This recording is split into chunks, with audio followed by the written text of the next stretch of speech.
Good morning, chat. Good morning, Dark, and congratulations on your 10th first.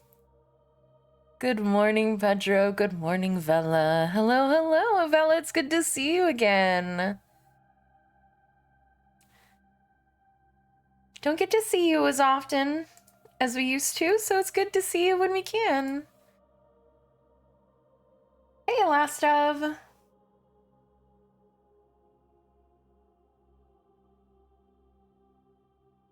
Oh, thank you so much for the 6 bits. Hello, hello. Good morning, good afternoon, good evening, wherever you are in the world. Thank you so much for spending your time with me. I usually say that at the end, but I want to say it at the beginning too. Good morning. Yesterday was a chill day from what I recall. I was a little bit lazy. Oh, trust me, I know. But we're just so happy to see you whenever you have a moment to stop by. Oh, stop. I was real lazy yesterday, I'll be honest. I made lunch, which we had the chickpea shawarma, which I'll be honest, I didn't really like that much. I think I've never had chickpeas before, and I don't know if they're supposed to be like, I don't even know what you would describe them as, but I think I might have overcooked them. But they weren't very good. So I thought that the flavors of the dish were good. The consistency of the chickpeas kind of ruined it. They were just very like, they were almost like a malt ball almost. Like you just crunch on it and it just disintegrated. And it was not, I think I overcooked them. I think they weren't burnt, but they just felt very overcooked. So I think I cooked them a little too long. So it kind of ruined the entire dish. Have a good lurk. But like I said, the flavor was good. It came with like rice. And I think there were cucumber in it and scallions. I think. I feel like I'm mixing dinner and breakfast together. Or dinner and lunch together. So I made lunch, and then I just sat in my chair until 6 o'clock where I was like, oh no, I have to go do something. So came back, I edited my ASMR. Thankfully, it was another easy one because the ASMRs that are the easiest are the ones that don't have a lot of moving pieces or like a lot of movement. If like the characters are just sitting in one place and having a conversation, I really don't have to do much other than, do minor sound editing with like getting rid of any mouth clicks that I do or bloopers. Oh, I have bloopers. I have to remember to edit those. They were so funny, actually. I don't know what it was about Wednesday when I recorded this ASMR, but there was this one fucking asshole that had the loudest car and just kept like driving by with like the super loud, I don't know if it's like I don't know what part of the car makes a car loud when it revs. Probably the engine. But oh my god, it's obnoxious. And I shouted, "Get a job!"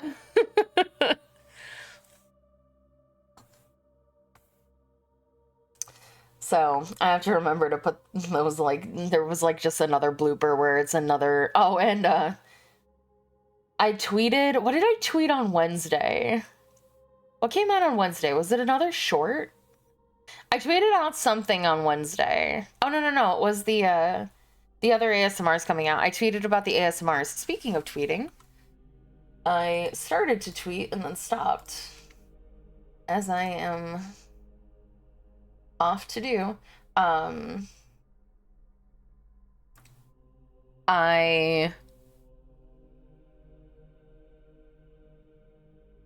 I tweeted about the Wednesday, or the July exclusive ASMR, and people kept liking and interacting with it, and it kept giving me beepies while I was trying to record the ASMR. And I just remember going, will you guys stop? Blah, blah, blah, blah. So, got both of those bloopers.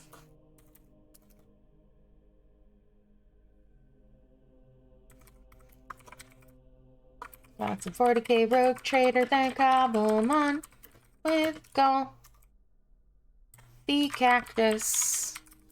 After, hey Raven, I released her from her art dungeon. VTuber. Bitch.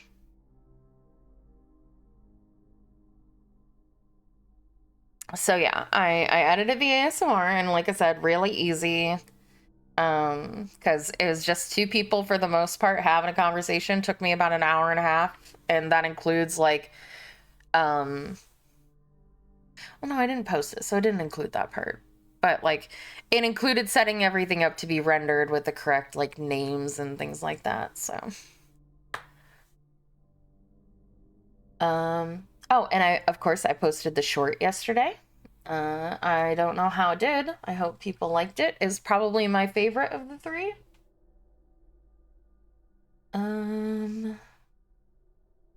What was I doing?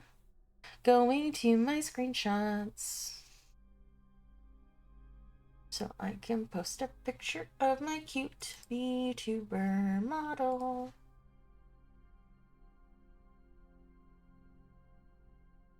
Yes, yes. Energy seal. Let's see.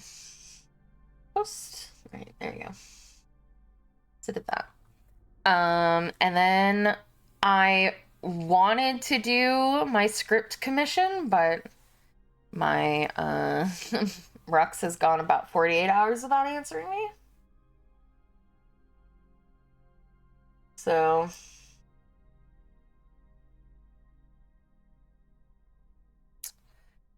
this is why deadlines make me nervous. Because they're like, I want it done by this time, but then you try to work on it, and they're like, no, I'm not going to answer you, no. But she's probably just busy. I'm not complaining. I'm just like, oh, I really want to write, but I don't like, because again, I talked about this a little bit yesterday. I have never written for somebody else's character, so like, I want to make sure what I don't want, and I really don't want this because I know how frustrated it will make me.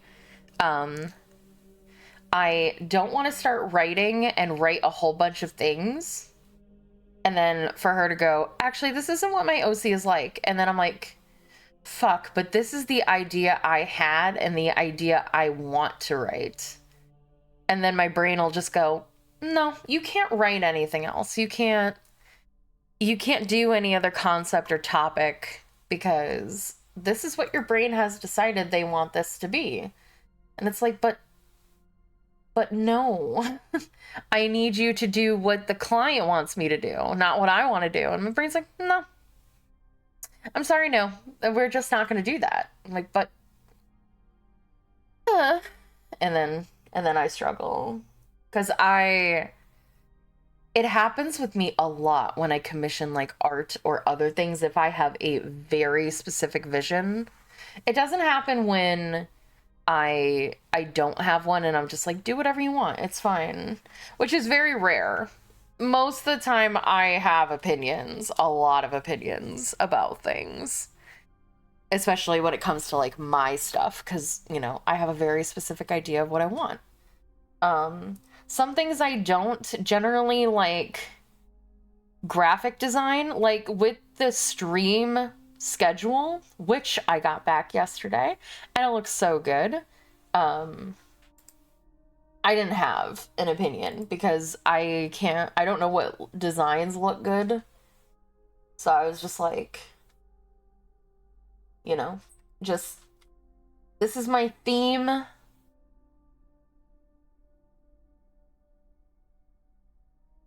Hey, Token. Okay. It's a fig.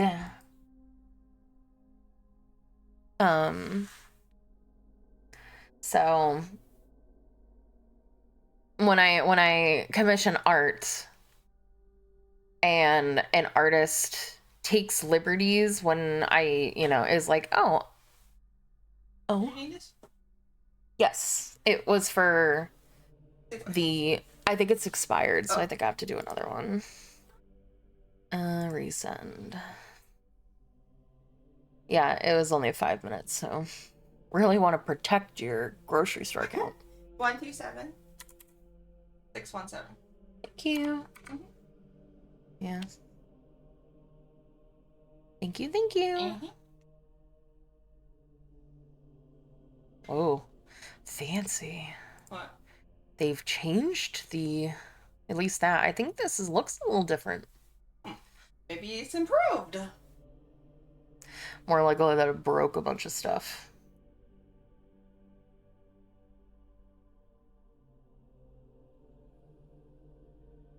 Okay, I'll leave. No, you don't have to.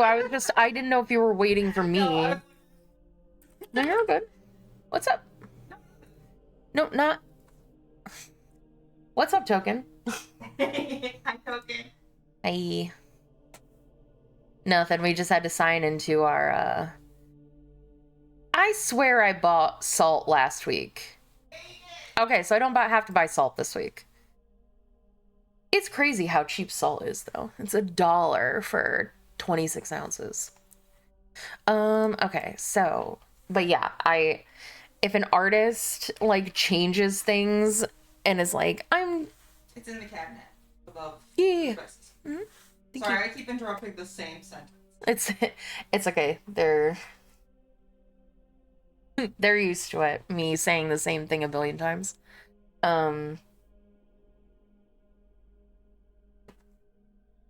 Yeah, I tend to just be like, no, I needed it like this, and I'll get very frustrated. So.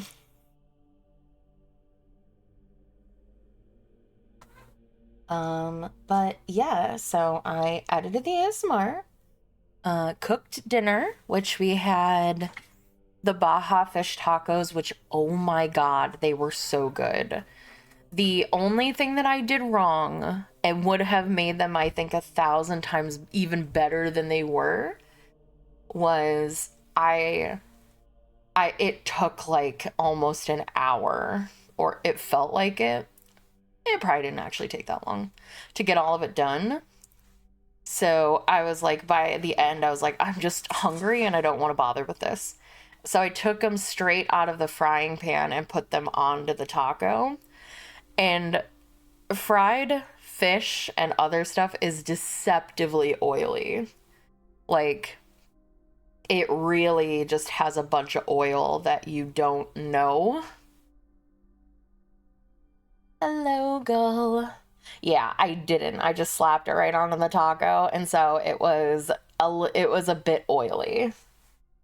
But they were, I almost want to say, the best meal we've had. Bromaster_966 just followed. Thank you so much for the follow, Bromaster. Thank you. But yes, it was delicious, even with the oil. I won't take a drink, Bella. It was delicious.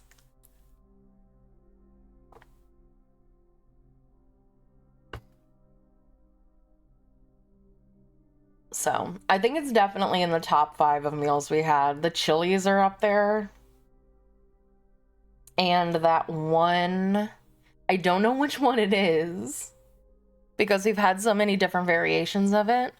Maybe the one with the chicken sausage was the best one.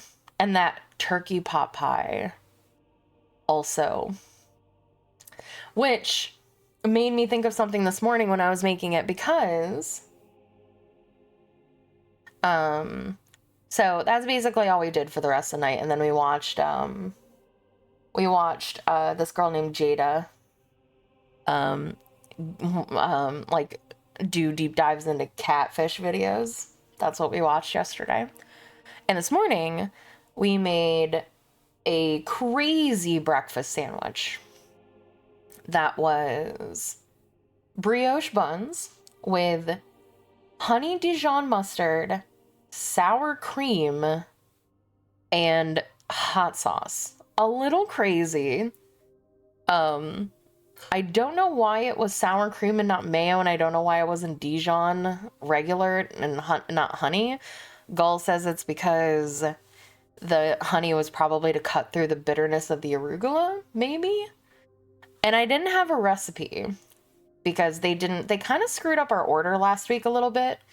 They gave us a recipe for a chicken dish we didn't have, didn't give us a recipe for the steak that we did have, and didn't give us the recipe for the breakfast sandwich.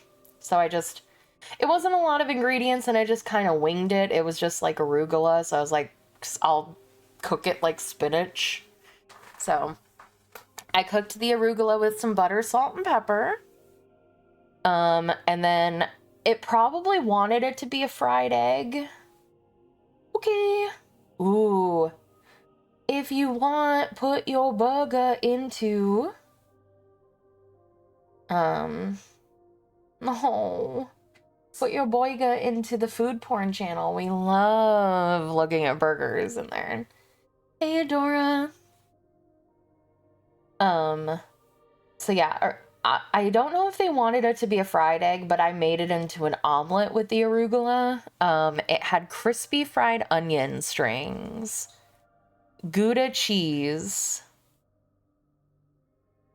and yeah, the sauce again. I feel like there was one other thing, but I don't think it was. And yeah, so that was where the idea stemmed from, because Gull didn't like it very much. I think I liked it. Like, she said it was fine, and I agreed it was fine. It was not the best thing. We had an avocado breakfast sandwich once, and I think that one was better than this one, but I think I liked it slightly better than she did. And I was like, I think it would be a solid mid-tier. And like the chickpea would be F tier, and like the chilies would be S tier. And I was like, wait a minute. I can do a tier list of all of the HelloFresh meals that we've had. Hashtag not sponsored. Hashtag might get me a sponsor.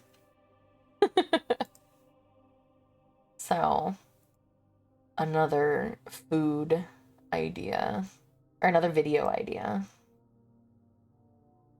that I could potentially do. But speaking of food, okay, so we need salt, we need stick butter, we need salad for Gull.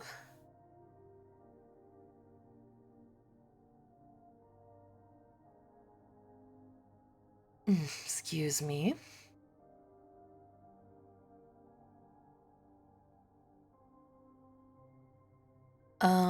And we need salad. Salad mix.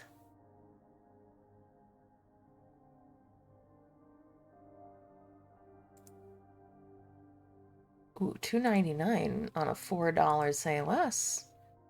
What options do you have, Taylor Farms? Let's see. That's not what I wanted to click. Offer details. What do you have? Everything, Green Goddess, Mediterranean Crunch, Mexican style street corn, steakhouse wedge, kale, sweet kale, Thai chili.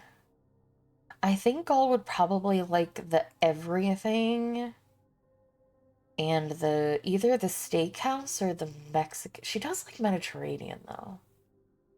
So maybe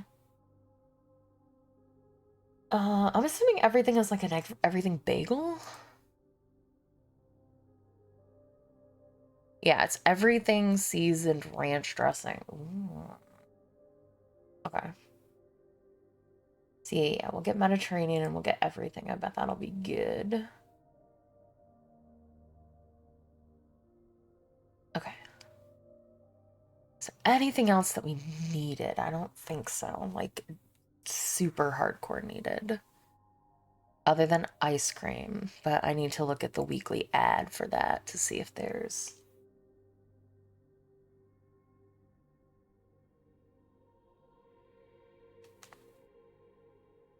Let's see. Ooh. We don't need any meat, so don't look at the meat. But they do have a Nature Valley. $2.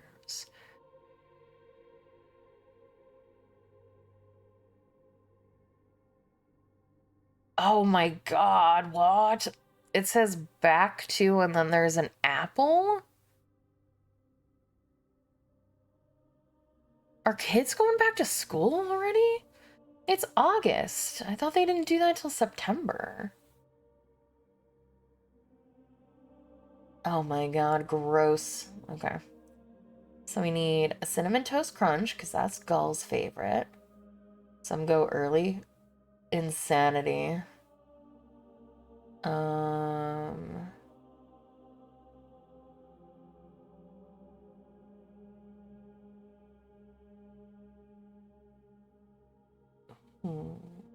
Oh, she really likes these. Cinnamon with almond butter. Try this one.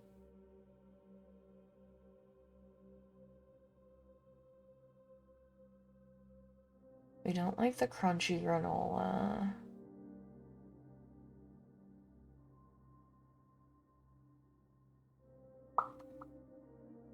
Okay, what else?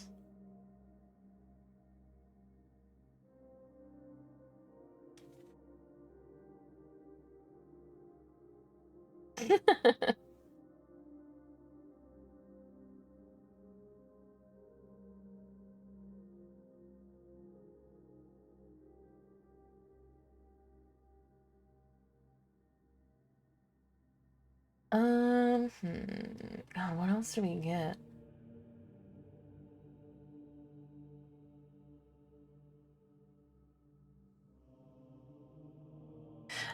Gull, I know that you don't drink it anymore, but they are having a $1.99 for a 6, like, pack of cans of Dr. Pepper. Do you want just one of those? Or do you just, like, not want to have soda anymore? Bear traps aren't legal, but landmines are? It's crazy.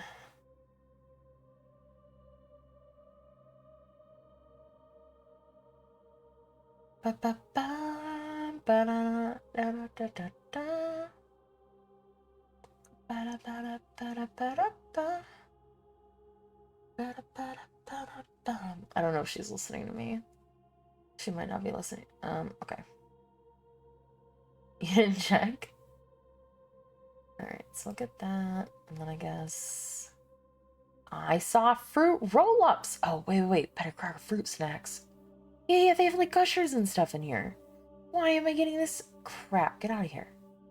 Out of here, you granola. I want fruit snacks.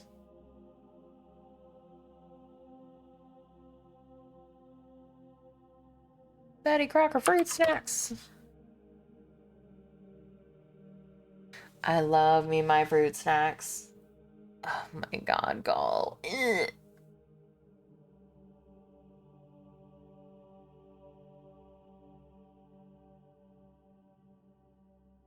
Hey, Leonix. Good to see you. I don't know if we didn't see you yesterday. I feel like I didn't say hi to you yesterday.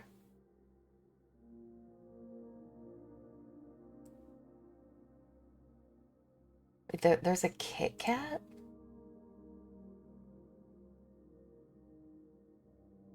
Well, I can't find any fruit snacks, but I can find gushers. They have a sour gusher. Yes.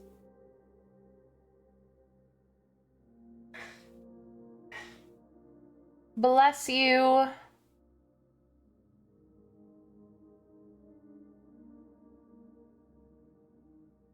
Yeah, I don't know what I have in my cart right now. Alright, so we'll remove that then.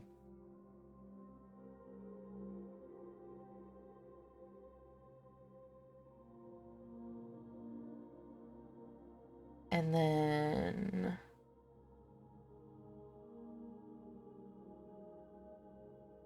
Oh, I'm so sorry that you got sick, but I hope you feel better soon. And then go on and granola. I have been. And I just hope that you feel better soon.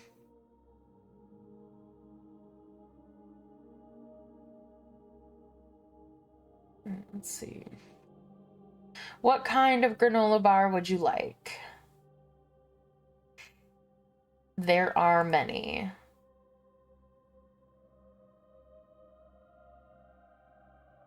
Chocolate chip. Well, these are the Nature Valley ones, so they're the, like, crazy ones.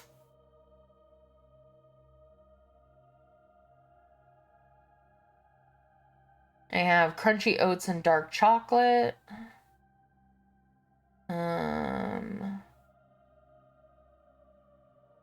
I have chocolate pretzel nut. I have dark chocolate peanut and almond.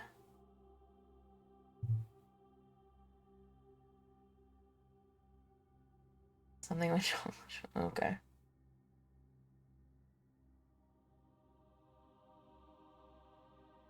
Love how you were both easy and impossible to please.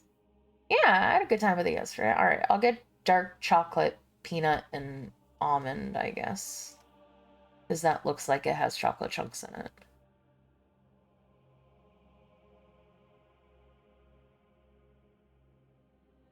Okay, now they're all $1.99. Perfect. All right. Let's see. Ooh, they've got tasty cakes. No. We will not be tempted.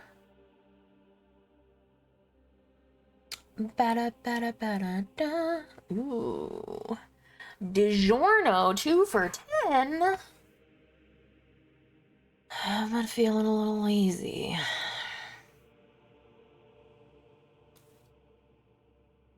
Be tempted? No. Ooh, it is the DiGiorno. Oh, 2 for $10 for I feel like is good, but it's also not that good, you know.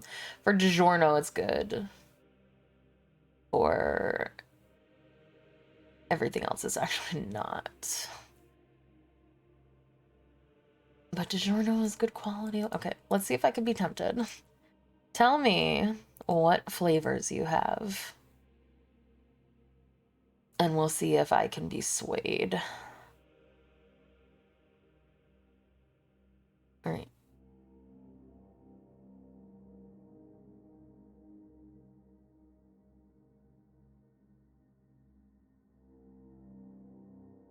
They have Gimme Chimichanga because, oh, okay, so it's like a fucking thing with, oh, wait, DiGiorno Rising Crust Pepperoni. Okay.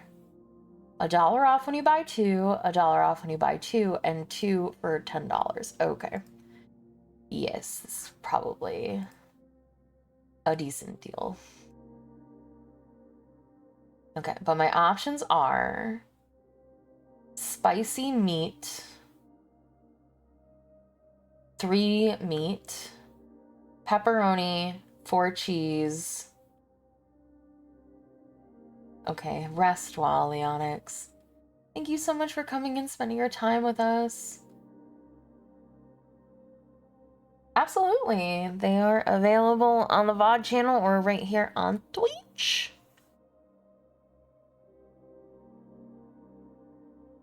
Should you so choose to partake. Okay. I think we're gonna go with the spicy and the regular pepperoni. Because Gull doesn't really like the Supreme. I love the Supreme though. But should be $2 off. So it should be $8 for 2 DiGiorno. That's pretty good. I am too tempted by the deal. I will take a drink. You drink too. Have your liquids.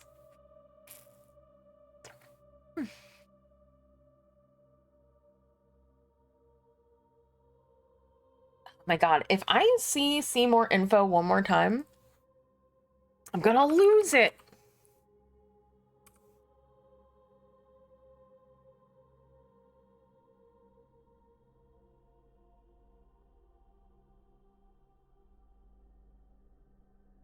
Okay, let's see. Good night.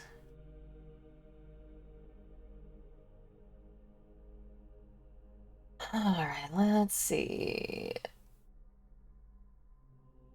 I'm not a big Cheez-It fan, so...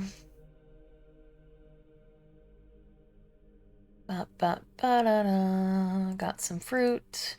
Briar's ice cream 246. I can't remember if... I think it's Turkey Hill that I don't like. Because they don't really have any flavors that I like.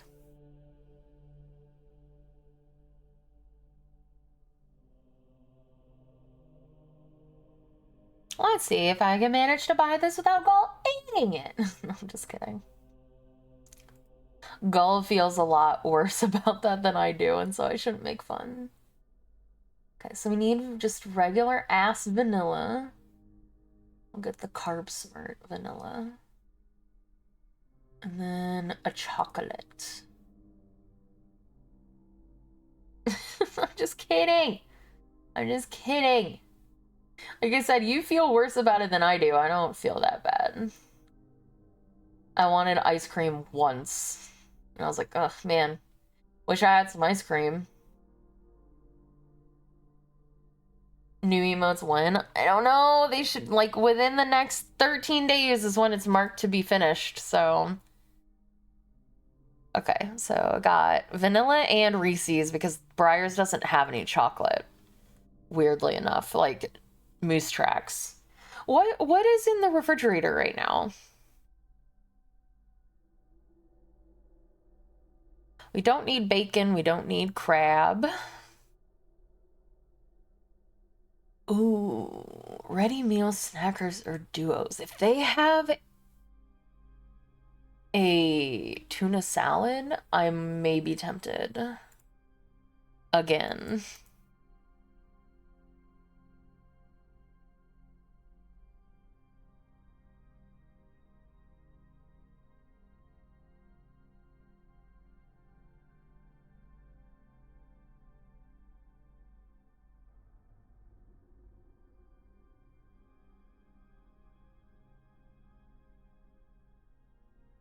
Ooh, tuna salad. And pepper jack cheese. This is not worth it, but I'm so tempted. You know what? I'll put it in the cart. They won't have it anyway. Let's be honest. They won't have it. They never do. Alright. We got tea, juice. We have butter. Oh, I wanted to get some hash browns. Because I liked the stuffed potatoes, but Gull didn't. So... Oh, we also need olive oil.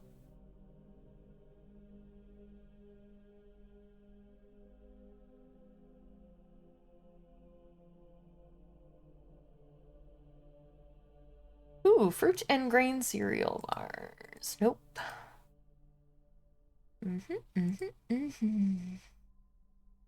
Goldfish, $10.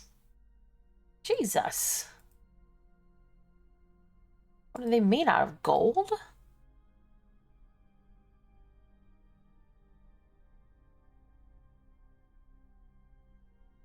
What? What did I do? We have to try to get the Italian bread that they never have.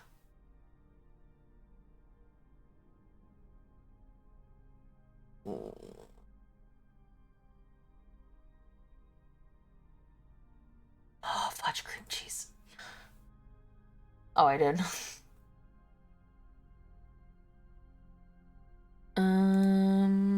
Don't need any vegetables. 2 for $4.50. What a weird We have cream cheese. We have this. Don't need tortillas. Ooh, drumsticks. How much? Oh, $7. Fuck that. I'm glad to snap your attention back. Oh, wait. Is it Signature Select that I like, actually, the ice cream? Is that what we had in the refrigerator? Because they have a... Okay, then I'll get this instead. Yeah, because I see the black raspberry chip. Okay, so we'll get...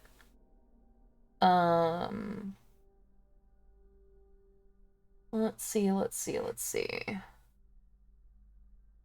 Chocolate peanut butter cup. Get French vanilla.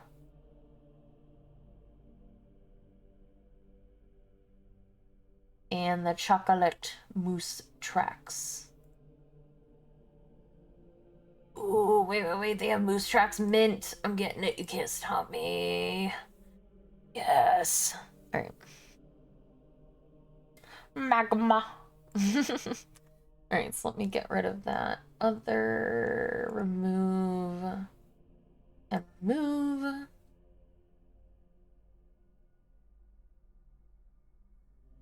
Okay.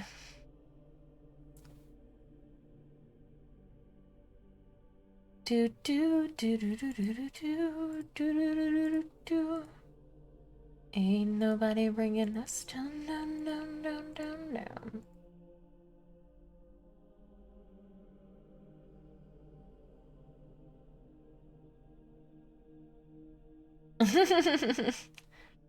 I do every once in a while, yeah. Sometimes I get the references. Other times I do not. But that's more of a me thing than a you thing, I think. Right. We probably need some sauce. I don't know what's happening in our sauce pantry anymore.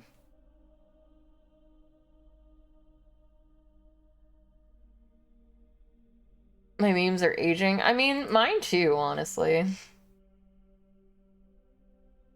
Let's see, what are our options? Okay, we have... Alright, let's do original and... Let's just do the buttermilk. Let's just get one. Ooh, garlic ranch. Ooh, buffalo ranch. I will not be tempted. Buying a thing of ranch and a thing of buffalo sauce and mixing it together is cheaper than spending $6 on a squeeze bottle of ranch.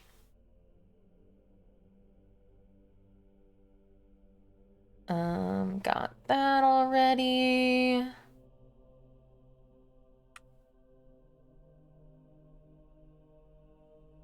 Sea scallops. How are you on your chocolate syrup? Do you still have a lot left, or?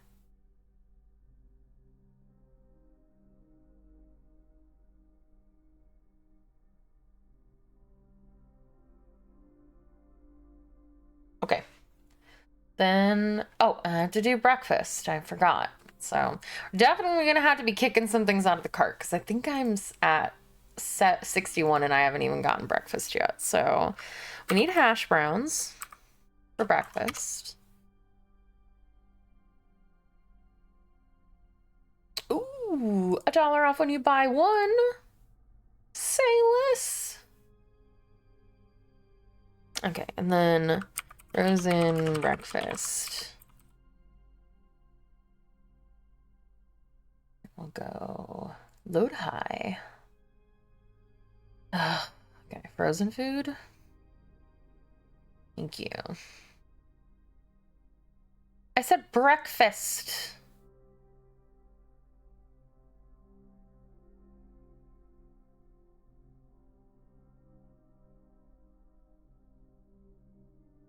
This is not breakfast, this is just frozen food in general.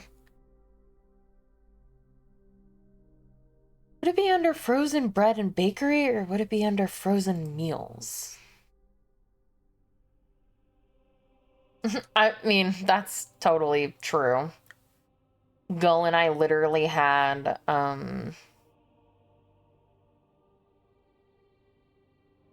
meatballs for breakfast yesterday, so.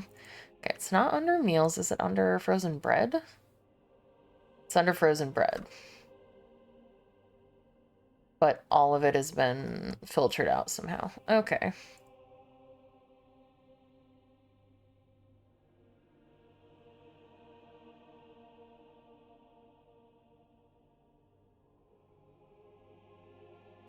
Is it under breakfast? Frozen breakfast. Okay. My bad.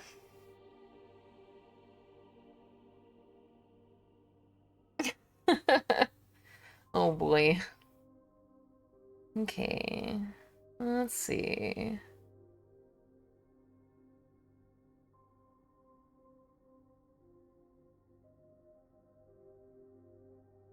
Oh, and do not include out of stock, because that's useless. That is a useless thing to tell me. Ooh, God. That sounds good, but it is not worth it. One burrito for $3.50 is insane.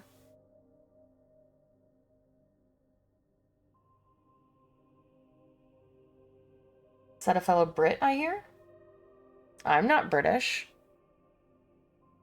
I don't even think I could constitute as close to British. I mean, I guess technically, aren't we all British? Ah! My boob hit the spacebar. Hello, Caleb. But chorizo, egg, and 3 cheese. Oh, it's chicken chorizo. Yeah, I'm only British on Tuesday. That's not even the British accent that I use. I don't know why I default to that. Alright, let's do some signature select French toast sticks, because Gal likes her French toast sticks.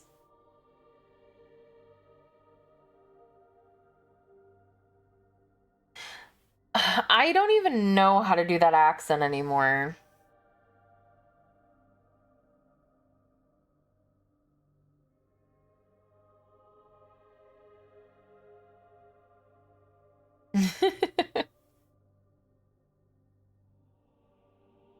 Where is my breakfast sandwiches? Ah, yes. Sausage on a stick for $6. Say less. Oh, they have the pancake. Yes, yes, yes, yes, yes, yes. I love those things. They're so good. Oh.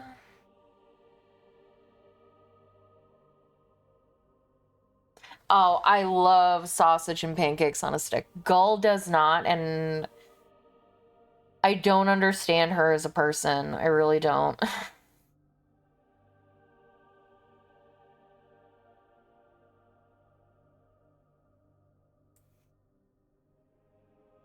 But the breakfast sausage wrapped in a pancake, so good.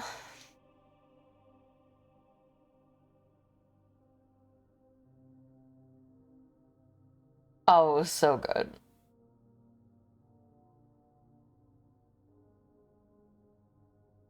Okay.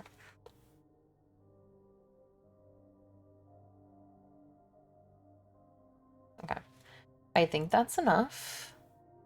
And now I will go, because I want to keep it under $75 if we can. So I will go back and see what I bought that we do not need, because it's at 100 right now. There are definitely things I put in the cart that we don't need. Okay, so ranch is fine. I could buy a lot cheaper vegetable oil, but all right, hold on, let me look. Olive oil.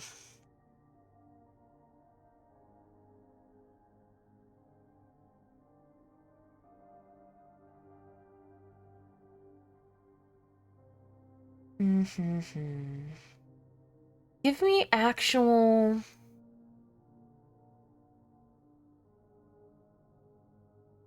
olive oil.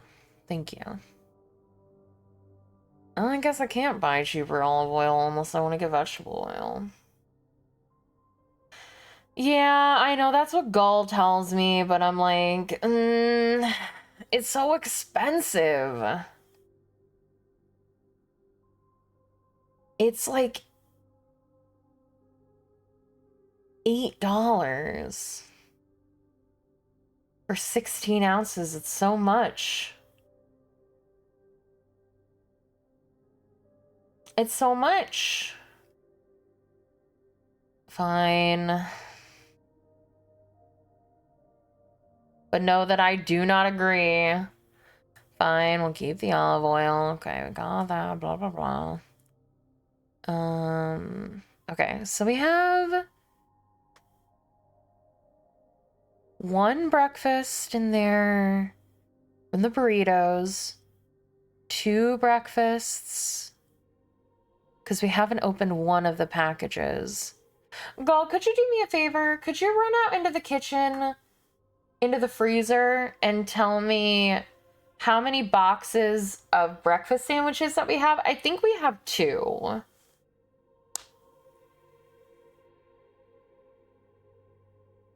But I'm not sure.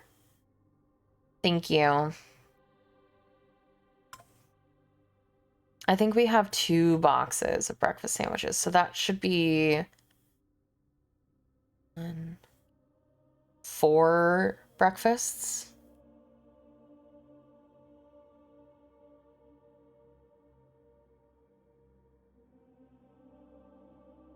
What do you mean, Swedish chef? I'm a little not in the know, so.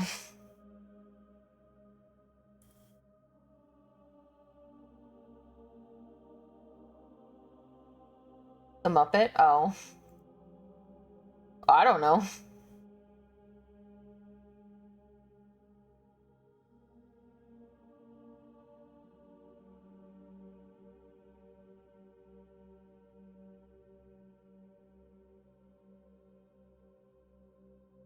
One and a half boxes. Okay, so 3. So this will be 5, 7. Okay, so I can get rid of this. What's the full box that we have? Do you remember? Was it, don't we have biscuits and muffins? Or, sorry, English muffins? Have you been eating the breakfast sandwiches? Because I thought I got biscuits and muffins, and I haven't eaten either of them. Croissants. Ah, yes, yes, yes. Okay. Okay. Got it. Okay, so biscuit or muffin? Choose.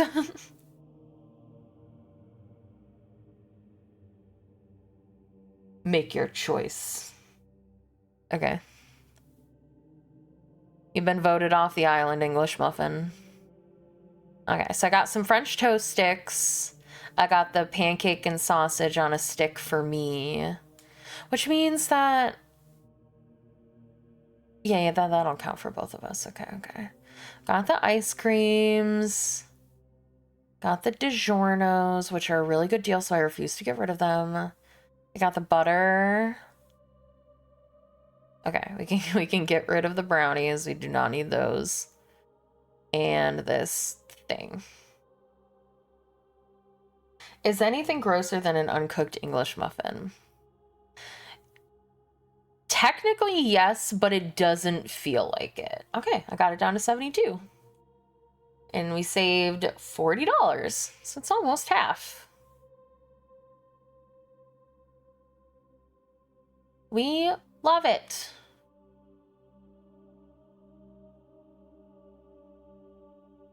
Ba-da-ba-da-ba-ba-ba. Ba-da-ba-da-ba-da-ba-da-ba. Ba-da-ba-da-ba-da-ba. Ba-na-na-na-na-na-na. Na-na-na-na-na-na. Na-na-na-na-na-na. Ba-ba-ba-ba-da-ba-da-ba-da-ba. Oh, yeah. English muffins are great. Gull does not agree. As usual.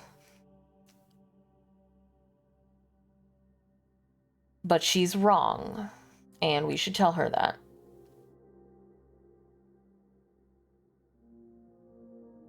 Oh my god, it's gonna make me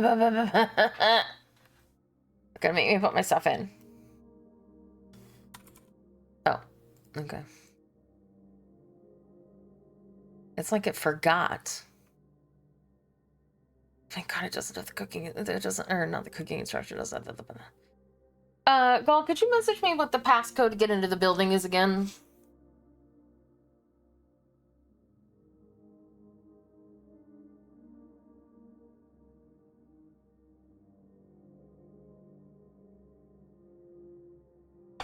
My cat is sitting on my mountain of pillows and staring into the corner of my room like a weirdo.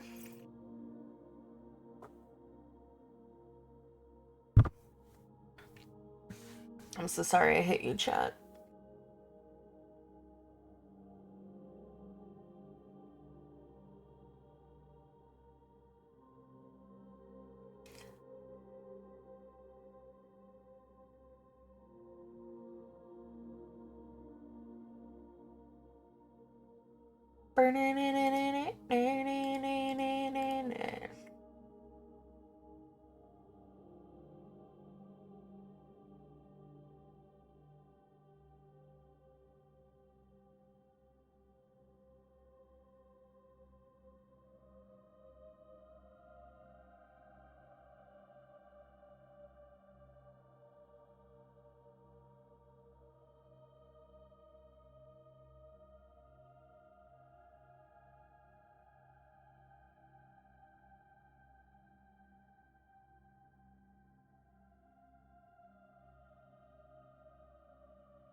No worries, no worries. Thank you.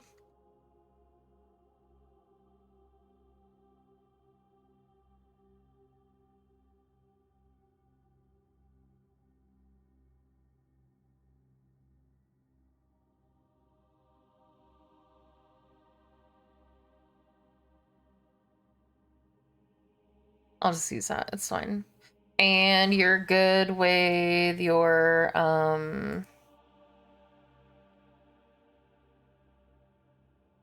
discover.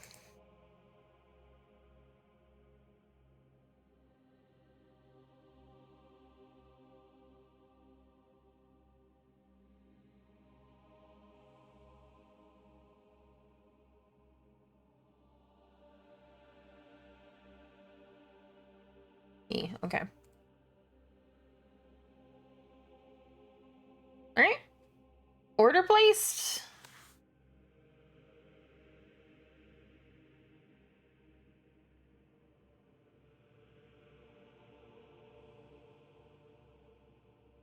All right. And then the only other thing I have to do is I have to go onto Patreon and Fansly and upload everything.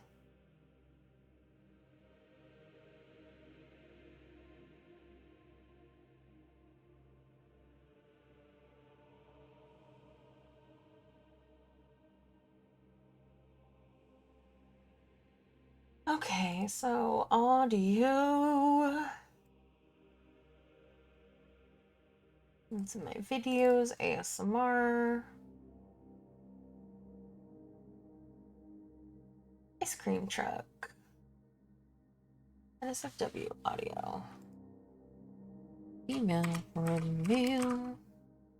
Roleplay. NSFW. And ASMR.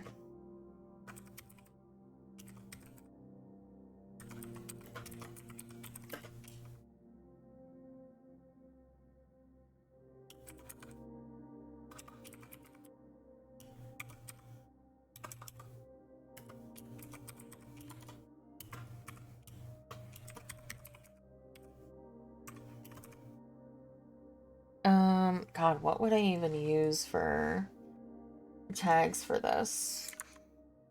Oh, I was like, why can't I find my thing? And it's like, ah, that's why.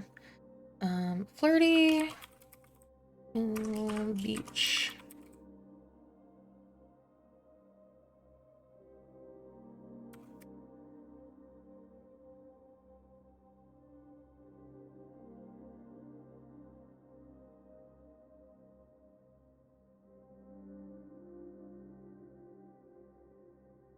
Usual ice cream truck haunt on the beach. I need to find...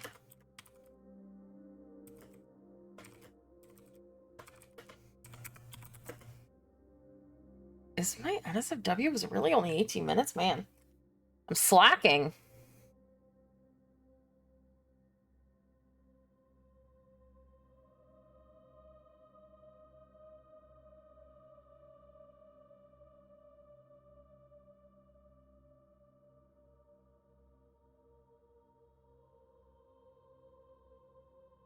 I know. No, I mean, the spiciness was still 5 minutes. It was just, I guess the overall script was just a little shorter this week. So the whole, like, the safer work one ran 14 minutes, which is still pretty long, honestly. Like, the commission that I'm doing for somebody else, their audio is 6 minutes long or something. Yes, definitely.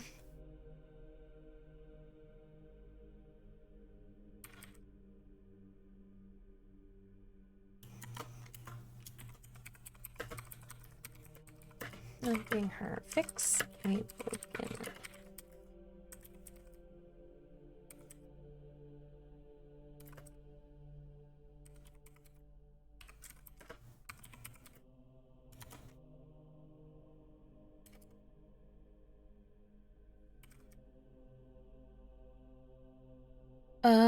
Goes Kofi. Ba-ba-ba-ba-ba-ba. Or Reddit, I guess.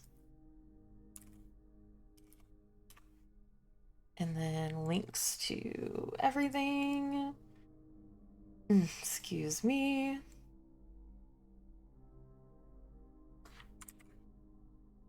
And then copy all of this.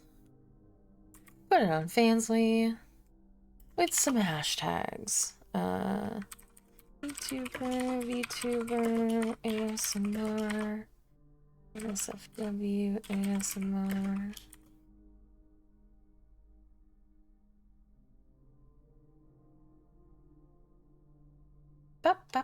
Alright, and then upload the YouTube video. And then do the preset. And upload the Safe for Work audio. And also have that be free. And then the NSFW. Upload.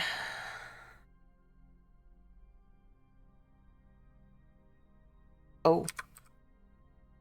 Awkward.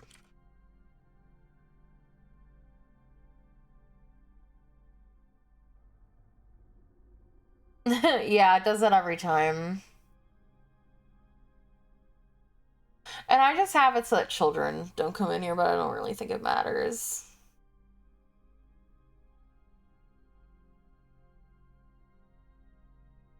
I should probably just turn it off, to be honest, because, like, anybody that actually wants to is just gonna come in here anyway.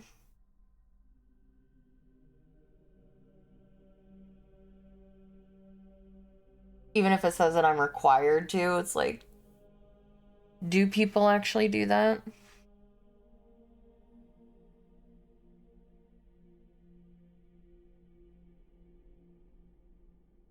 Alright. Then blep. And...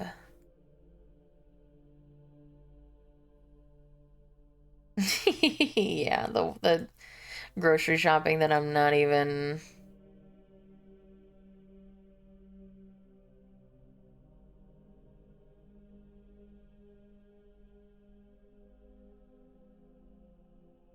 Alright, and setting it for today at 2 p. Alright, scheduled, and this is also going to be a schedule for PM 2.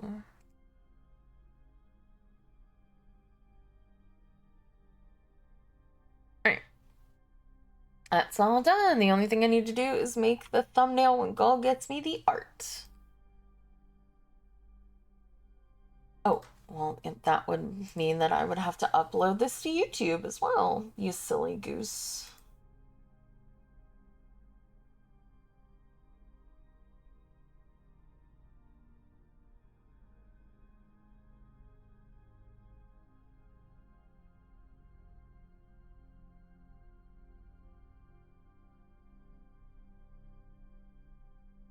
Content.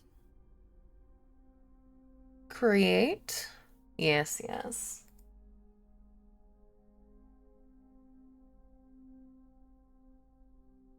Ice cream, YouTube.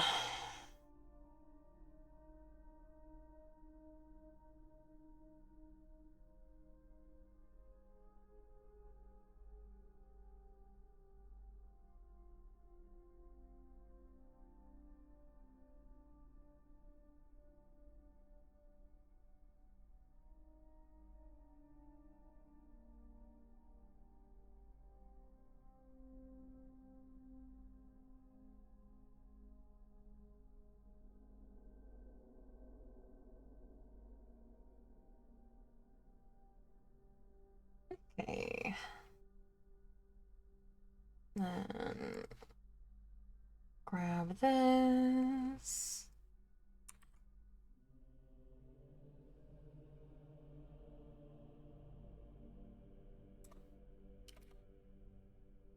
And then grab this. Also, love how Pedro's like, I can't play Minecraft, it's too time consuming, as he sits on World of Warcraft.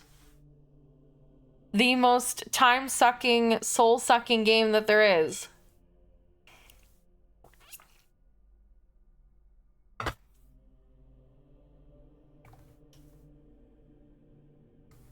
Patiently waiting for the sweat emote.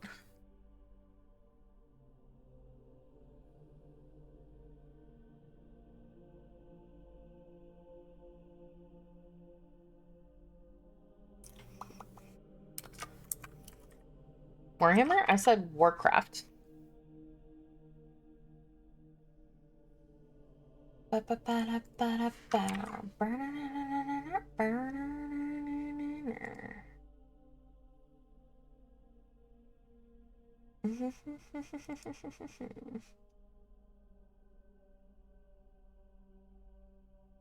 He would dig into his wild time. You're so true, bestie. It's so true. It would indeed cut into his WoW time. And we can't have that. Right.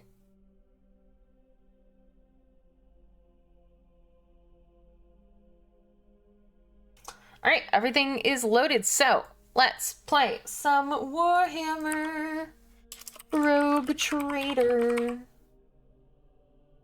Boop. No, oh my god. Don't even why I tried to use you. Stupid.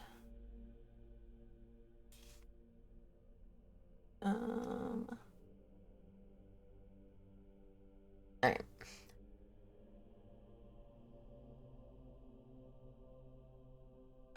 Open up. We're going to war.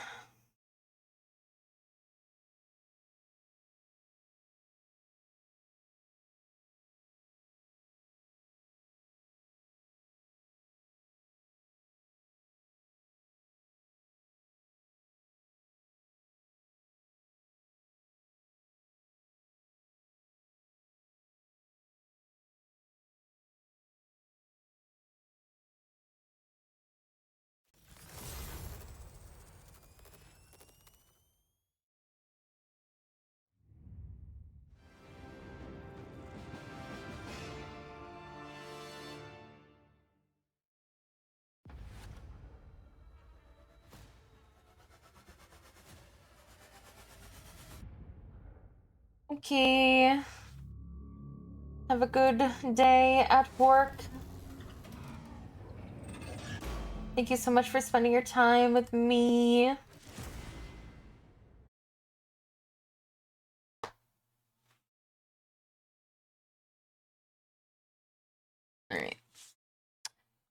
going to war.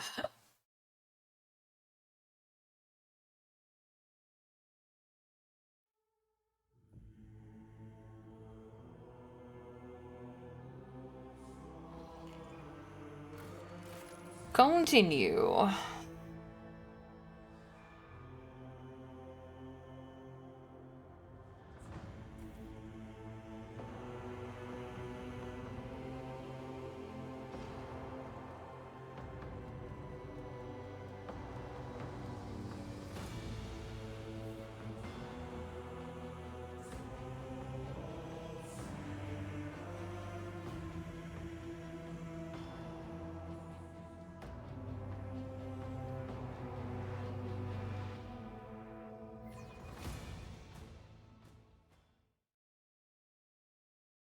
Press any key.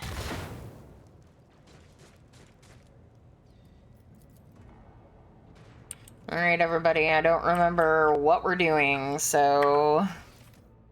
Okay, make it to the meeting with the heir. We have to go to the officer's deck. Is that not where we are right now?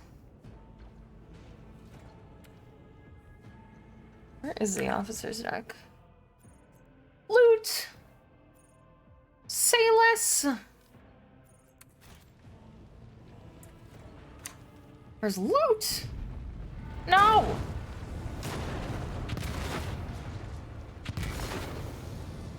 Don't you dare cut me off from my loot!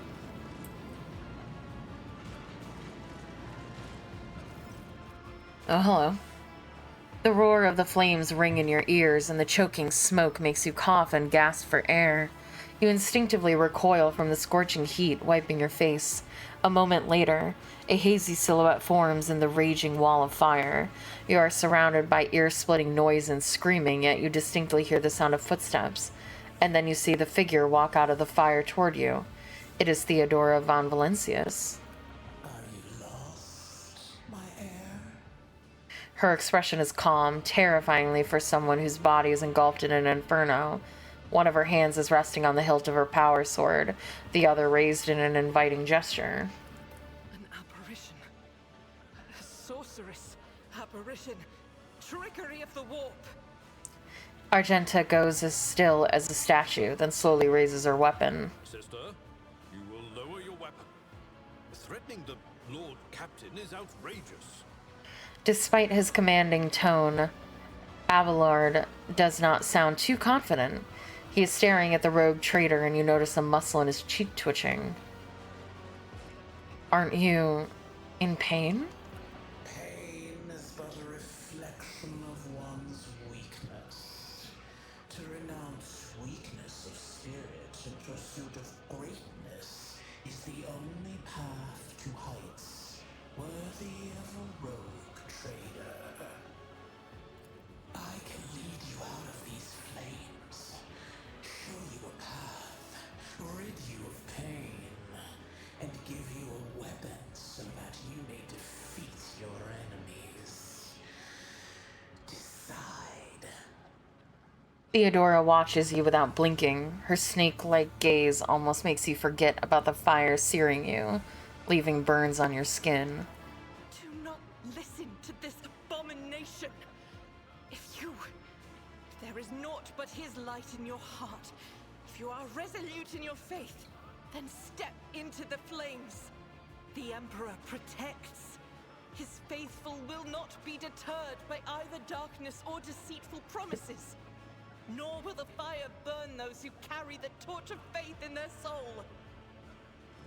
How about option B, where we push her into the abyss and then use a fire extinguisher to get rid of the fire? I don't think I need to be walking just willy-nilly into some fire with the hope that God will protect me. To the void with you. We need to follow Lady Theodora before we suffocate in this furnace.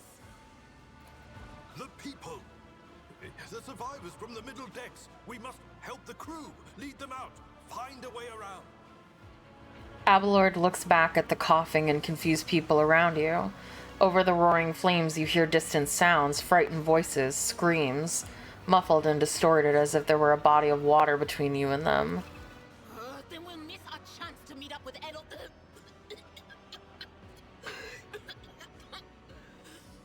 are we waiting for? Adira breaks off and starts coughing violently. Her knees buckle and she looks like she's about to fall. Sometimes your character will have to make tough decisions based on their values, interests, and goals. Such decisions affect their convictions.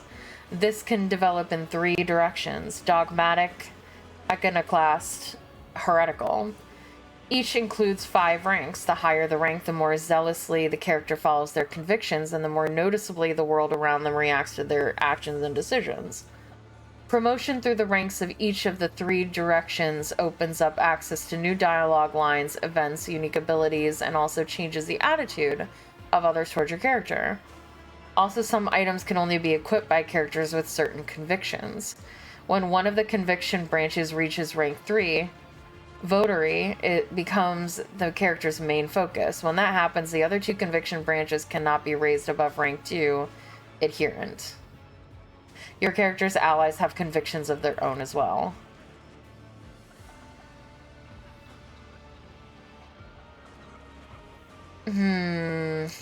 I don't really want to side with Theodora. So, and I definitely do not want to be walking towards the fire. I don't particularly see my character as, like, wholly, like, you know, oh, we need to help all of the people. But she is a leader of man, so probably gonna go with Iconoclast for this one. I will not leave my people in harm's way. You look away and the illusion breaks. The unbearable heat instantly makes your skin burn, and the voices of the people beyond the shroud of smoke grow stronger and hopeful once you and your companions rush back, barking orders and guiding the survivors. In your determination, you completely forget about Theodora, and when you turn your head, you see nothing but the bellowing fire.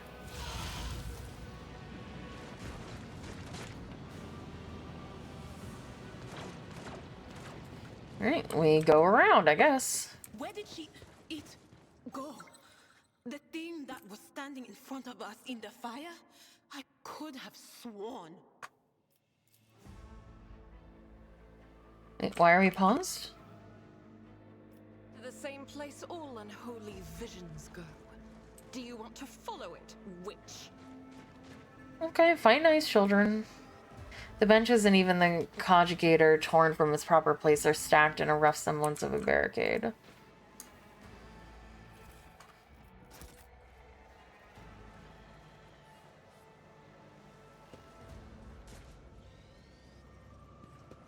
Ooh. I better myself through my service.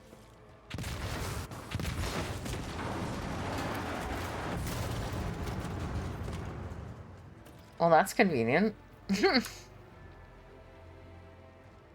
But there was loot on the map and I want it?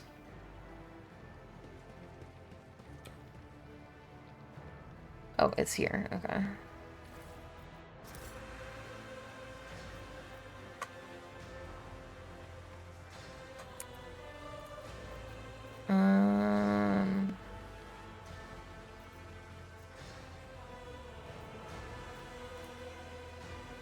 Predictable. Treasure! Ooh, helmet. Grants 5% armor. Which, I don't currently have a helmet, so nope. No, no, no, no, no. Helmet off forever. Never show my helmet. Ever. A fallen steel has blocked the path to the lips. You'll have to look another way to Edelthred. There is a fervor in my That's what I was worried about. You better not get into combat, girl. Okay, everybody's here. Too late. We are too late. Or perhaps Edelthred and his escort never made it here. Which would be even worse. Or they could be fighting on the bridge as we speak, without us. Argento grips her weapon. My lady, I beg your pardon for interrupting. The people are asking for orders. You came back to save us. So now we will follow you through thick and thin. To the bridge. If Edelthrad is there, then he requires immediate assistance. I say there is one thing that I find most troubling. The Lord Captain's Voxcasts. They are still coming in, even though it would make sense for Lady Theodora to be on the bridge right now, at the head of the counter-assault. I feel uneasy. What if the Lord Captain is besieged in her own chambers? With your permission, I suggest that we confirm for ourselves that she is not. We can use the same elevator that Lady Theodora and Mort headed for earlier.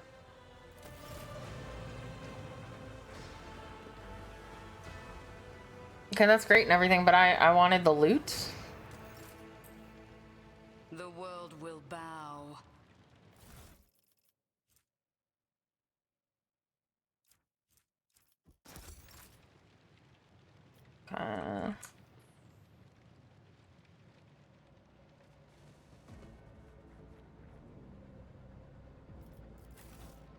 Come with me, everyone.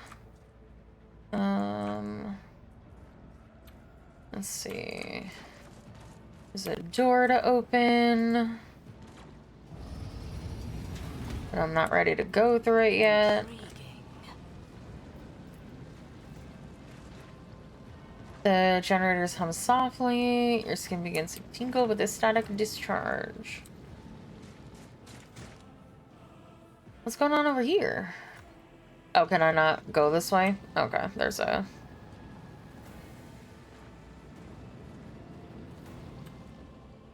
Alright, so I guess we go through this door? This ocular implant was a worthwhile investment. Yeah, my loot? See, that's great and everything, but there's loot here? Empyrean guides my gaze. Oh, did you find something else?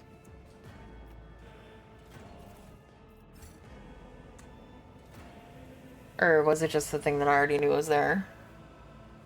Clearly, it does not serve as a storeroom. The generators, machines, and crude wall paneling indicate that it is a maintenance module room rather than an area for receiving guests.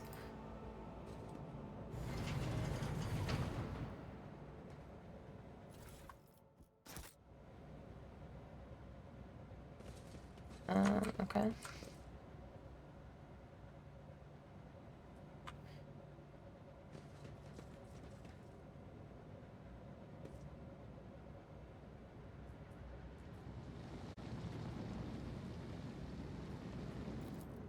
Okay. Ooh, +3 logic. I'll take logic over armor. You can have the helmet.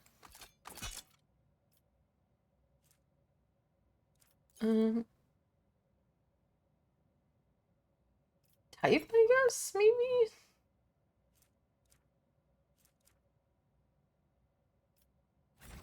Okay. Lord Captain's quarters.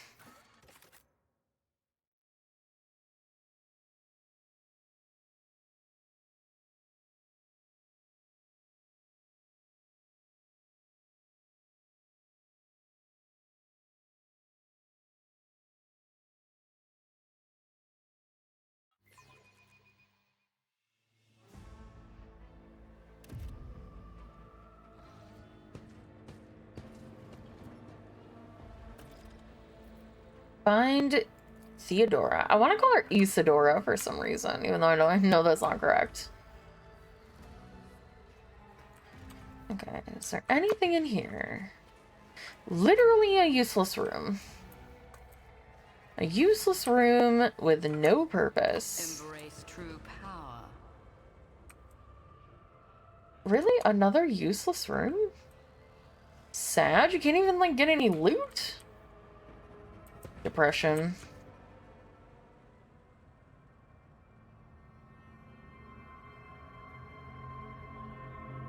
Oh shit, she's dead.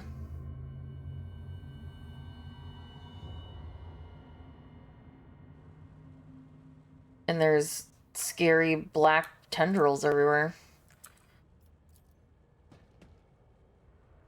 The parlor organ seems to have been sitting idle for many years.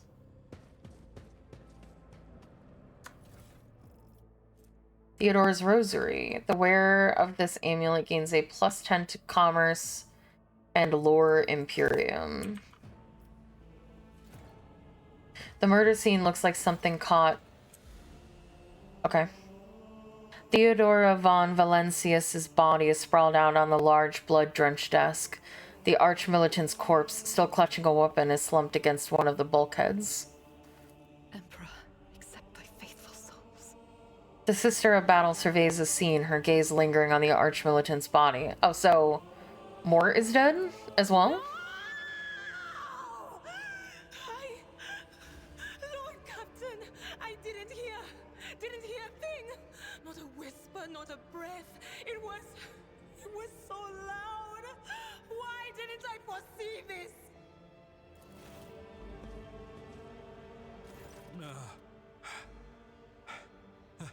Lord Captain, who would even dare?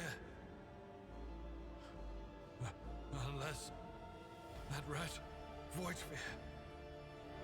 Abelard, stunned, takes a few steps forward and leans heavily on the edge of the desk, his eyes locked on Theodora's body. I doubt it.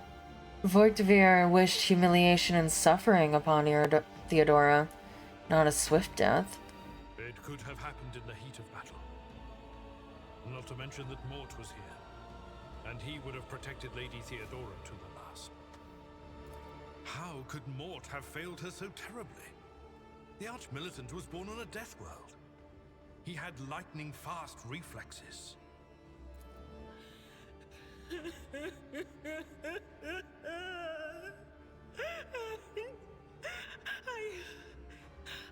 I can look at things in my own way. If you find something that might bear the imprint of the killer, just give it to me, and I'll try to see what secrets it holds. Examine Theodora's body. You lean closer to the body. The cause of death is apparent. What ended the rogue trader's life was an auto pistol shot, an extraordinarily accurate one at best. Theodora's face bears an expression of surprise, the last emotion she experienced in life. Something on the floor catches your eye, a heap of blood-spattered parchments and scrolls that must have fallen off the desk. As you lean down for a closer look, you notice something else, small shards of glass scattered on the floor.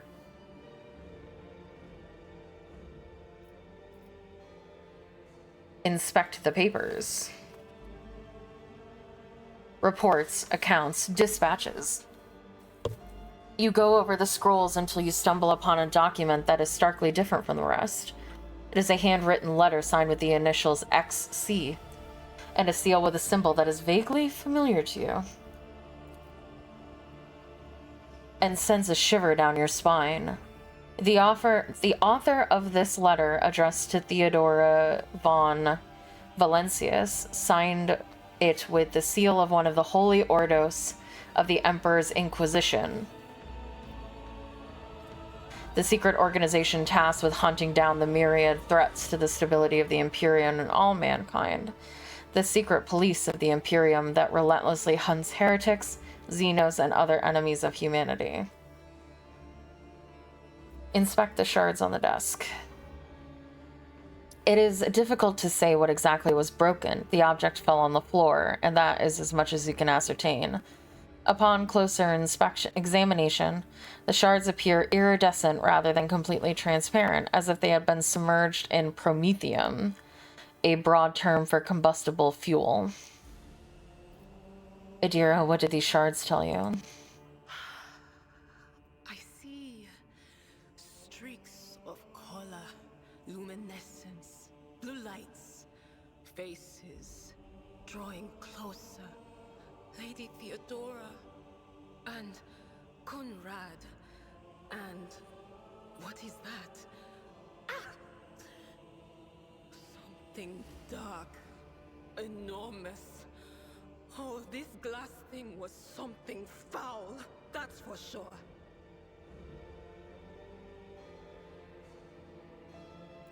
Tainted witchcraft. You cannot tell if Argento's remark is directed at the glass shards of Adira herself. Examine the Arch-Militant's body.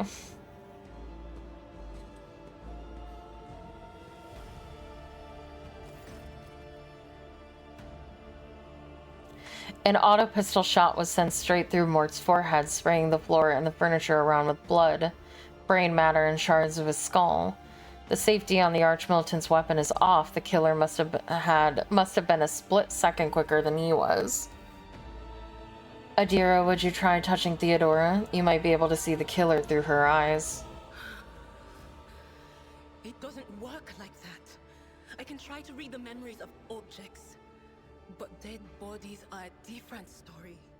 Something like that would require her soul. And after what we saw on the officer's deck, I won't risk searching for it in the warp. We had best be on our way then. Yes, the crucible of battle calls to me once more. No, wait! We must see if we can find anything. Idira, you can't bring her back. Let her go. You'd give up so easily, old man? I expected as much from the sister. It's not like she has a heart. But you? Oh no. I'll get to the bottom of this. I'll find the one responsible for murdering the Lord Captain. And when I do, that scum will regret the day they were born. Okay. The murder scene looks like something caught the villain by surprise, or the victims by surprise. No one had a time to react to what was happening. Plus 5 fellowship for each enemy in a 2-cell radius. Speaking of,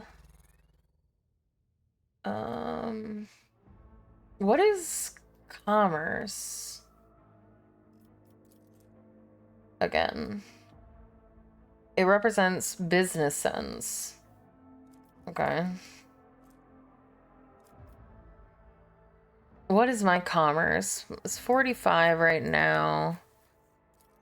Okay, none of them are proficient in commerce. So I guess I'll use it right now. And then, what is fellowship? Ability to interact with other creatures, to deceive, charm, or...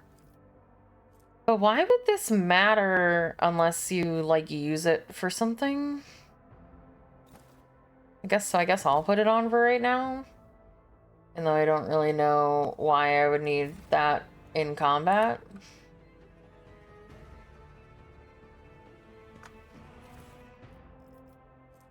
Helmet of the Devoted Protector. Oh, okay, so this is for...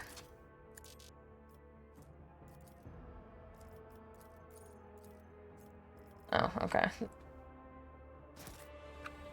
So I'm assuming that this goes to... Yeah. Here's your helmet, ma'am. You'll find an item that can only be equipped by characters of a certain conviction rank. You can open the character menu to see which conviction your character follows. Note that both your characters and their companions have their own convictions. You can check what conviction a character adheres to on the Convictions tab in the character menu. Convictions change in direction and rank based on how the game's story develops and during important plot decisions. Okay.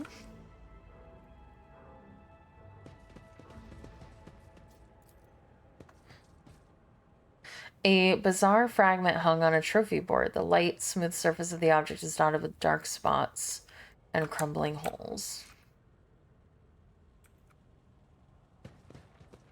Let's seize the opportunity. Let's see. Nothing of interest somehow to take in here, even though it looks like it's all treasure. Oh. I march for power. Come to chaos! Oh no. Avalar, do you need to be over here? I need to be over here. Or maybe actually here. Or, yeah, I think that's Or maybe not as far away from everyone. You can be over here. And you can honestly stay right there. Okay.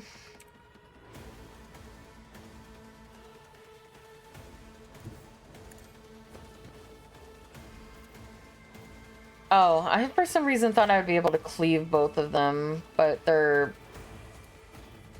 It will be done. One fewer target.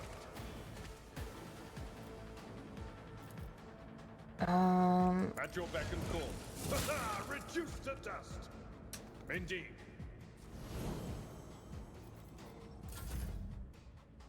Okay. Ooh, what's this? Bring it down.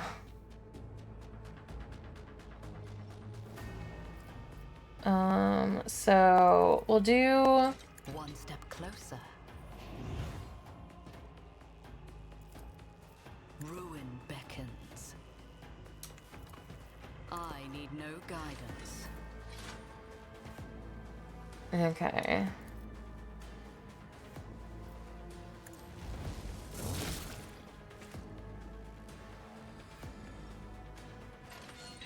Oh, I thought he got MP if he killed someone.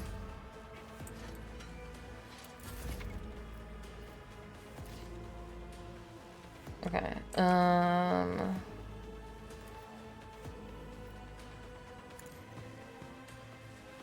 Eradicated.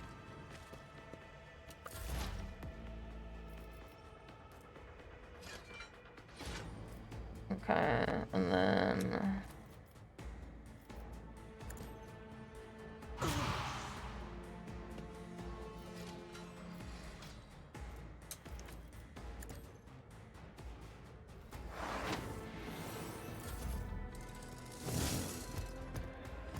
What was that damage? Chaos guides me. See my great works, master to the weak.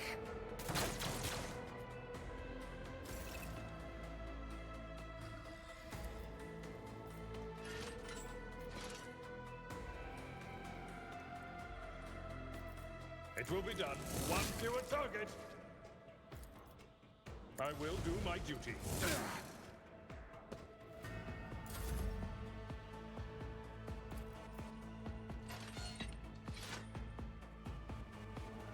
Oh, why can't I This do is that? beneath me.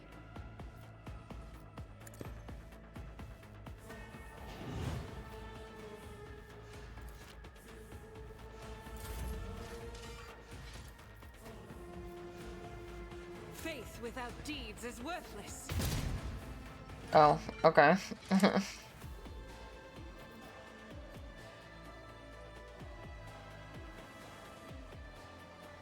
As the Emperor commands, I act.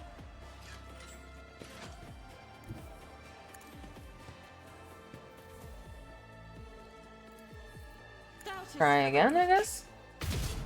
Oh, okay. As usual, it's about what I expected from you, to be honest. Will do.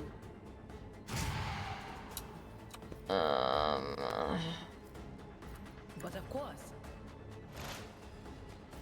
Anything else?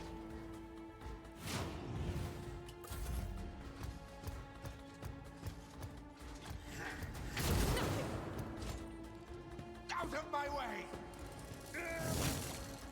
No, I don't think so.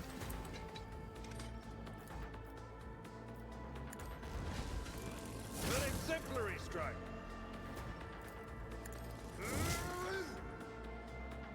At your beck and call.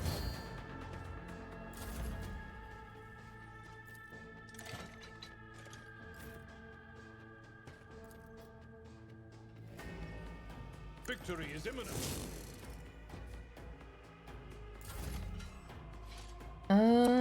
Purpose guides me.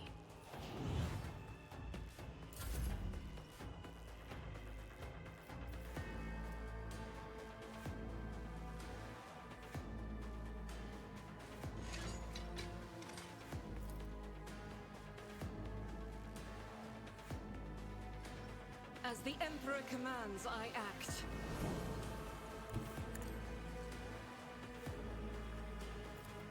I'll do it.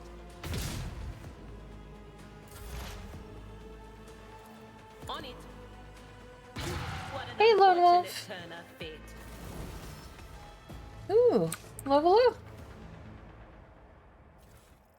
But first, we loot.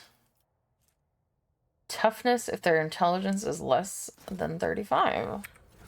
Do we have anybody that... Well, you do. So there you go. Have some toughness. What do I get? Ooh, choose a talent. Ooh, okay. If the ally uses a heroic act, the range of the officer's ability. Pass their perception.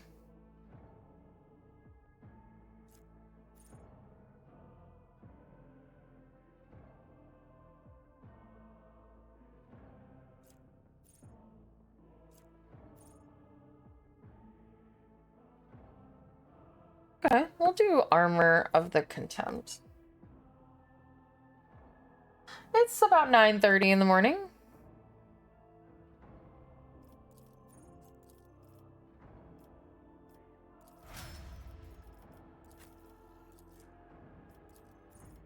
Oh god. Oh yeah, we'll do that. That's easy.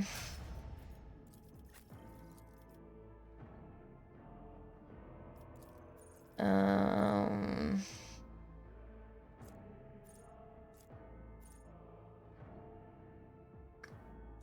Fresh target's also good, I guess.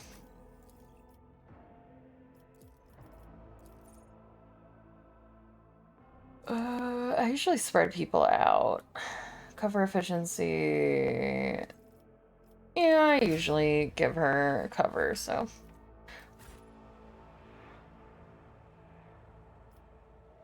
Okay, no loot.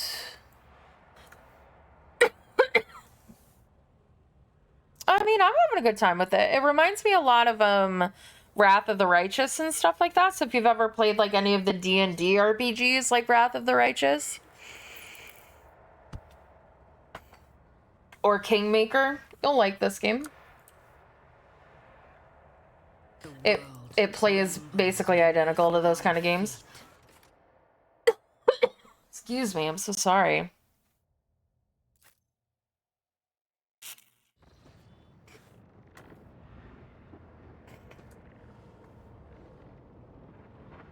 Loot.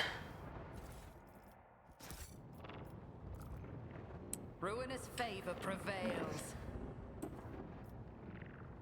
Permeate the bridge. Okay. Oh, I found Idelthrad. So happy that he's still alive.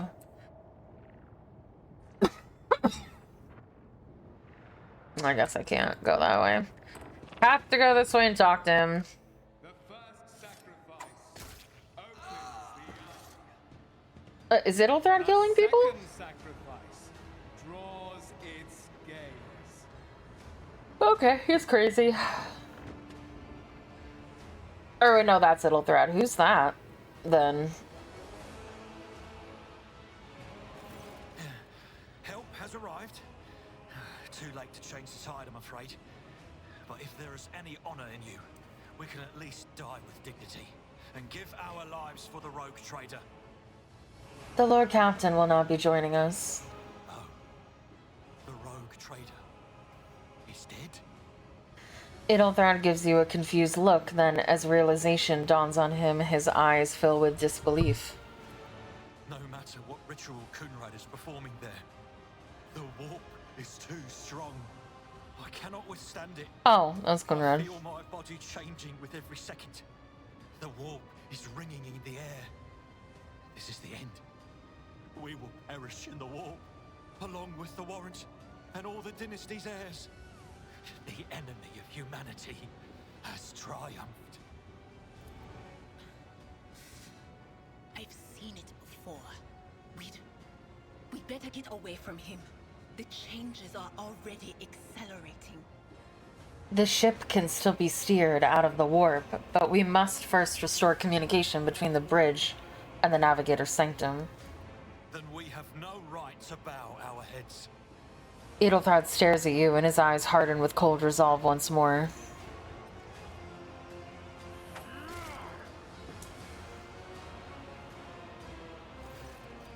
You see Kunrad Voigtveer clearly in the gloom of the bridge. The broken blade he is holding is stained with dark drops that seem to have a pearlescent glimmer to them. We are out of time. Edelthrad bites his knuckle, desperately thinking. You see a wave ripple across the whites of Edelthrad's eyes, and they turn a sickly yellow.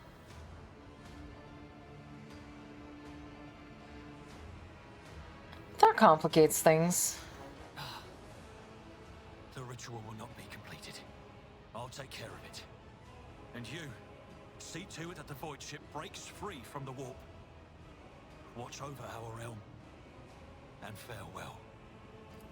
Accursed traitor! A time will come when you will bleed for her ladyship Theodora's murder. Remember my words, for they are the vow of he who marches toward his death. What? Theodora is dead? No, that can't be. Not now. I still haven't. Your ritual won't be finished, heretic!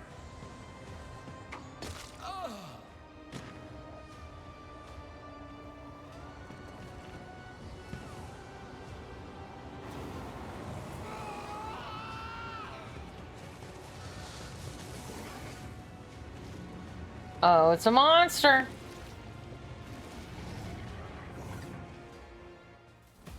The whispers are getting louder.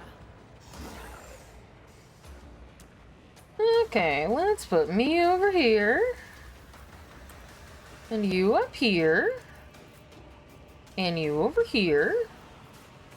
And you right here. Okay. Hey, smokelingers! I will triumph.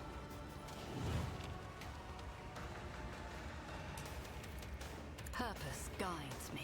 Oh, that's not gonna help him. Oh, wait, yes it will. That's not the Seneschal's job.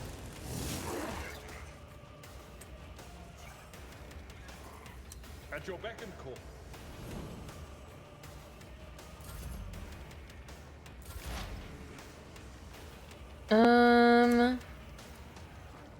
Anything is? Crush the feeble!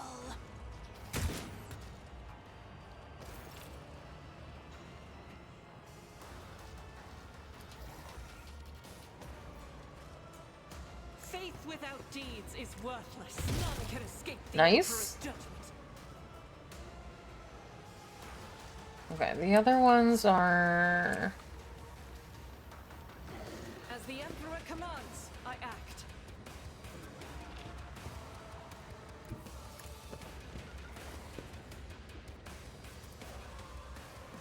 I don't see a percentage chance, so I might not be able to hit them? This is unacceptable. Okay, that's what I thought.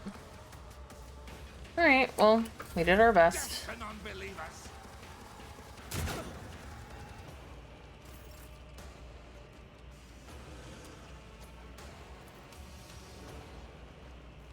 It will be done. Endure! The ruinous powers! Onward! Nice. Weapon at the ready. My faith strengthens me. Chaos guides me. Follow my lead! Duty prevails! Just a minor setback. You're fine. I shall repay your strike, shan't I?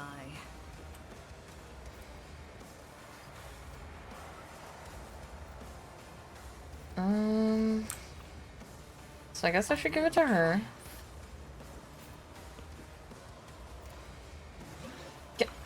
can he shoot me, but I can't shoot him? This is bullshit. Well, I just wasted her turn then. He shot at me from down there. But I can't Okay, I literally can't do anything with her then.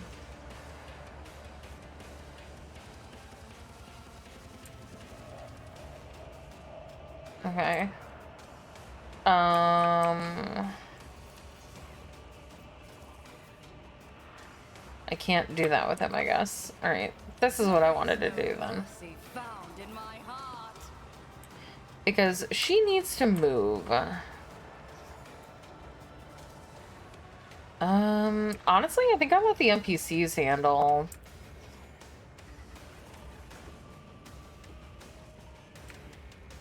Can... God Emperor, move through me. Be the fire in my heart.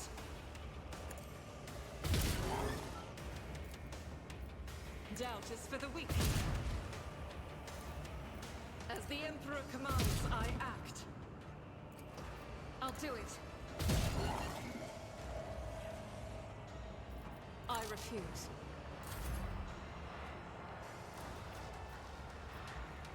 One step closer.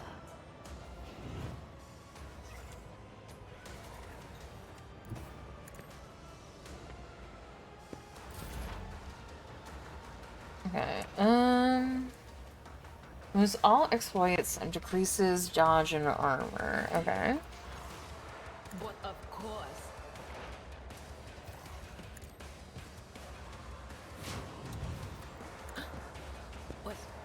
Was that you? Or...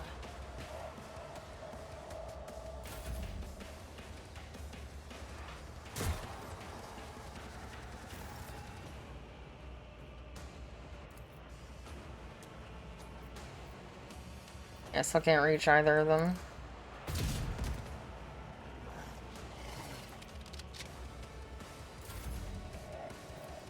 I will do like you. Victory is imminent. I'm not interested. Chaos guides me. He's not interested. I must not falter. Okay. Oh, dude, I wouldn't if I were you. Oh, there's fire there now? When did that happen? Oh. What is that? Oh my god, you NPCs are so dumb. Have you never played an MMO before? Why? Why did you do that? And also, why did you do that? And also, you always take out the ads first.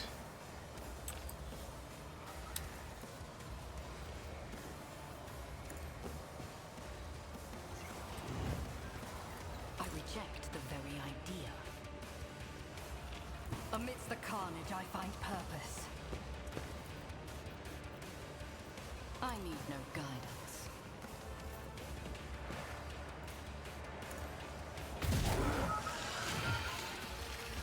Oh. He just ate a man.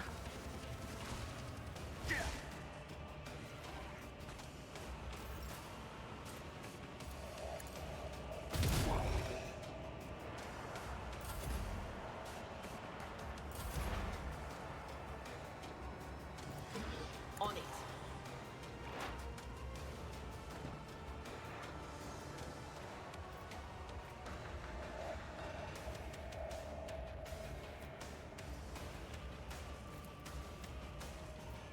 What do you mean?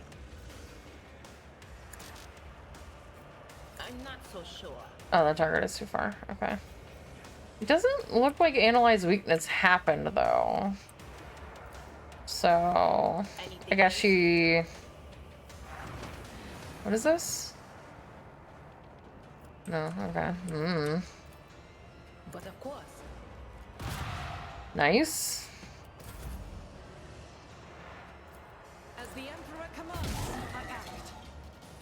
This is unacceptable.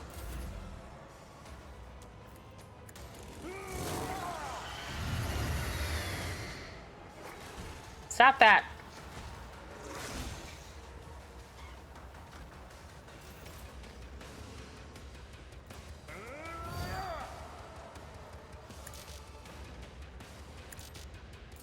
Death to the weak. There you go. Good job. Out of my way. How are you alive?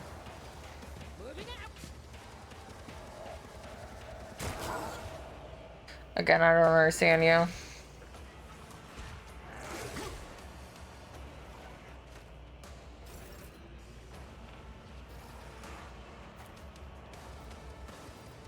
Purpose guides me.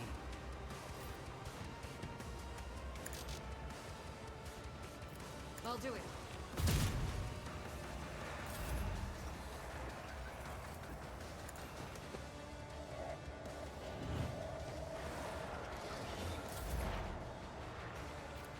Anything is.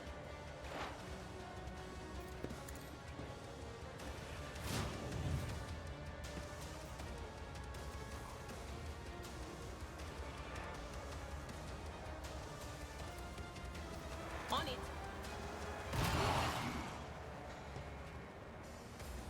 Oh, my faith shields me.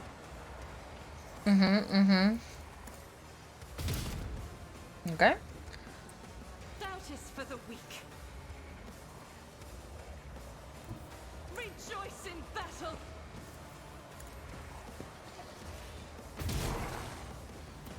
I've suffered worse. Why can't I use this? No matter the cost. Oh, now I can?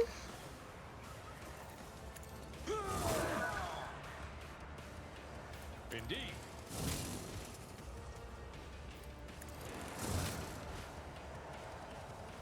At your beck and call.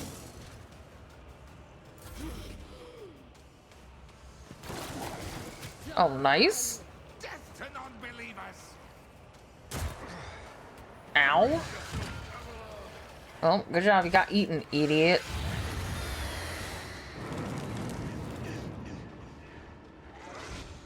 I'm trying so hard to kill this thing. And yet it keeps eating its allies. I won't waste my time on that. Target is too far.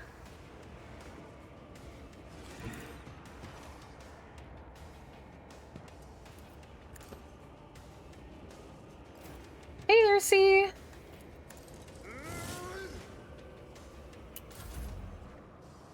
I probably should have done that first. This, I will triumph.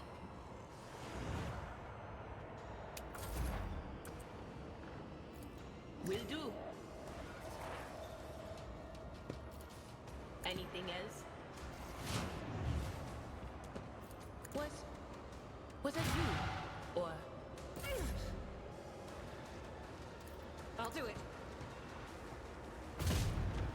Oh my god, I hate you! I will do my duty. It will be done.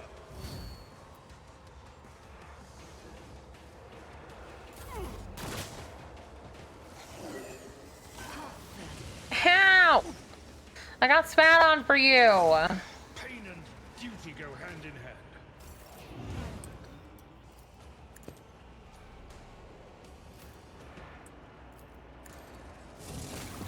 Thank you. Good lord.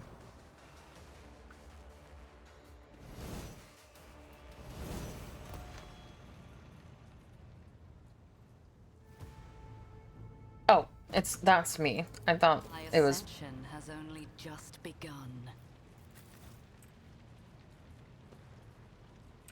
What the heck? Okay. Choose characteristic. Fellowship. Willpower. Ooh, okay. Anytime an ability or talent uses the fellowship bonus, a Voidborn character can instead use the intelligence if it is higher. Don't need that. Using a non on an ally. Ah, yes, yes, yes. Contagious luck.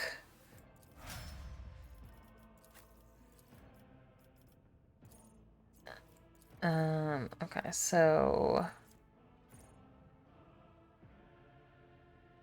he's usually on his own, and we'll give him toughness because he's gonna be our tank.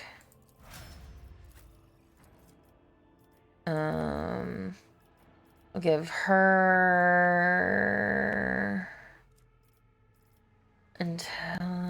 perception. Hey, Rovo. We'll give her perception, I guess.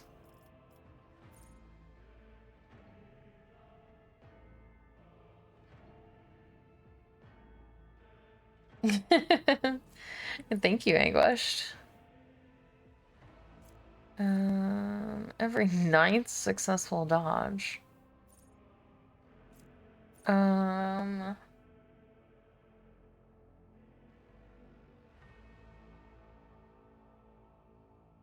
Okay, I like that. That's fun. Okay. Give her ballistic skill since she sucks dick right now.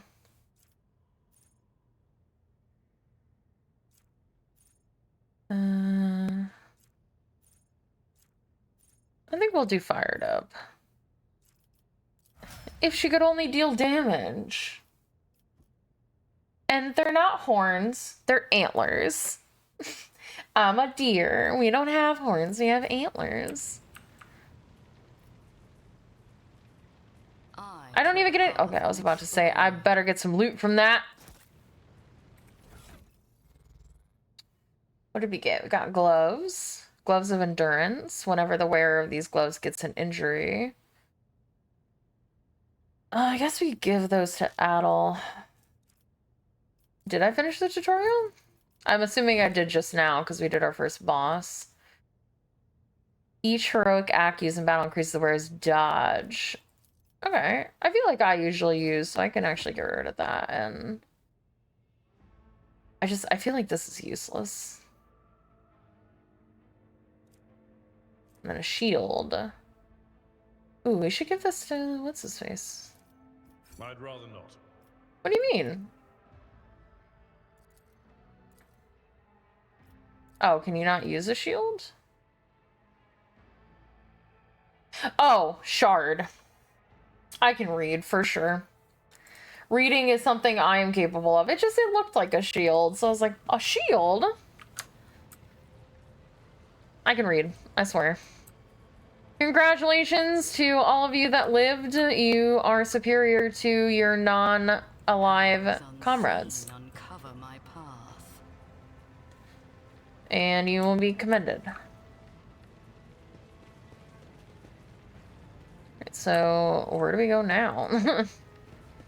You have a name. The heir is dead. He sacrificed himself to save the entire dynasty. Old man, he was never going to make it.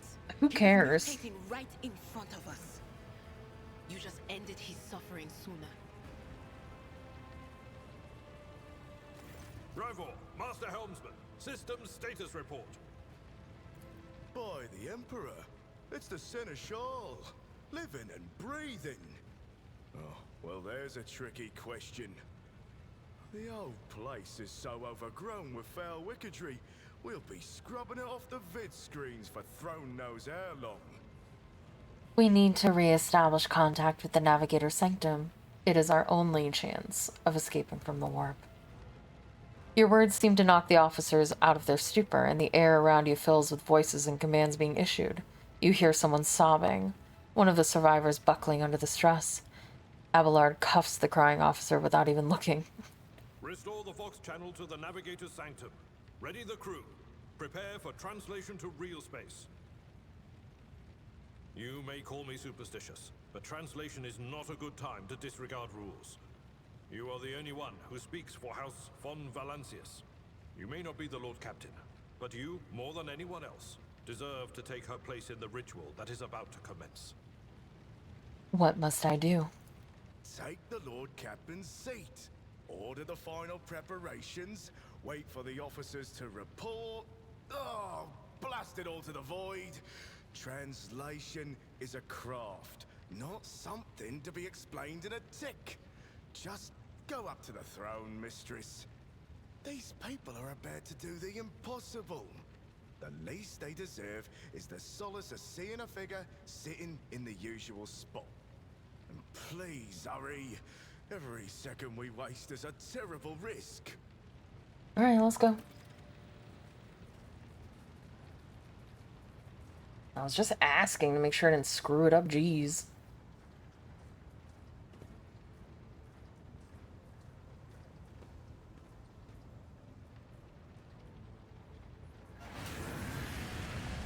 The image before you is hazy, swaying in sorcerous currents, invisible to a mortal eye, as if whatever is beneath this thin shell is constantly changing, while still remaining the same.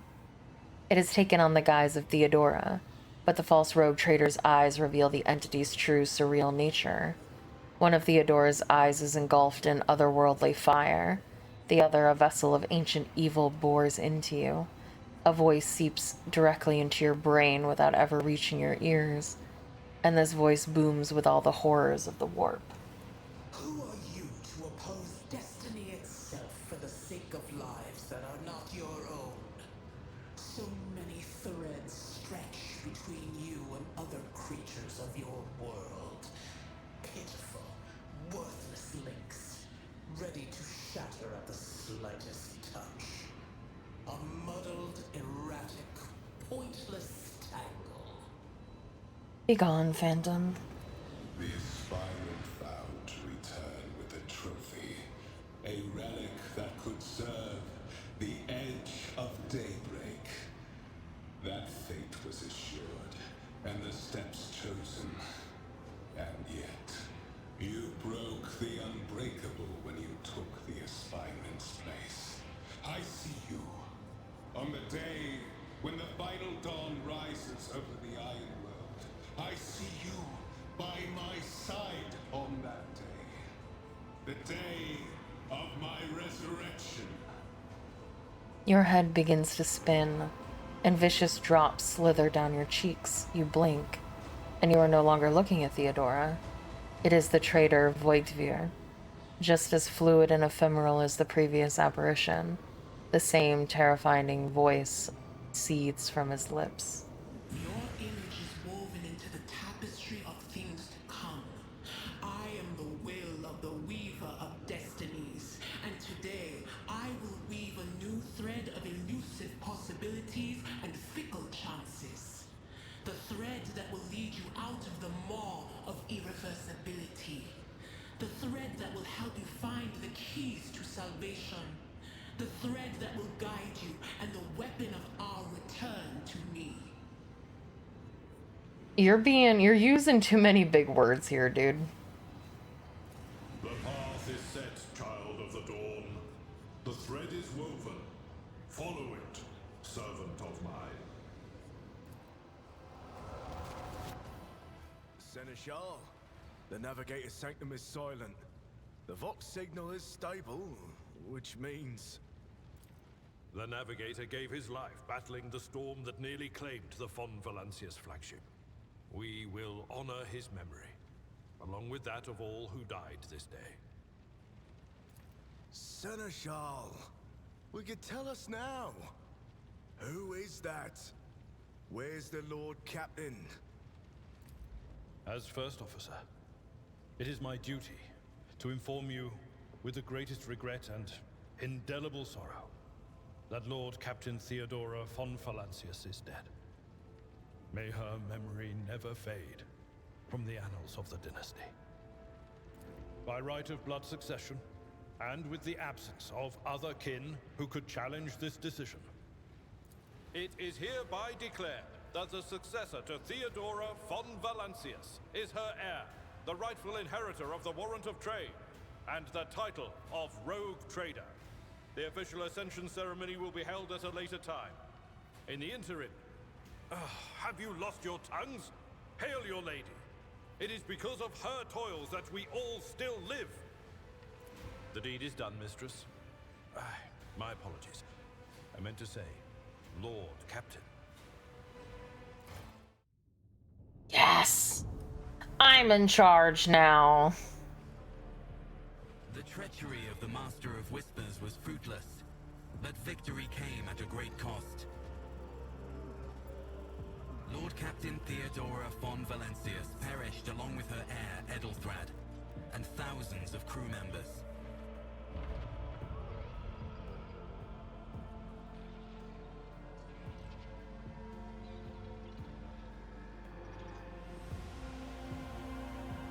Yet hope remained, for the second in line to the Rogue Trader dynasty survived, and through the strength of her resolve, saved those who were counting on her for protection.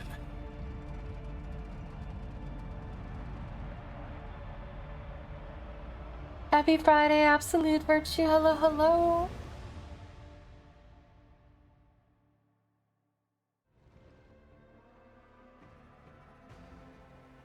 Conspiracy. I completed the prologue. Yes, yes. Okay, I'll be right back super quick. Before we, I imagine, get into more story that will tell me what I'm doing next.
My desk.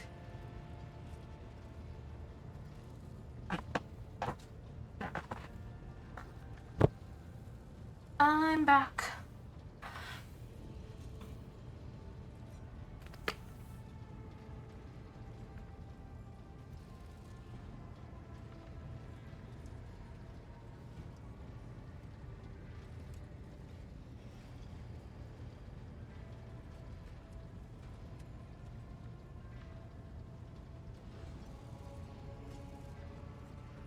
Cargo management. Open the cargo manager screen to learn about the cargo on your flagship, the amount, the types, and the percentage. Got it. Oh, did he say something? Deep shadows of weariness can be seen on Abelard's face, though the old officer's eyes are keen. They rake over you from head to toe. He frowns, muttering something, then nods to himself. Well then, your ladyship.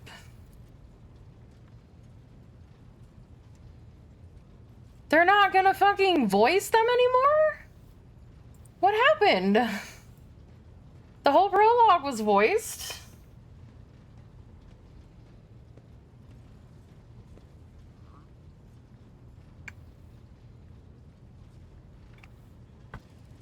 Laziness. Laziness. You must now hold your first officer's briefing in your new role.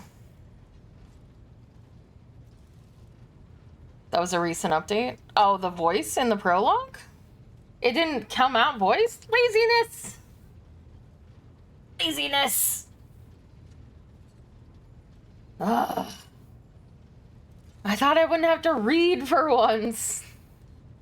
For many of those who are about to join us on the bridge, this will also be their first briefing. We sustained massive losses among the senior and middle-ranking officers. Some posts have had to be filled by the deputy's deputy, while others go unfilled entirely. And now the deck clans are deciding who will take over the leaderless crews.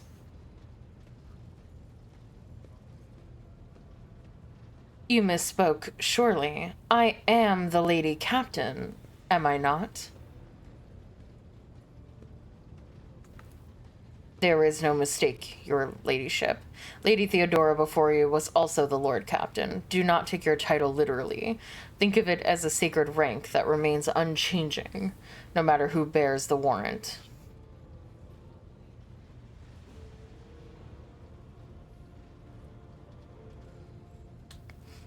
You have been chosen by the Emperor to carry the honorable burden of the rogue trader, High Gothic, whence this title originates, is a highly formal language, and so a certain level of inflexibility is to be expected. How did we come to lose so many officers? It appears the heretics were deliberately targeting the vessel's command. They knew exactly whom they were looking for and where they could be found, which is unsurprising, given that their informant on board was our own Master of Whispers. What is on the agenda for this meeting? Reports on the condition of the ship and crew. The Lord Captain is not usually drawn away from her important affairs to attend such routine briefings, but this is a unique situation. I am still receiving updates from across the ship, and they are not encouraging. Getting this bird to fly could take a gargantuan effort, even so far as you're personally negotiating with the authorities of the systems we are currently in. So prepare to hear a bevy of complaints and excuses, your ladyship. Take this opportunity to get a good look at the officers who work 6 decks away from the bridge, and they in turn will have the honor of beholding the visage of their Lord Captain. Have you succeeded in tracking down Voidveer? No, Lord Captain. In all the commotion, his trail went cold. Our people are still on the hunt for him, and any mutineers who may still be skulking in the ship's many corridors. But frankly, I would not be surprised to hear that we are now 1 shuttle short. I am afraid it will be some time before he answers for all that he has wrought. I am ready to start the briefing. Summon the officers. With a gesture, Abelard relays the order to the adjutants at the far end of the magnificent chamber. Yeah, but unfortunately, I think that's pretty common in like older RPGs. Like I played through Baldur's Gate 1 and 2, and like some of it would be voiced and then a lot of it wouldn't be voiced, and it was quite annoying. I think Baldur's Gate 2, it was actually worse because there was more voice acting. So, yeah, it definitely does kind of suck to go through the entire prologue with it being completely voiced and you think that the whole game is going to be like that. And it turns out, nope, it actually was just the prologue, and the rest of it, you gotta do it yourself. And it's like, oh, that's not very fun.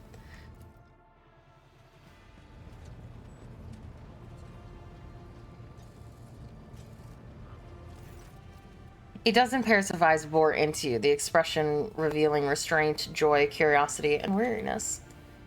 Attention, officers. You have been granted an honor. Lord Captain Celine Whitetail von Valencius will personally conduct today's briefing. Our most gracious Lord Captain is ready to hear your reports.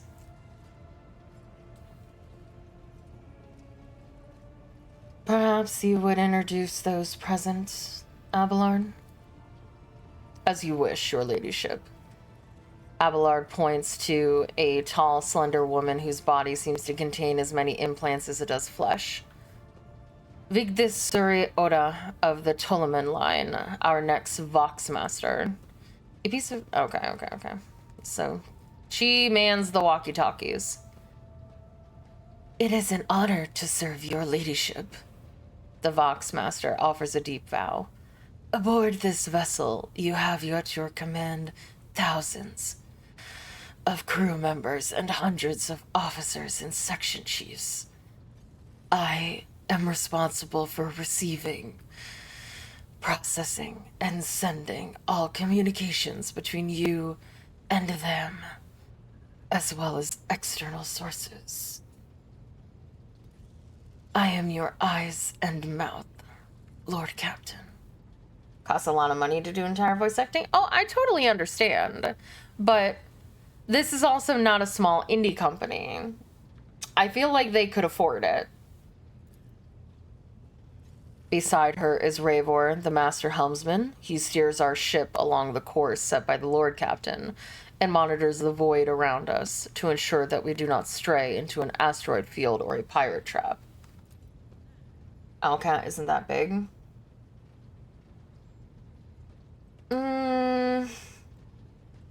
I mean, I guess, but it also feels like they didn't really have to do much because... Hold on. What else have they done? Yeah, they did, like, Kingmaker and... Like, yeah, they did Wrath of the Righteous and Kingmaker.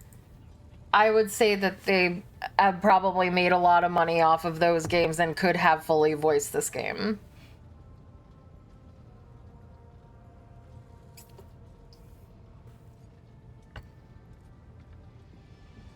Because I played a little bit of Wrath of the Righteous, and from what I recall, that game was fully voiced.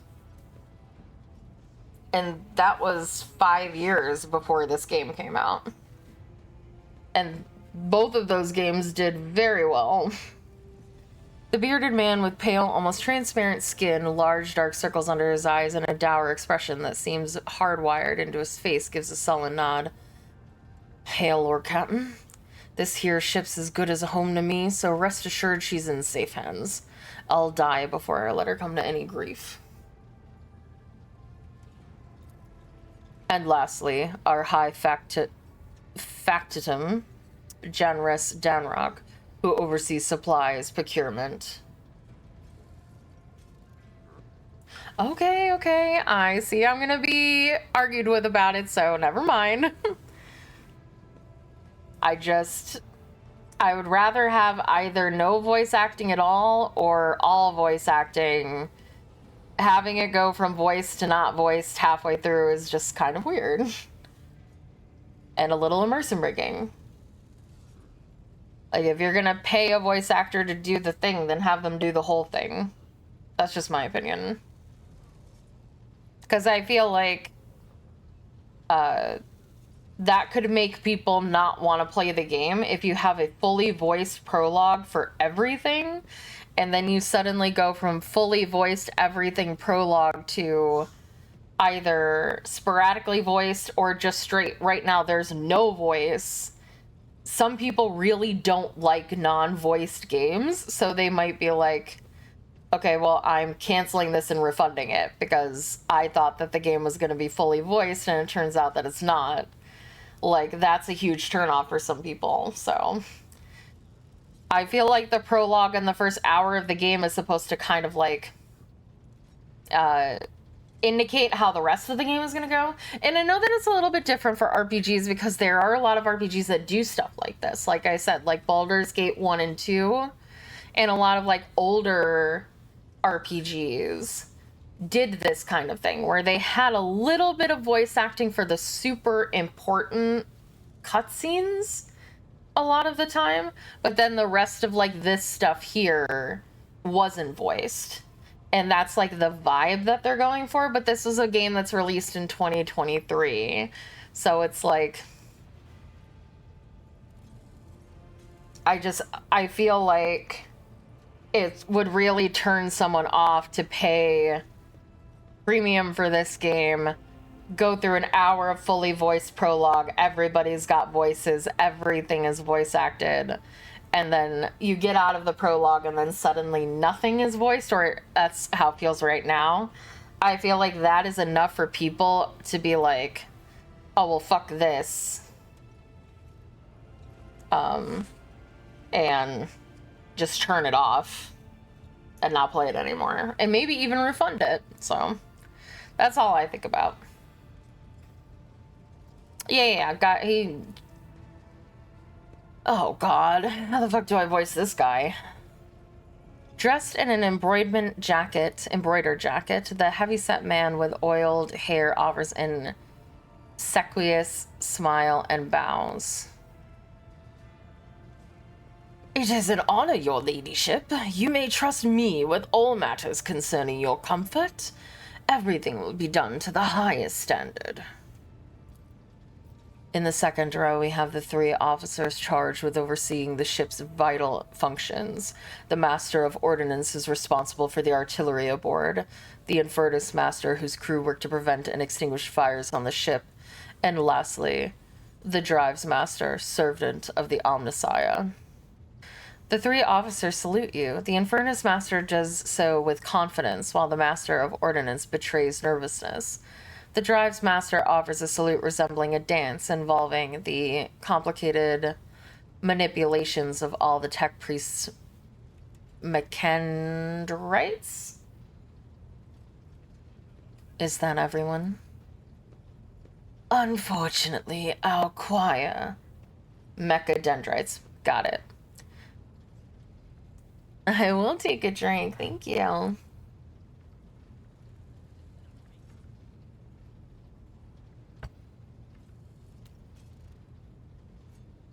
Unfortunately, our choir master, the esteemed Zachary Ways, head of the Astropath section,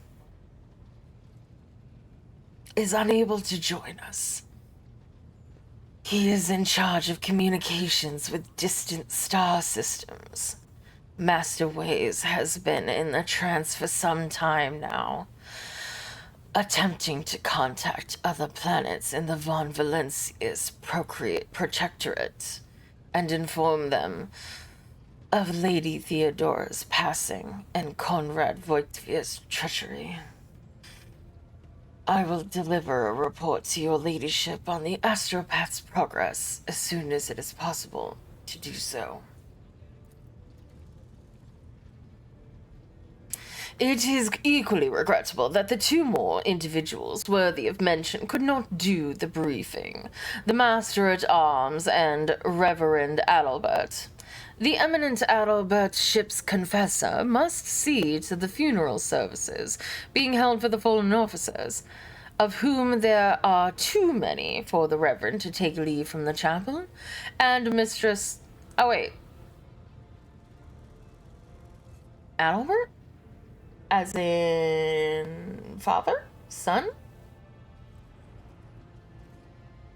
And Mistress Sarbeck, who has replaced her late predecessor as our Master-at-Arms, is currently helming the search for any agents in Voigtvir who might have survived.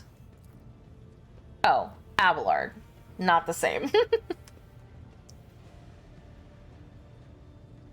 All other present are adjutants, secretaries, and deputies. They are here to take part of a record of proceedings. I wish to hear the Infernus Master's report.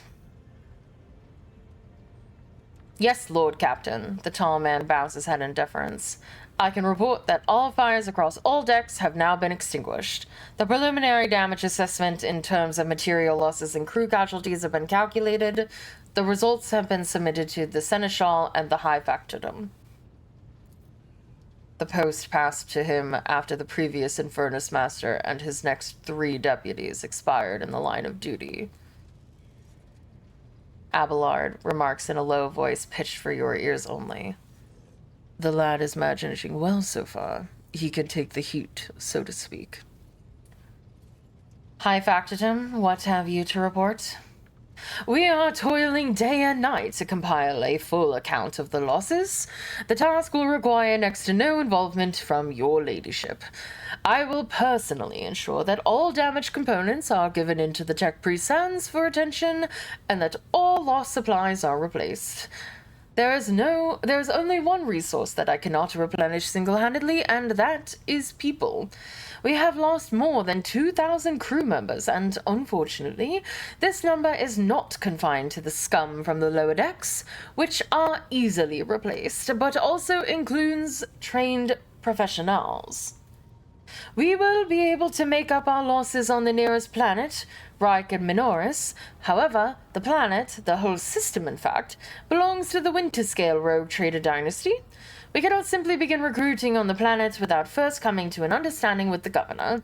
In that respect, I am powerless. Negotiations at this level are a matter for the rogue trader.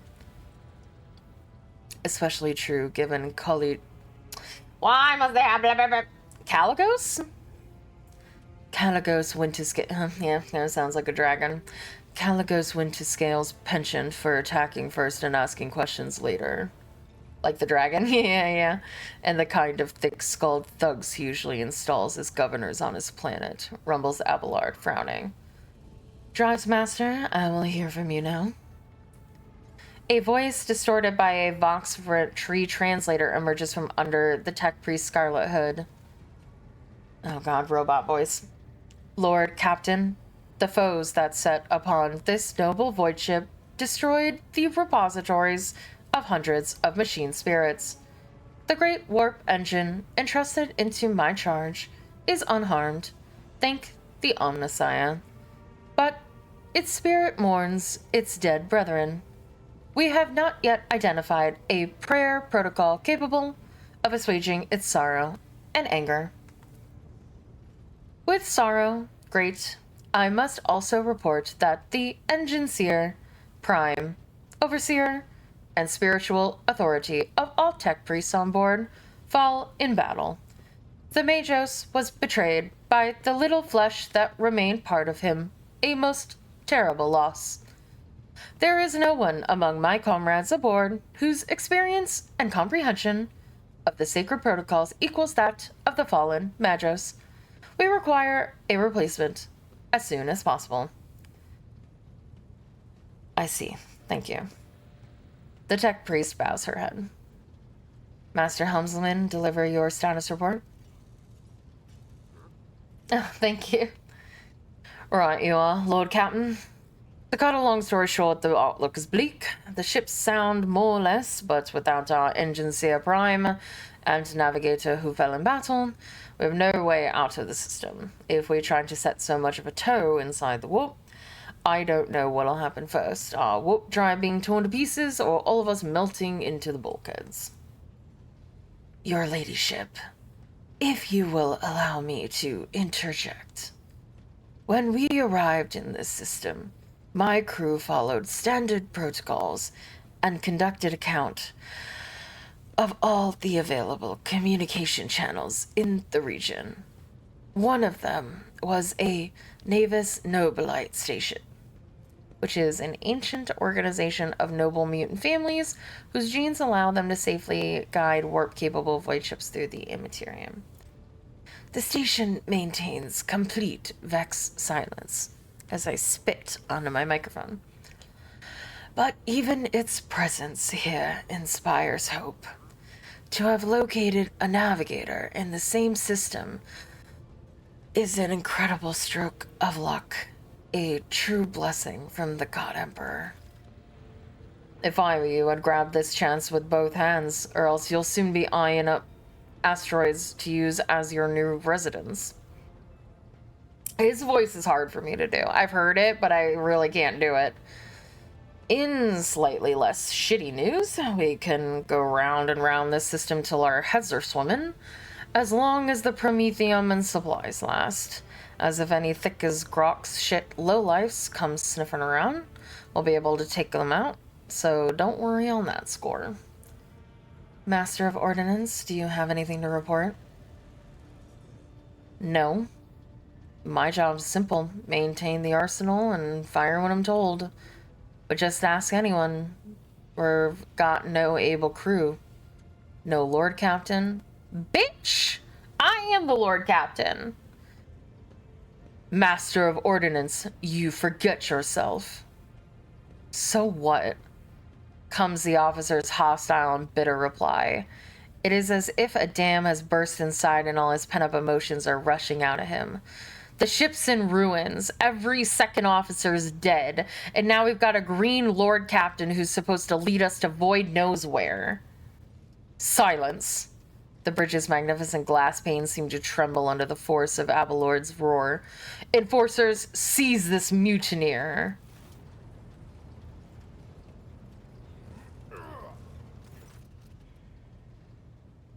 If only one officer out of the whole lot has fallen to pieces, then that's not bad at all. Your ladyship, I do humbly apologize on behalf of the entire crew. What would you have us do with the Master of Ordnance? The former Master of Ordnance, I should say. Besides, find a replacement, that is, for we already have one lined up.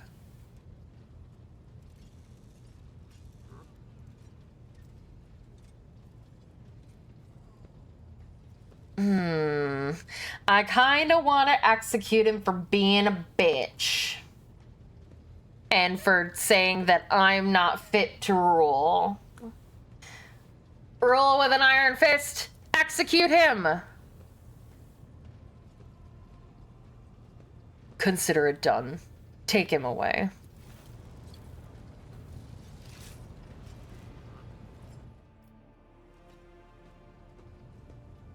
The brittle laughter of the Master of Ordnance reverberates around the bridge as he is led to his fate. To summarize, we have sustained serious losses in crew members and we require a new engine seer prime and navigator. Is this all that is preventing us from continuing the voyage? Precisely, Lord Captain, but bear in mind that this will not be the end of our trials. The ship's systems must be properly inspected for major damage, which can only be carried out at Footfall Station, home to the only dockyard in the sector. But we will never reach Footfall without first solving these 3 immediate problems. What can you tell me about the system in which we currently find ourselves? I cede to the Voxmaster on this point, Mistress Cobblemon. We are in the Rykid star system, and our voyage here has undertaken on orders of your ladyship's predecessor. There are 3 inhabited bodies in this system, and our attempts to send Vox messages have produced confounding results. The Navis Nobilite station has not simply failed to answer, it seems to be maintaining total Vox silence. However, we did receive a distress signal from the prison planetoid in the system, and Rykid Minoris itself is also not responding to our hails. But what is most alarming is that our augurs have intercepted signals from the surface that seem to indicate ongoing hostilities on the planet. The situation is not very encouraging, but without a navigator, a tech priest, and a new crew members, we won't be able to travel anywhere. Therefore, we must go to the planet and the Navis Nobilite station and find out what in the void is going on. Thank you all for your reports. Dismissed. The assembled officers salute to you as one. Your ladyship. There is one other thing. A confidential matter of the utmost importance. Lady Theodora, your eternally esteemed predecessor, brought the ship here to this system for a reason. She was given a secret commission. You perhaps are wondering who has the authority to commission a rogue trader to do anything. Excuse me. And I shall tell you, the Lord Inquisitor, the hand of the Emperor, the chief architect of his will in the Coronis Expanse. Is that so? I came across a strange handwritten letter in Theodora's desk. It was signed XC. You are referring to the contents of that note, I presume? Yes, quite right. XC. Xavier Calcazar. Lady Theodora was to seek out the Lord Inquisitor's right-hand man, one Heinrichs van Calox. An interrogator, you understand. All I know is that he is somewhere in this system, that we must find him and offer him whatever assistance he requires, and then deliver him to Footfall in the Verbunda system. Finding him without any more information to go on will be difficult indeed, but an Inquisitor is an important individual. The authorities in the system, either of the Navis Nobilite Navis, or the governor of Rykid Minoris, may know something. Too many complicated words. Complicated words, small brain.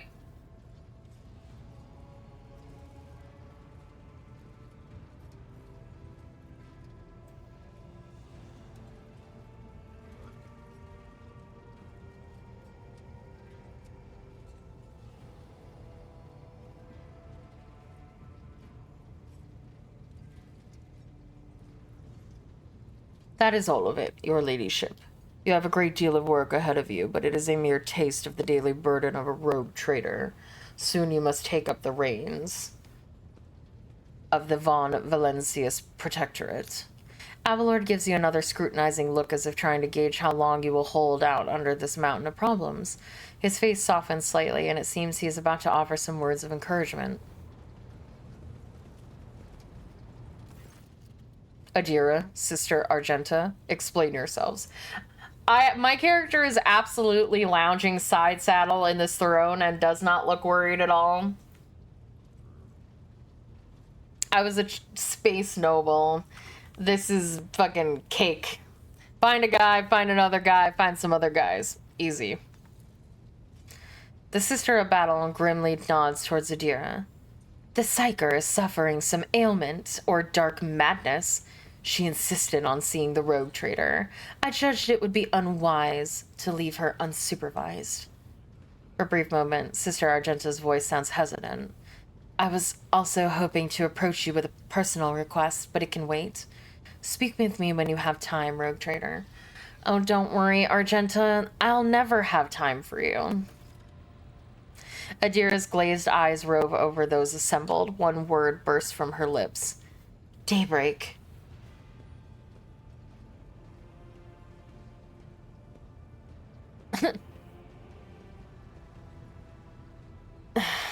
Abelard, bring the witch to heel.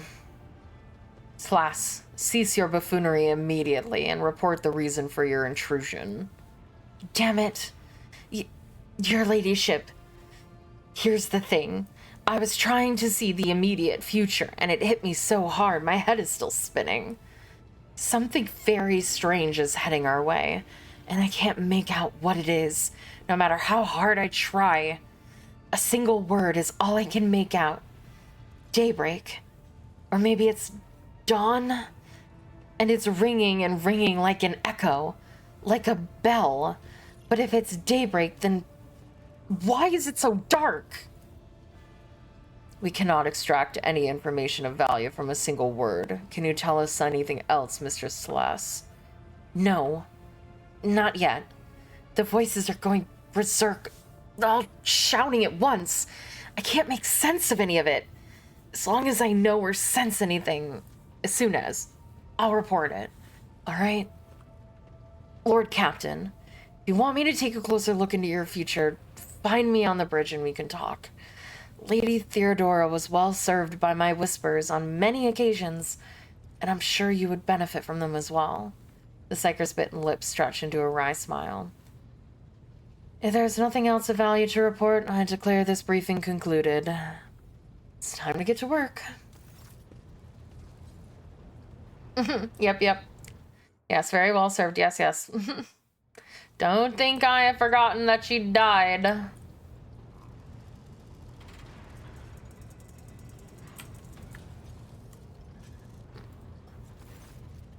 A thin, pale woman stands. Ooh, that's fun.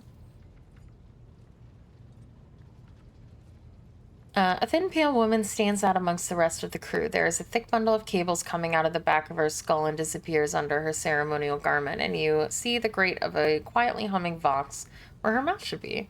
The woman sees you and bows her head in a respectful greeting. How may I serve you? How may I serve you, Lady Captain? Lord Captain, whatever. What are the Voxmaster's duties? I am the ears and voice of this void ship. I supervise several dozen officers and 3 times that number of support personnel. We receive, send, encrypt, and decode all incoming and outgoing messages through the ship's internal and external channels. And we also ensure clean communications and the optimal efficiency of the crew's Voxcasters. If you ever want to know what worries and concerns your crews are harboring, what your subjects are whispering about in local networks after their watches, and what their leaders are clamoring about over shortwave Vox transmissions, just come and see me. I will satisfy your curiosity. Have the Vox spirits brought you anything interesting lately? Forgive me, Lord Captain. I have no information that would be interest to you at this moment. Your appearance is unique. You are a Voidborn, are you not? Don't you know, Lord Captain? Both of us were born in the cold vastness of space, but there are no two identical tales, just as there are no two identical stars. If you like, I will gladly tell you about the lives of the Voidborn across this vessel. Tell me about the lives of the Voidborn in my crew. To us, the groans, creaks, and murmurs of the ship sound the way babbling brooks and singing birds do in world dwellers. We hear the ship breathe, know what it is feeling and thinking. We are a part of the ship just like it is a part of us. We perform numerous functions, and there are many officers among our number. Some maintain order and prevent mutiny. Others serve as shepherds and support the crew, and some devote themselves to mending the body and spirit of the vessel. Most of the Voidborn are members of large voidship dynasties that bear responsibility for a certain aspect of the ship's life. For 300 years, the main branch of the Cobblemon dynasty has produced the ship's Foxmasters, and most of our subordinates come from the cadet houses of the dynasty. How do you find life on the ship? Life has been quite generous to me, Lord Captain. I am the Foxmaster, and only the best in the dynasty can become one. By virtue of my skills and position, no one has ever denied me anything. Our family claims a spacious section for its demesne? I also enjoy long walks through the narrow and dimly lit. Yeah, she's pretty cool. Corridors of the ship, listening to the sounds of her activity, falling asleep and waking up to the chanting of hymns, and admiring the stars above, of course. How do the others on ship treat you?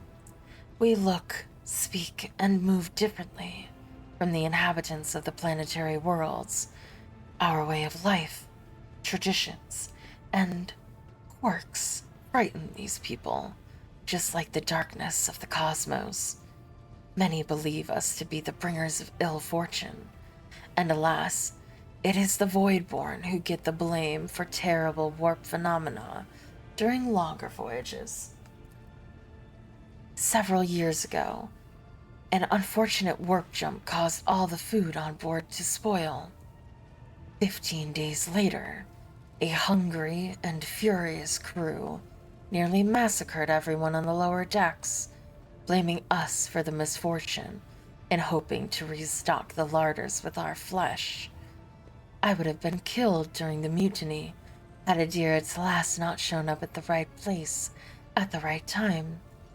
She came to my rescue, and the scoundrels' fear of her was even greater than their fear of the Voidborn. Looks like you're close friends with Adira. The Voidborn seldom make friends, especially among the captain's entourage. But you see, many consider Adira to be different. I am different too.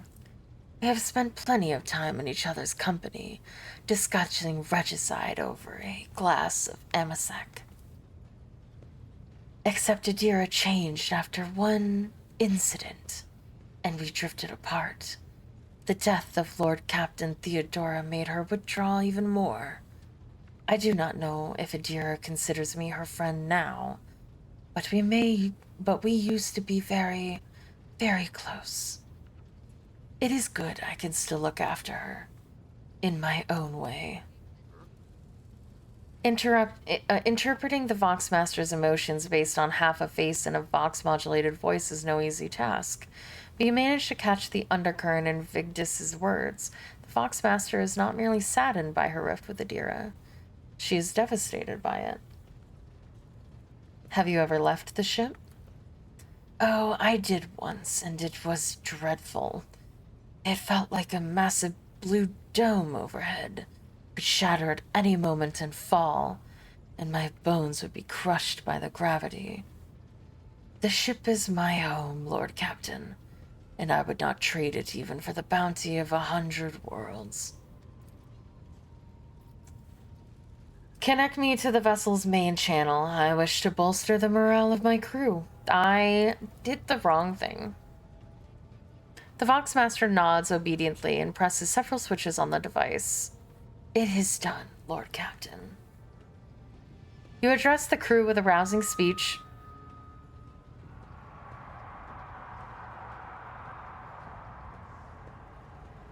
Ow.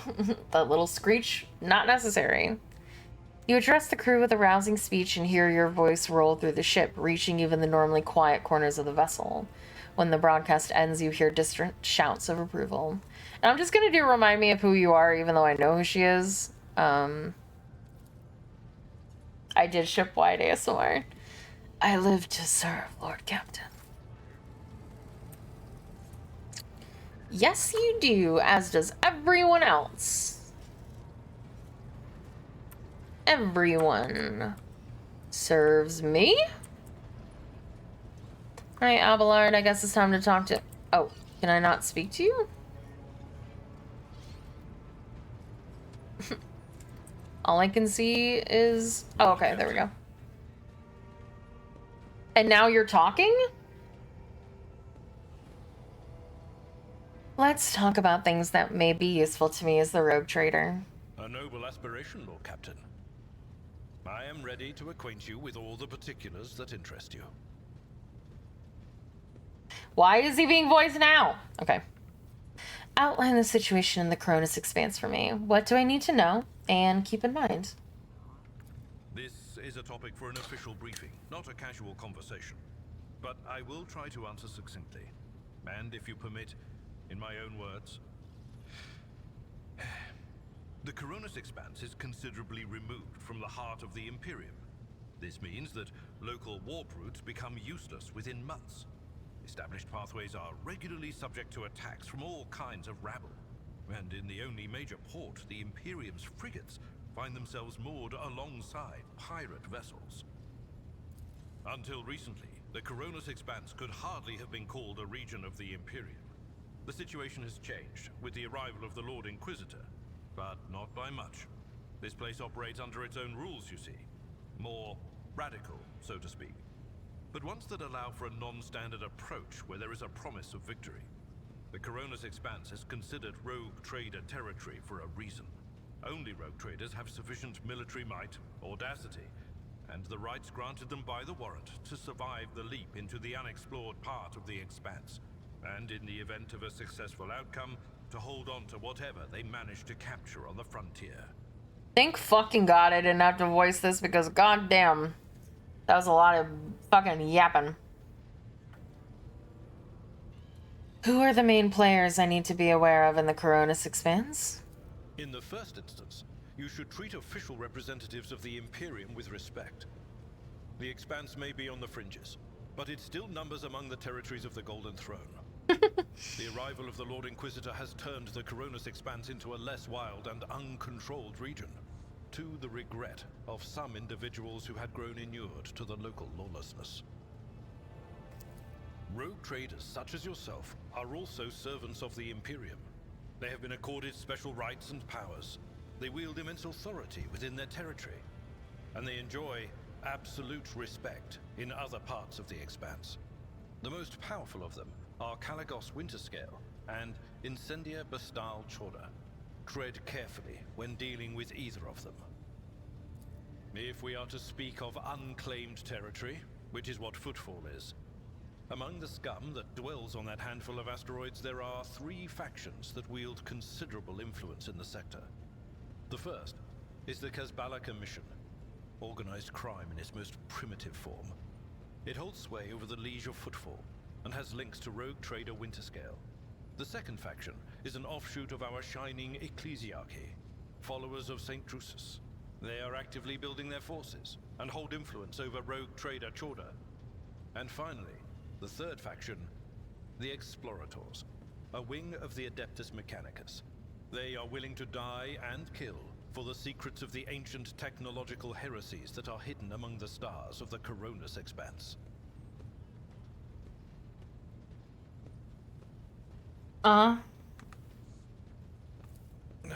You know, Lord Captain, I am no admirer of fine art.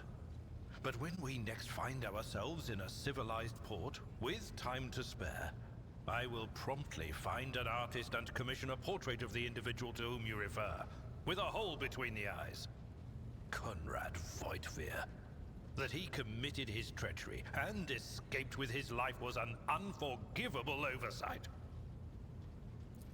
We both served Lord Captain Theodora for many years, and we never saw eye to eye. He was brash.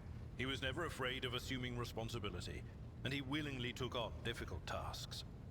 I am loath to admit it, but the Von Valatsius Protectorate continues to reap the fruits of his labors to this day. His service always garnered my respect. But everything else about him made me want to wring the neck of that two-faced snake. If you are taking comfort in the thought that we will hear no more of Conrad, prepare to be disappointed. You thwarted his plans, his meticulously plotted and nurtured treachery. He is sure to attempt to strike at you, and he will use his contacts and knowledge of the Protectorate to do so.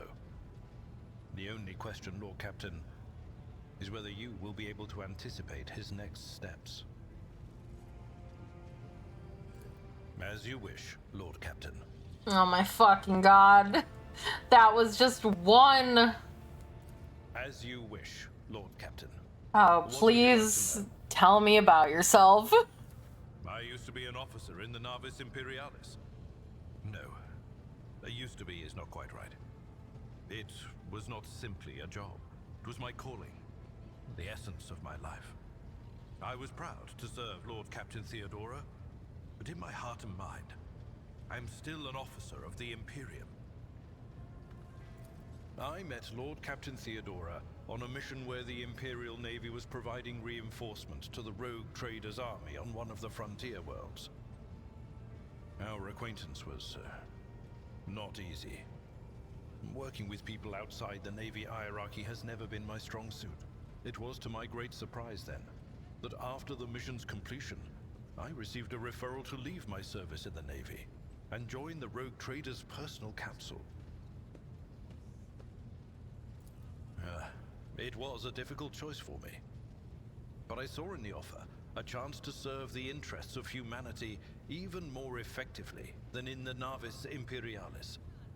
You do not need me to tell you just how remarkable a person Lord Captain Theodora was.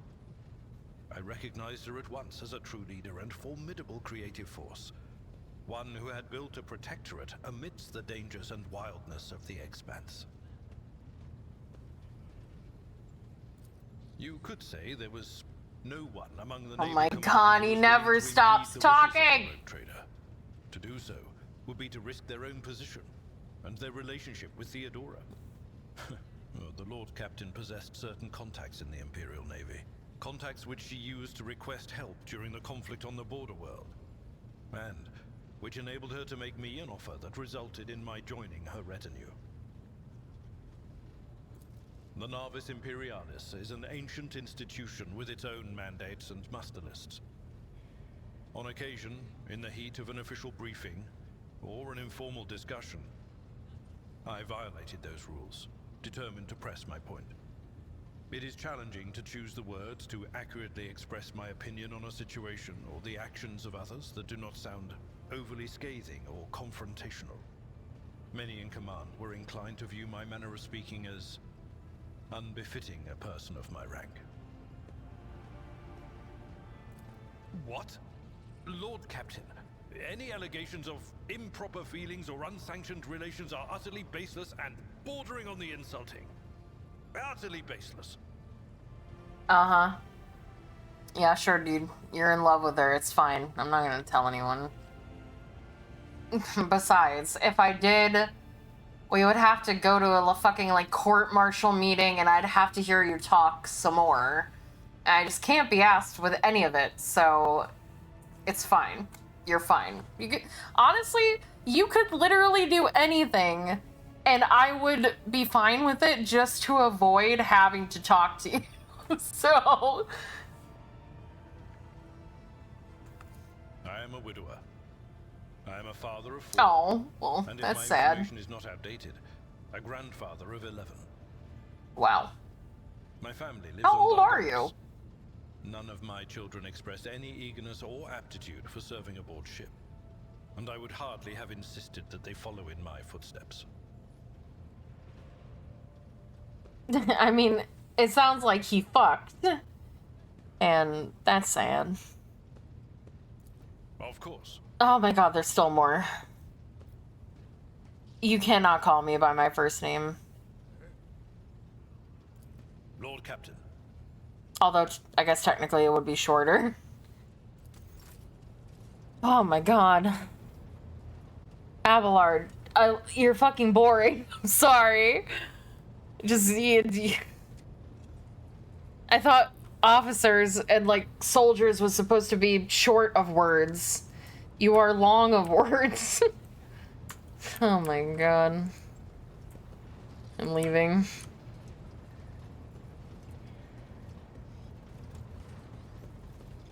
Janris, I have to talk to you, I guess. Hello.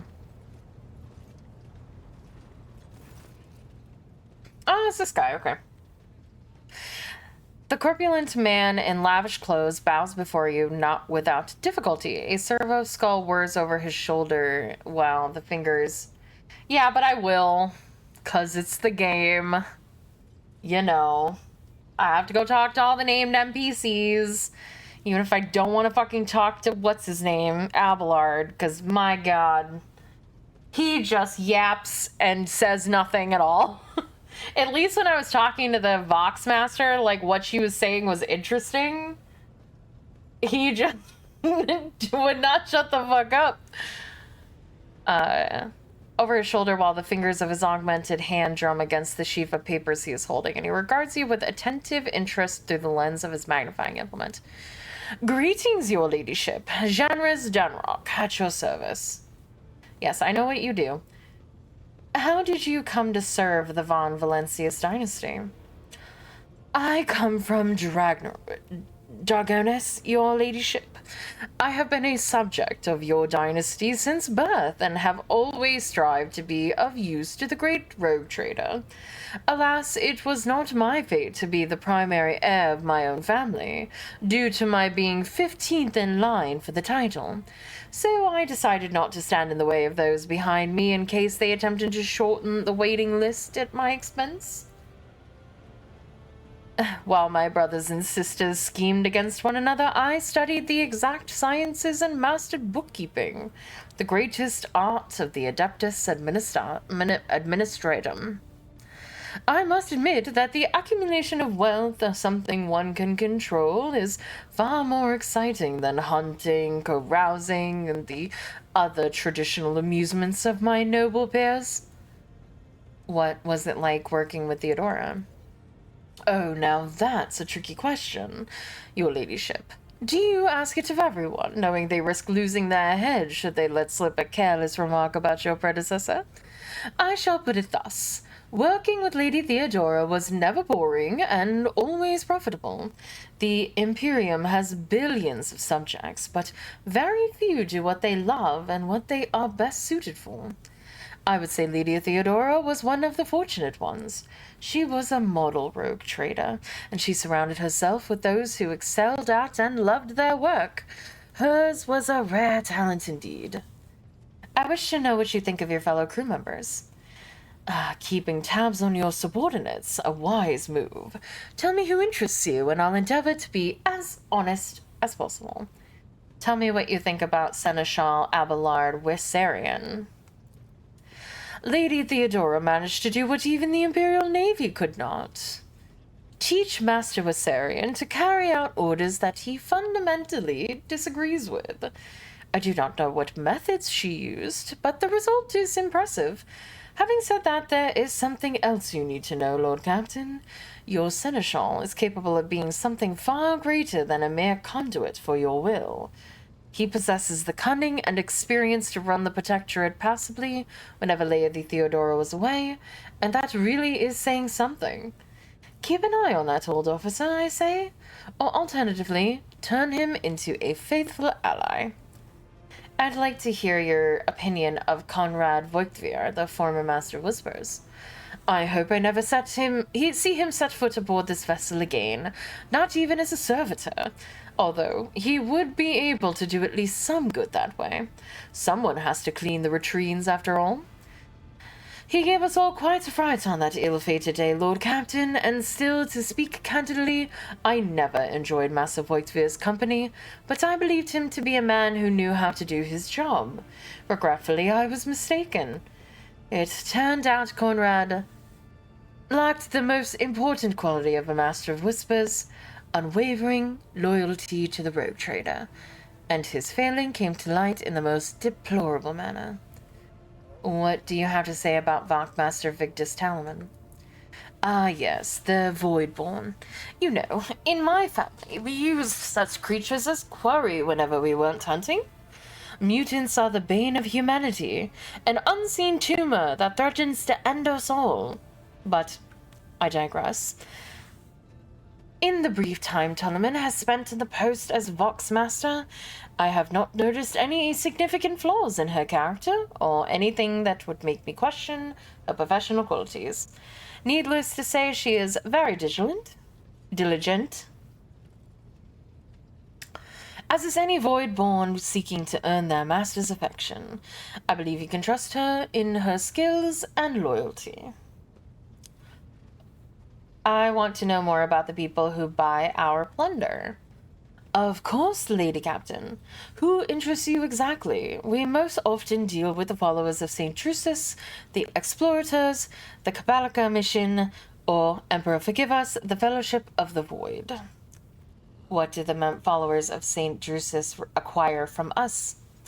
The Drusians will hope to bring the wow. Trying to do this voice and with these words is tough.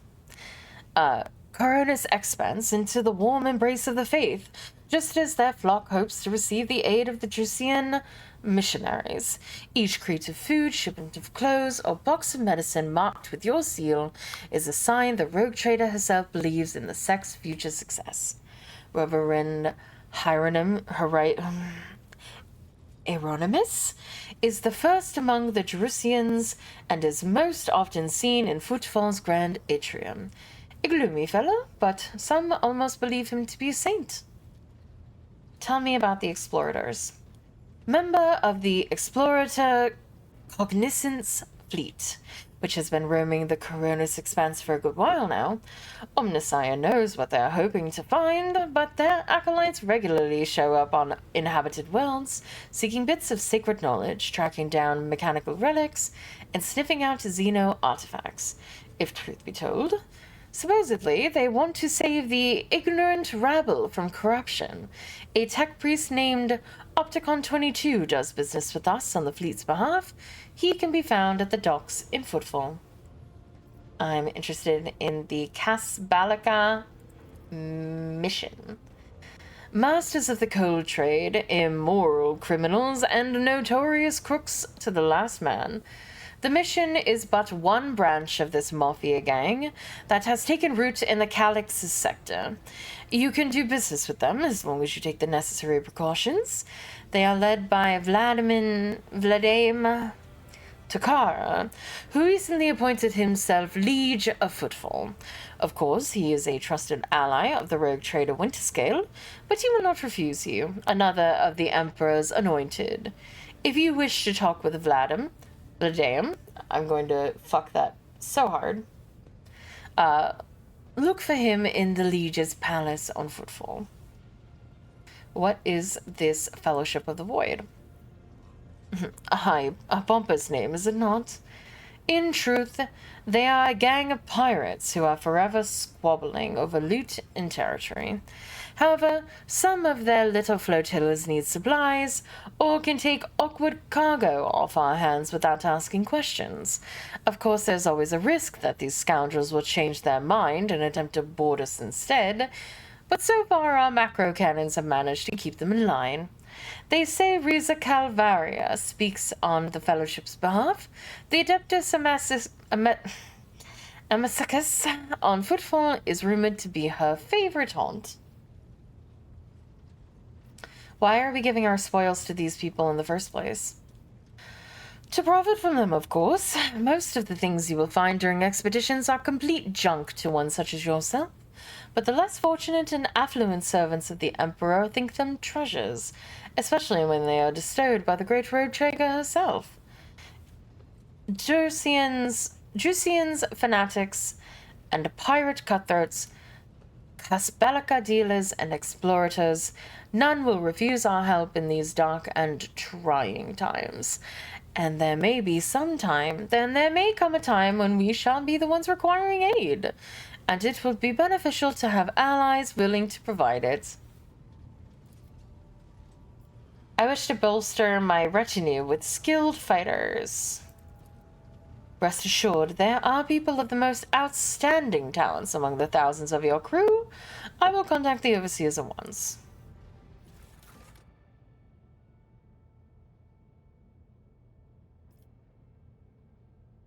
What is this? Oh, is it like another companion or something?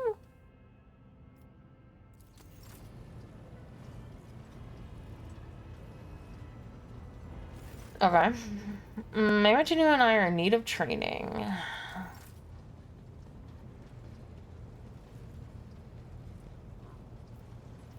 Oh, okay, so retraining, I'm assuming, like redoing your talents. Okay, I'll come back later.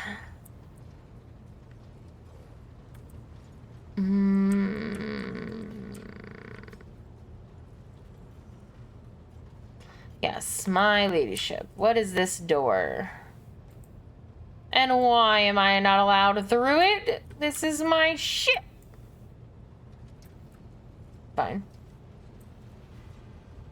I'm leaving. If I press M. Okay, I need to speak to you. Apparently. The tall, middle-aged woman stares straight ahead, her eyes vacant as she rubs the implant on her temple. Her collar is undone and one of the clasps is on the verge of falling off. Sensing your presence, Adira turns her head toward you and offers you a crooked smile, even as her eyes look right through you. Adira, about your abilities. What are you talking about, Lord Captain? You are a psyker. Psykers are only granted the right to live with the Emperor's blessing. Have you ever been to Terra? Look, Lady Theodora couldn't care less if some eggheads measured my brains or not. It's not about the seal on your forehead, get it? It's about what's in your gut, if it's rotten or not. My gut's stronger than the adamantine on this here ship. And my implants are better than the ones they put in you on your Terra. If they weren't, I wouldn't have lived as long as I have. Where do you come from? Lyra, an outlying world in the Heathen Stars region. In the Coronis Expanse, the deeper you go, the less visible the Astronomicon gets, and the less people know about the Imperium. The arrival of a rogue trader is the best thing that can happen to a world like that. The very best. Tell me about Lyra. It's an out-of-the-way planetoid between two faint stars. On Lyra, a dozen local tyrants fight over 5 measly continents. But they use everything they can to win, from poison to psychers. I haven't been there in many years, but there's nothing for me to miss. Trust me. But here on the ship is a different story altogether. I saw more wonders in my first year serving Lady von Valancius than I'd seen in my whole life on Lyra. Like my first journey through the warp, I was in bed for 3 days. I felt like supernovas were exploding in my head. I only found out later that I'd gotten off easy. Just through the bulkhead in the bay next to mine, a whole team turned into... Look at me rambling on, Lord Captain. Pay no attention. You never finished your story about your first time crossing the warp. It wasn't like it was a very fun trip, Lord Captain. But look, if you want to be entertained, I'm the woman for the job. I'll entertain you with one of the stories from my collection, no problem. But if you want to hear about the time I melted everyone in the bay next door, well, I just don't really want to go into the details on that one, all right? What did you do before you came to be on the ship? Oh, I embroidered wall hangings in honor of our national heroes. I did the same thing I do here, Lord Captain. Divining. Our rulers prized the ability to see into the future. Every psyker that could be found was worth a small fortune on Lyra. There's no such thing as a peaceful life on Lyra. People like me were especially sought after. They'd pick psychers up wherever they found them, buy kids off their parents, even just abduct them. Take me, for instance. I got taken from my street gang. The older kids sold me when they noticed there was something off about me. The ruling dynasties had schools where they trained us and beat us black and blue. And then they packed us off to serve. Some of us held on for a long time, but others didn't last. Not everyone's as smart and talented as me, you know. Some people crossed the line and were out of commission before their time. Theodora von Valancius paid a visit to the ruler I was serving at the time. I don't know what the visit was for, and it's no business of mine anyway. I can still remember the way the voices in my head changed when I looked at her. They were practically screaming. She had so much behind her, and plenty ahead of her too.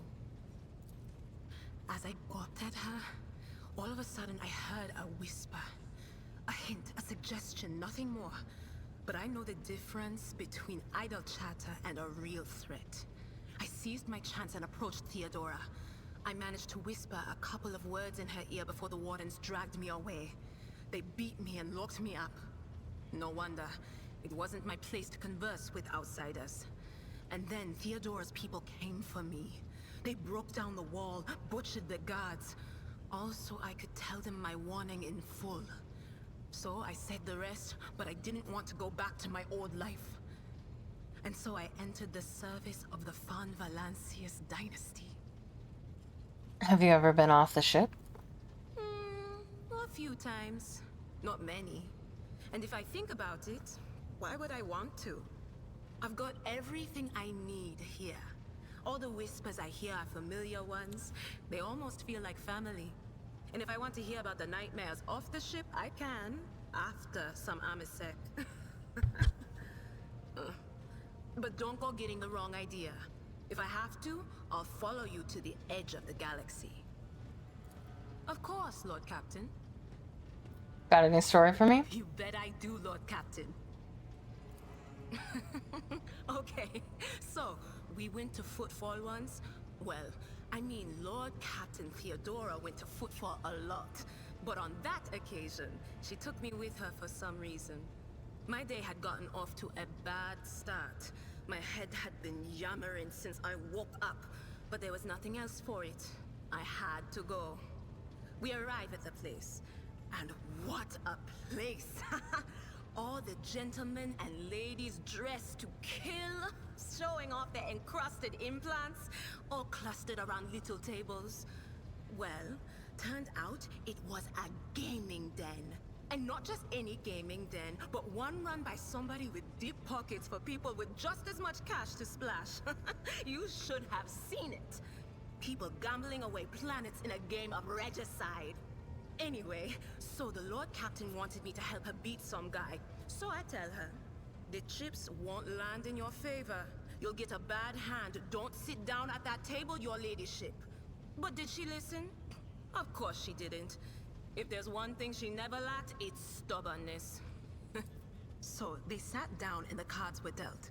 I'm hovering around like I'm not involved, but I'm keeping my eye on things. And everything in my head keeps getting louder and louder. Anyway, it's a good thing I realized in time that my mind wasn't going haywire over a losing hand, but something else.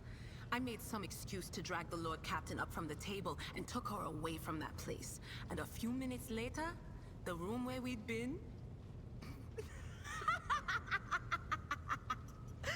It turned out some wise guy had the same bright idea to bring a pet psyker along with him. One of those ones who just scuttle around in Footfall's underbelly. And the psyker just freaked out, I guess. After all the commotion, people went to see what happened in the room. And they'd all gone for each other's throats. Literally. With teeth.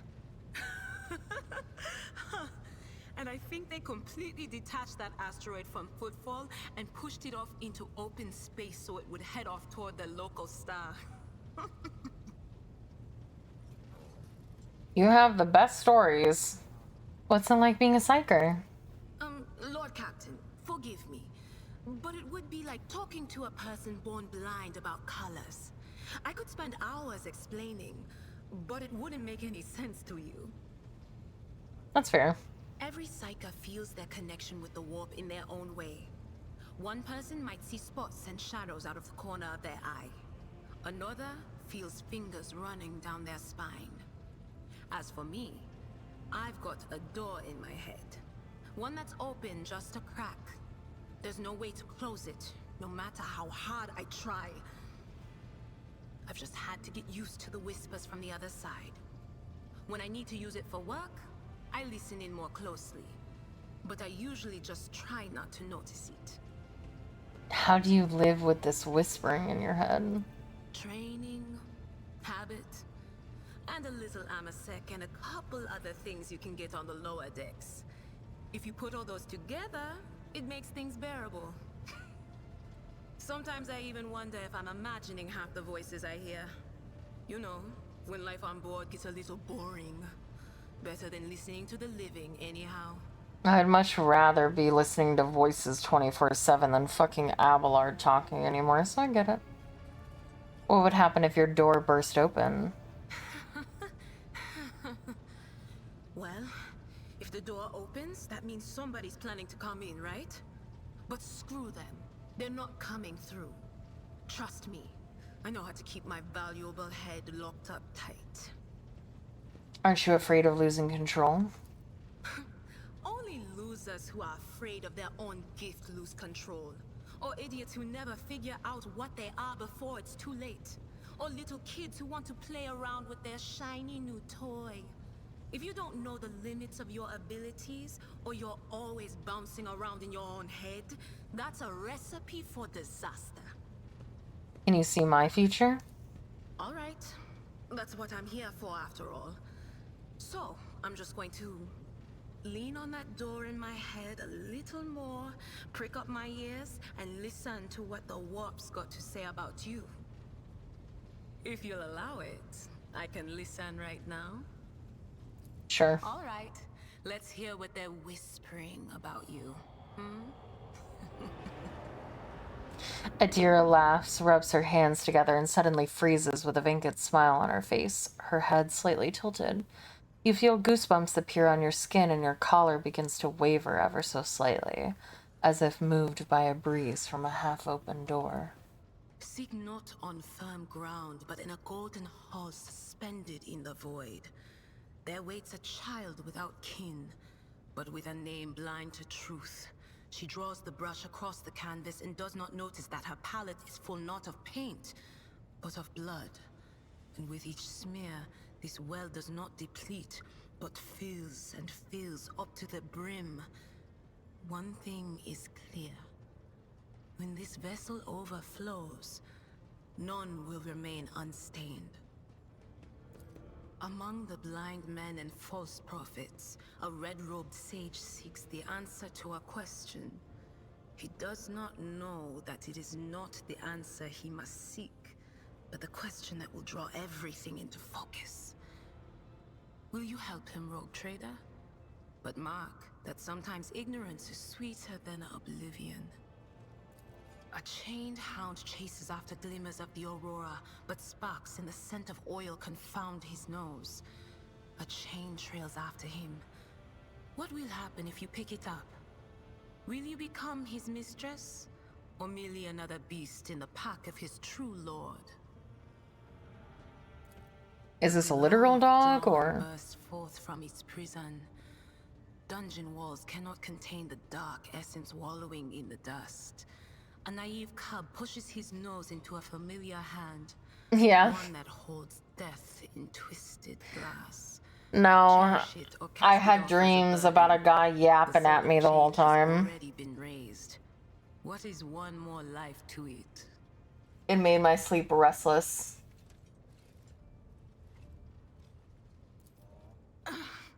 I'm sorry, Lord Captain. The voices are going wild. I can't make out a thing. I'll try to rein them in somehow, but for now... I think that those portents were perhaps about companions? All right, let's hear what they're whispering about you. I'm sorry, Lord Captain. The voices... None of the officers knew the Lord Captain well. Not even Abelard, and she was always closer to him than anyone else. She told me from the off that if I ever listened to anything in the warp about her without her permission, I'd be going out through the airlock. I'm not an idiot, so I never stuck my nose where it didn't belong. Only when I was asked. It's hard to wrap my head around the fact that she's gone. Lady von Valancius gave me everything I have. She opened the stars to me and the paths between them. I still think I can hear her voice. Things are strained between you and Argenta, isn't that right? The little sister is afflicted with her own set of voices. Ones that whisper to her about corruption and heresy.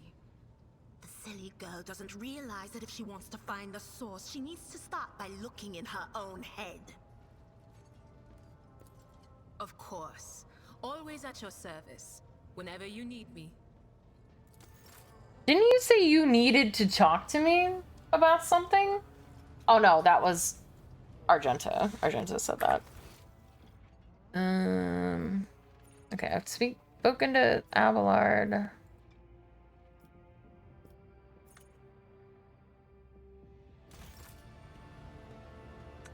Where is, huh? Or maybe down here.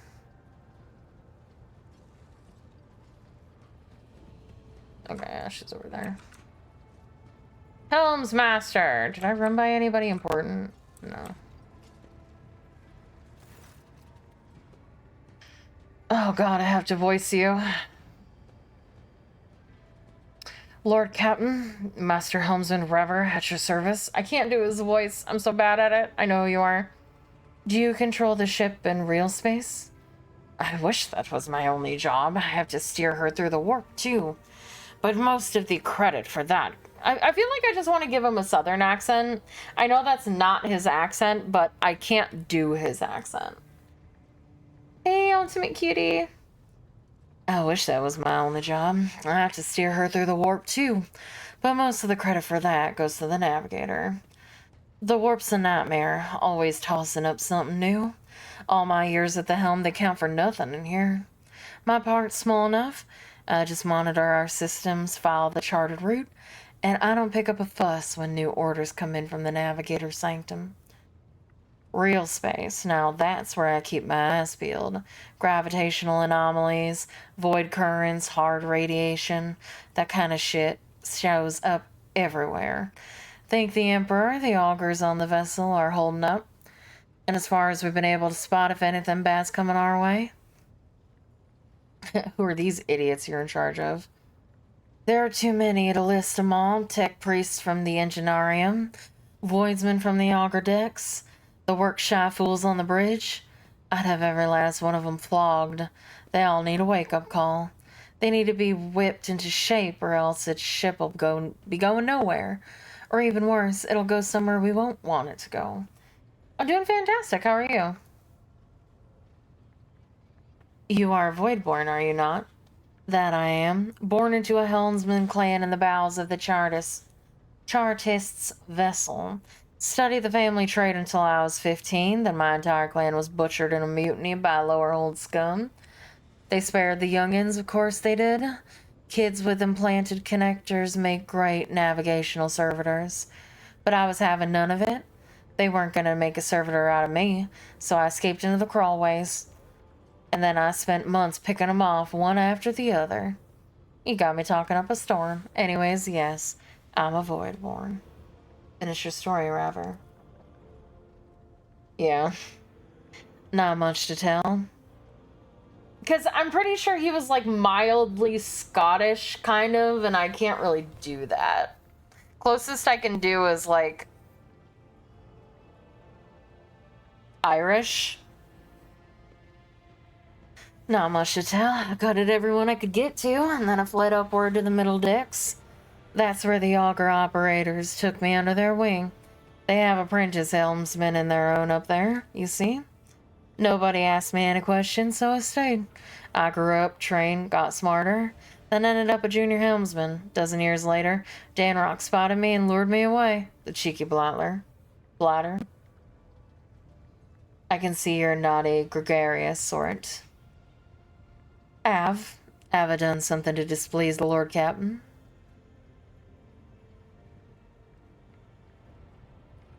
I am merely sharing an observation. Right you are. It's not hard to see that I'm in a foul mood. I'm not the only one to blame for it, you know? Connecting wires. Once they go into the control panel, I become one with the ship.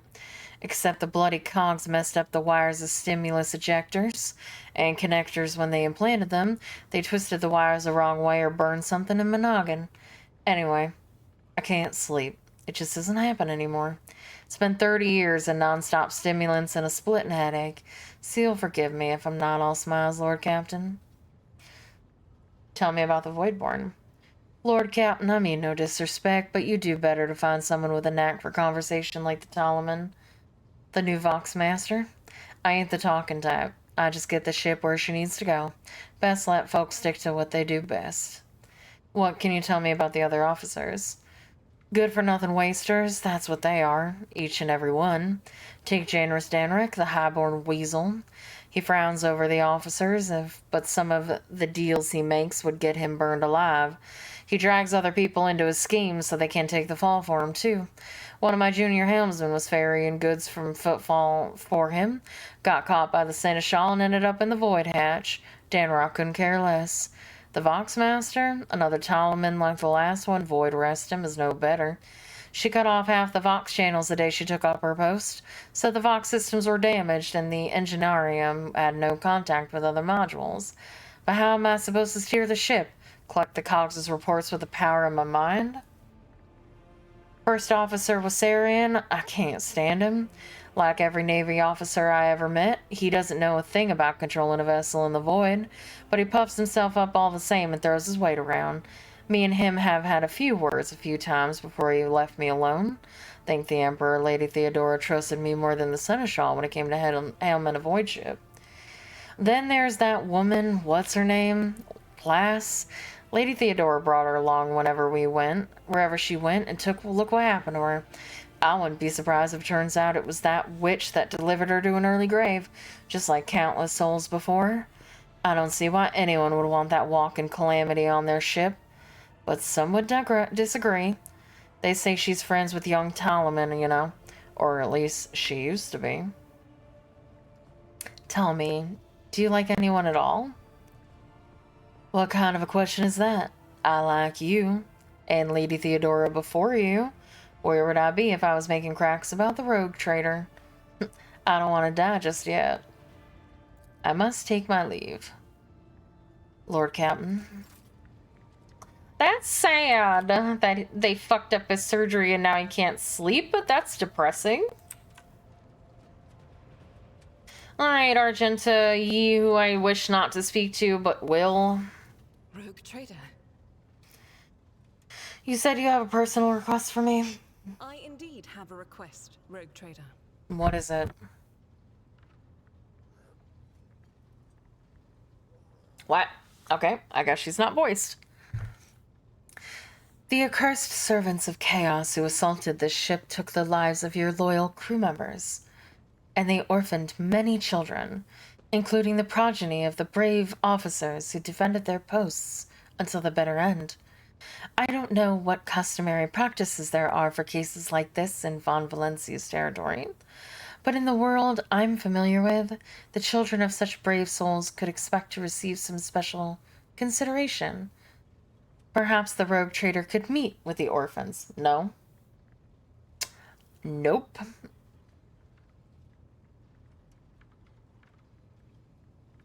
No, I hate children. Fuck, no. What good would this meeting them do? These children are the future of our crew, and one day they too will have to stand against evil and heresy as their parents did. By meeting them, by speaking the right words to them, you will honor the memory of the fallen heroes and light the way to heroes in the making. They will always remember the day they met the rogue traitor.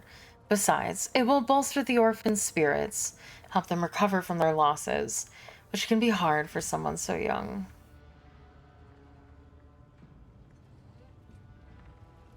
Oh my god.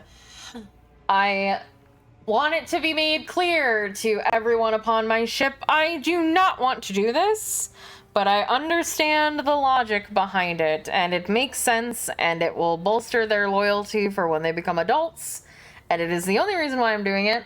Otherwise, I would just say no.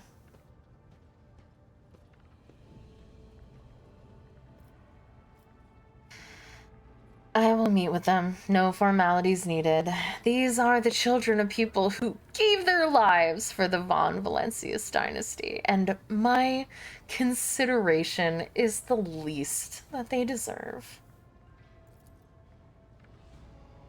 I say with the utmost sarcasm. I will pass on your instructions. Thank you for taking my request to heart.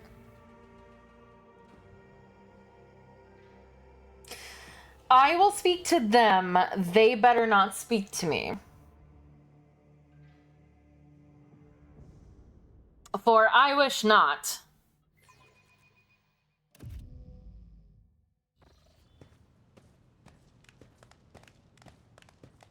Throw them into the airlock. The motley group of adolescents do not take their eyes off you, gazing at you as if you were a creature straight from a fairy tale. Our indefatigable sister has been keeping an eye on these pups. It is hardly the Scala progenium in here, but we have provided the orphans on our ship with adequate care and instruction. Argenta is standing to the side of the group. At your approach, she perks up and announces, her voice ringing, "Brave ones, the master of this ship..." Okay. "Has appeared before you, the one who guides it through the darkness of the universe by the Emperor's will. Greet your Lord Captain, the rogue trader of House von Valencius." You notice Infernus Master Enric Montag standing a few paces away from the orphans. He watches you with approval and bows respectfully when you meet his gaze. Infernus Master, do you serve as a teacher in your spare time?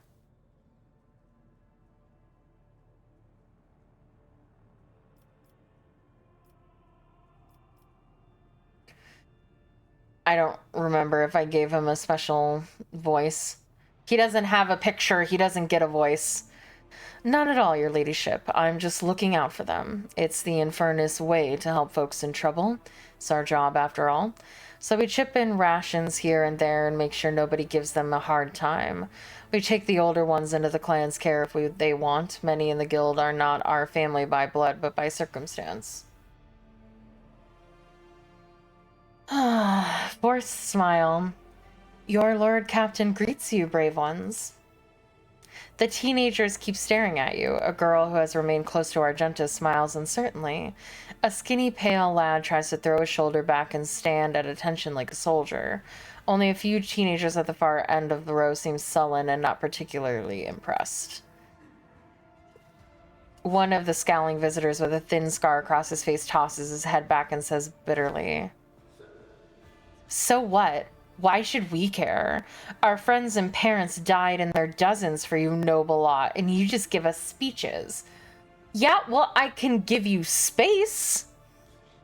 The entirety of it, in fact. Airlock! I must treat the children and the adults equally. Hey, Gashan.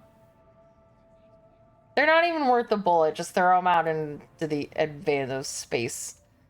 Argenta quickly turns to the boy. A flurry of emotions flashes in her dark eyes, like she wants both to calm him and scold him.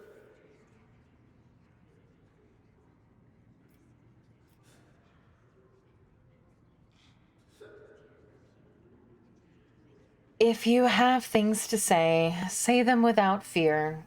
I suppose I'll listen. It doesn't matter what we say. It won't bring our parents back, and it won't change our fates either. We'll keep slaving away on this ship until we drop and die like our folks or worse.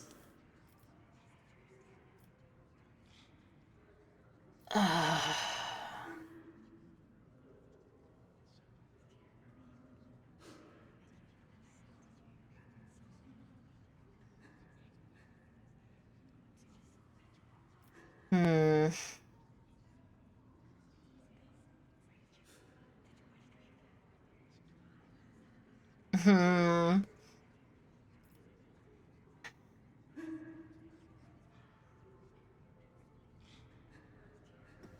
When the heretics who killed your parents attacked the ship, I was there.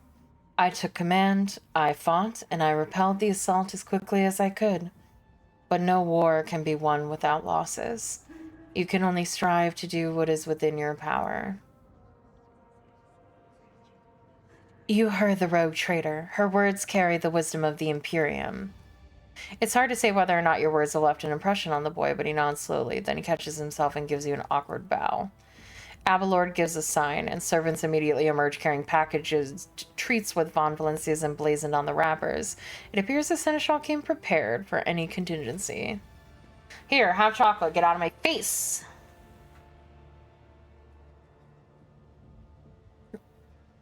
Throw them, yes. Argenta rubs her temples pensively. She smiles and offers a few more words of encouragement, then leaves the bay.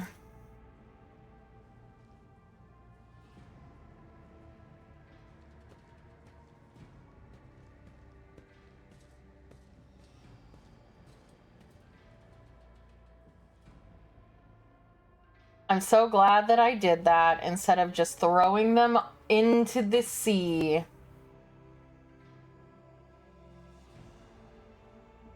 I wanted to, but I could tell that the game was like, if you're nice to the children, they'll grow up to be blah, blah, blah. And I'm just like...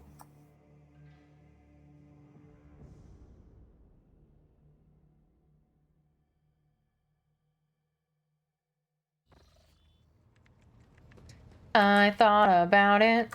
Where am I? Oh, how'd I get up here? Alright, I wasn't just finished speaking with you. Greetings. Tell me about the Adeptus Sorority. The thing. Gladly, there are none more faithful to the God Emperor than my sisters. We fight against his enemies by the will of the Holy Ecclesiarchy. Ecclesiarchy. I beg your pardon, rogue trader. Here I am talking about what every lesser noble in the Imperium knows. So what exactly are you interested in hearing about? They say the Adeptus Sororitas are the fiercest in their faith among the warriors of the Imperium. Is that true? It is.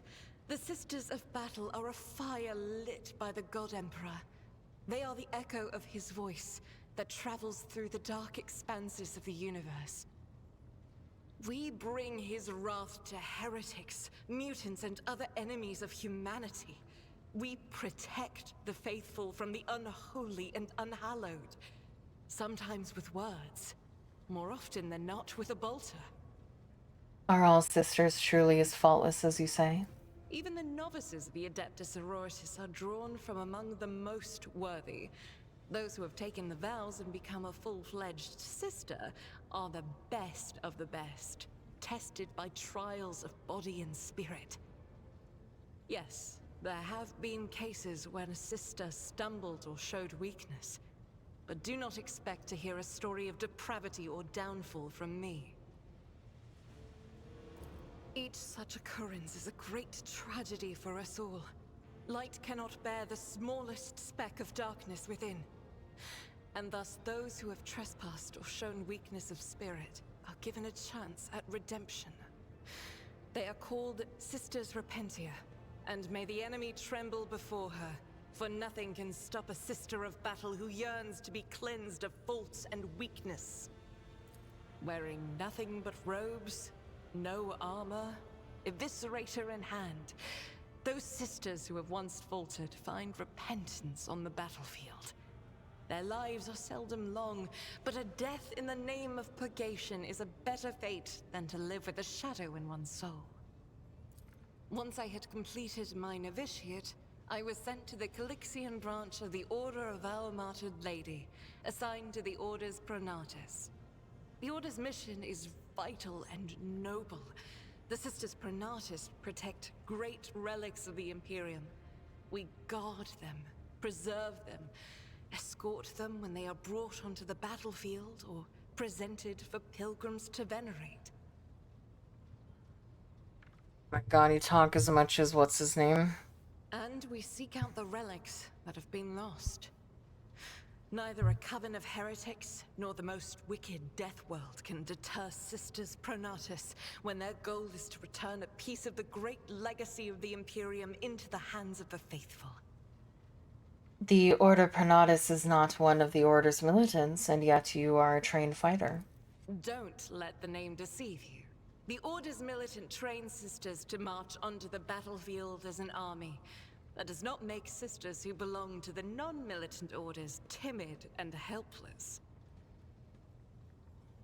Both the solace-bringing Sisters Hospitaller and the enlightened Sisters Dialogus know how to greet enemies of humanity.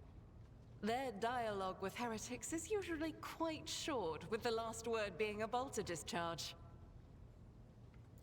And my order has all the more reason to be known for the martial prowess of its sisters. We are the keepers of the Imperium's relics. What would become of our blessed hero's legacy if the Sisters Pronatus could not protect it? You said you belong to the Calixian branch of your order. What brought you to the Coronis Expanse? The order sent me to Footfall. My undertaking was to assist the local priesthood of Drusians in caring for a sacred reliquary that had been there since the time of Parson Mr. Wayne, the station's founder. Are there any other members of the Adeptus Sororitas in the Coronis Expanse? Hey, Soren! None that I'm aware of, but the Sisterhood's orders are many, and can operate independently of one another, sending their sisters wherever their presence is needed as deemed by the Ecclesiarchy. Perhaps somewhere in the Lord Inquisitor's retinue, may his path be blessed, my sisters perform their duty as we speak. I wish it were so. Even a single evening spent in joint prayer and training would bring me joy. Should any more arise, keeping them to yourself would be imprudent. It is a virtue to take an interest in holiness. Tell me about yourself. About me? I am the Emperor's daughter and his servant. What else is there to tell about me? How did you end up on Theodore's ship? I first came here when I found myself in need of passage from Footfall to a remote planet. But I imagine what interests you is not that first journey, but rather what brought me aboard prior to the pirate attack. That story is... That's complicated. It just so happened that I made a mistake. In a moment of laxity, I was ambushed by the accursed followers of the archenemy. I was badly wounded. Lady Theodora came to my aid and brought me aboard her ship, while her crew attended to me in my weakened state. It all happened not too long ago. I'd barely recovered from my wounds when the pirates struck. Truly, the servants of evil know no rest. There is no place where we can be safe from their machinations. What happened to the people who wounded you? Did Theodora's men eliminate them? Sadly, they did not. Lady Theodora was in a hurry and chose not to stay on the planet. Her people took me to a ship while I was unconscious, and when I came to my senses, we were already flying away. How I pray to come face to face with those heretics once more, and it's bound to happen someday. You mentioned making a mistake. It happens even to the best of us. My mistakes are my burden to bear. I'll find a way to atone for them. When did this happen? Where did this On one of happen? the recently discovered planets in the Expanse. No one suspected that it had already been tainted by the filth of heresy. Had I known it beforehand, of course I would have been on my guard. We could go to that planet and deal with the Chaos Worshippers. The path to that planet was lost. All the knowledge is gone, along with the previous navigator. It would take immense effort and resources to rediscover the route. The heir to the von Valancius Protectorate must have plenty of other issues to deal with right now. Perhaps later, when the skies above our heads have cleared. What was it like traveling on Theodora's ship? I hadn't been here that long. Just one journey from Footfall, and the other journey, the majority of which I spent in the confines of the Medbay. I can't tell you much about the first voyage. I was more focused on prayers and ruminations than on the people around me, or the journey itself. During the last journey, Seneschal Viserion stood out for me. He came by several times to ask about my health. He's an honorable man and a loyal servant of the Imperium. I think he is as meticulous in his inspections of the logistics systems as he is in his inquiries about the health of the occasional sister of battle aboard the ship. But not all of Theodora's people have earned my trust. You know who I'm talking about. There is no place for Adira Tlas among the God Emperor's faithful. I'm surprised she wasn't in league with the pirates. And I'm equally surprised by how deep Why heresy are you and calling them treason pirates? run It says this place. cultists. I'm glad we all made it through that dark hour. May the day that follows be bright. As you wish. What is that? What is it that's keeping you in my retinue? This ship was targeted by heretical pirates, which means that my presence here and the assistance I provide to you are my sacred duty. Sooner or later, I will likely have to return to Footfall to protect its reliquary. But for now, I wish to remain a part of the Rogue Trader's crew.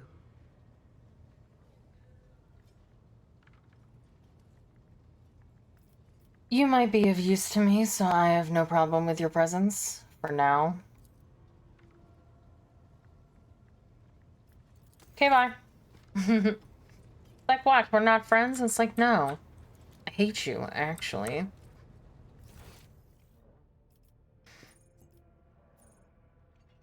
Okay, bye. Okay, talk to him, talk to...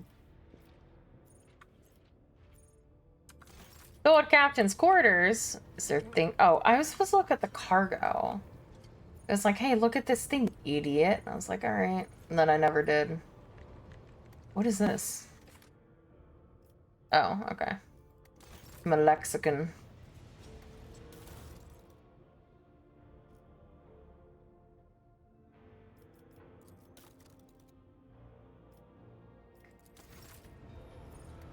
Cargo manager.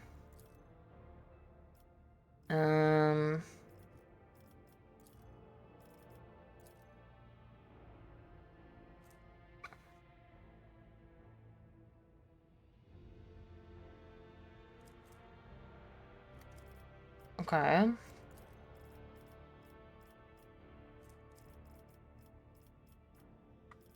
So do I do anything with this, or... It says selling full cargo to merchants, so I guess I have to wait until I'm there. Do I have to, like, go somewhere? Like, to the specific place, or...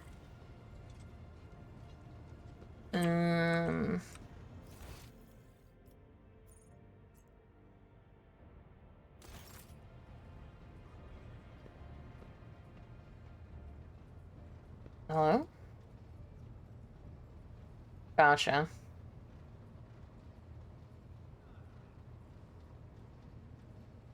Hello? Oh, I'm right-clicking and not left-clicking. Oh my god, I'm sprinting!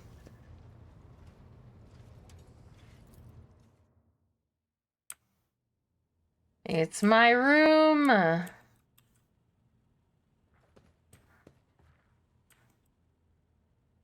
Good, good. They cleaned my... Ooh. I looked at that last time.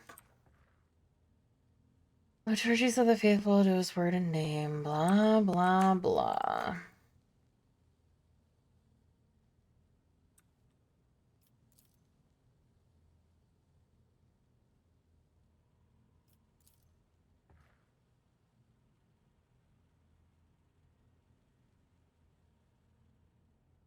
Ah, yes, they've cleaned my desk.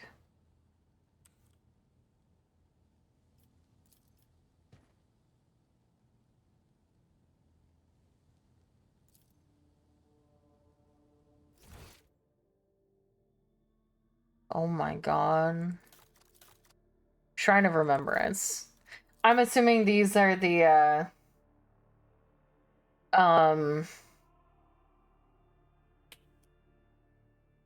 like Kickstarter backers or something like that, because, you know, there's not actual names here.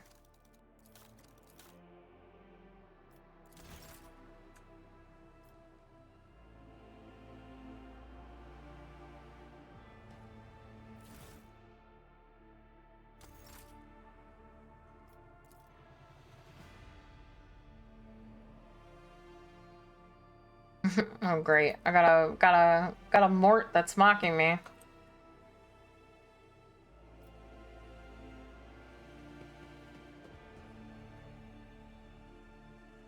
Ooh, what's this? What's this? Come back. Long dead eyes of the fierce monster forever capture the fear and pain of its final moments. Well, that's fun. Ooh. Loot.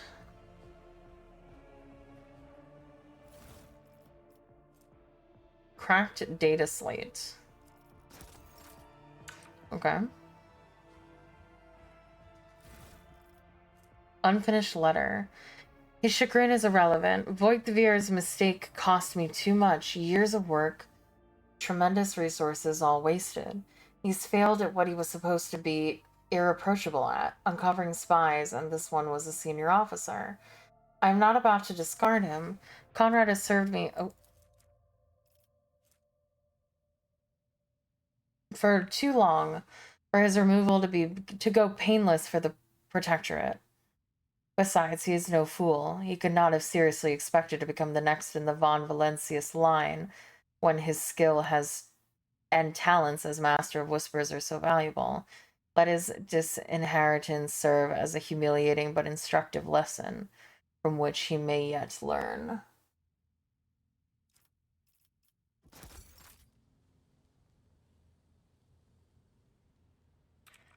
Ooh, comfy bed.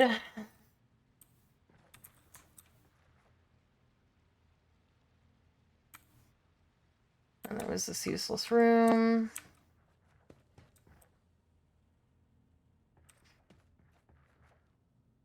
I guess I leave.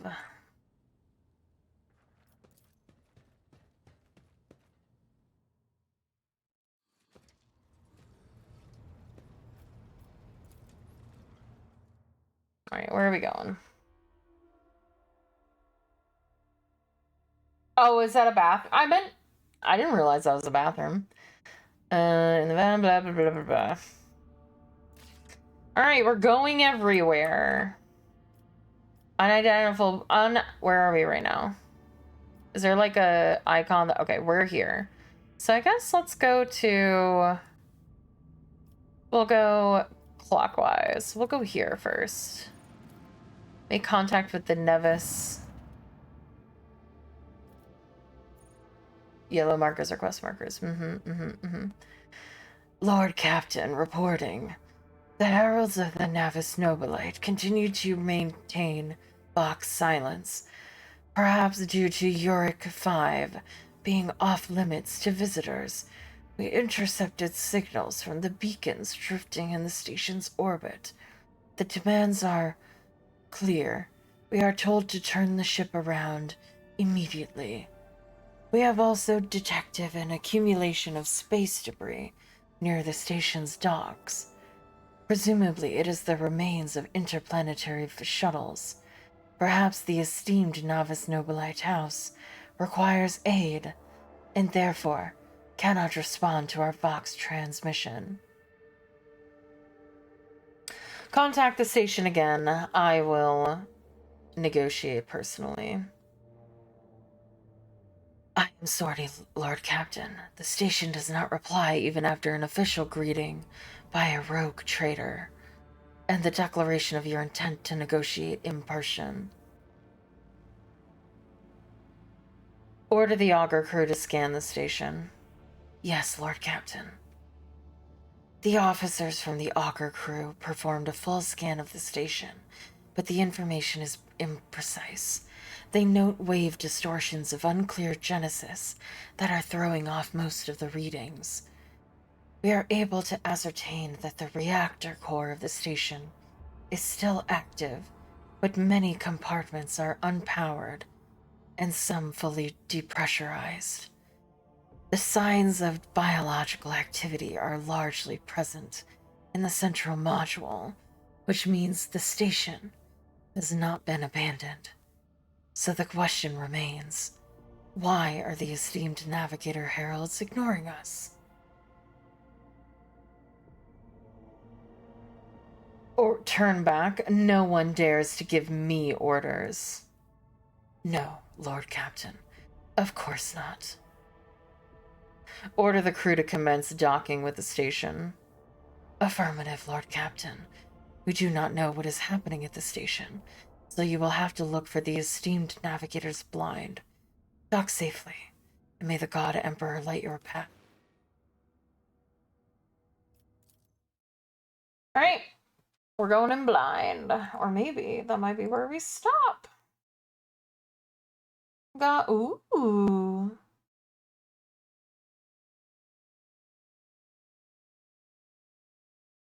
This would be a perfect stopping point, actually. Unless they're gonna make me do dialogue.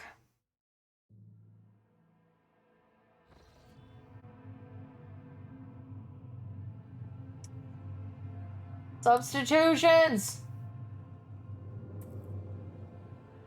Pathetic worm.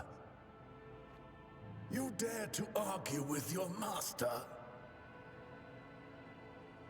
It was not you whom I swore to serve within these walls. My lips are sealed. Confess! What was the old man's last command?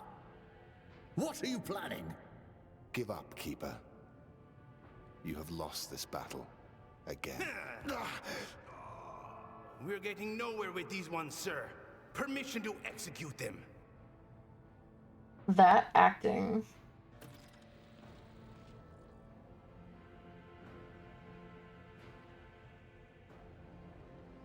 No, the sour fruit. And the spicy meat. And unfortunately, you are getting muffins anyway. Because that's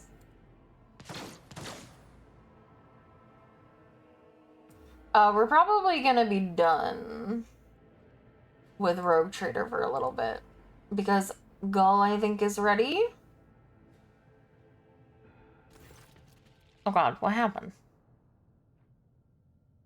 Oh, I probably have to finish this. A tall man stops you with a gesture when you approach. Blood is trickling down the pearly scales of his weary face. But not just... You waited so they got shot? Oh, well, I can just restart, right? Because I'm sure it'll autosave. Yeah, we're fine. We'll just... Did it autosave now, or I'll look to see when? I assumed it, it'll autosave, like, right as soon as we land on the... Really doesn't matter. It does matter! I was doing substitutions. Okay, yeah. It does indeed. Alright. So we will exit. And we will we will play more tomorrow. But right now, we have some Cobblemon with a cactus we must do. She deserves a break after toiling in my art mine. But I have to make the thumbnail real quick.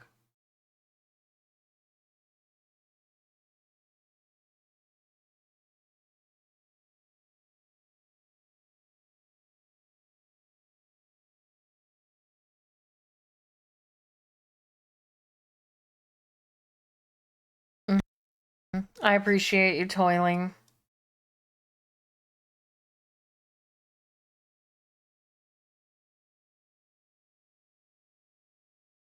Okay, resize. We need it to be 1280 by 720.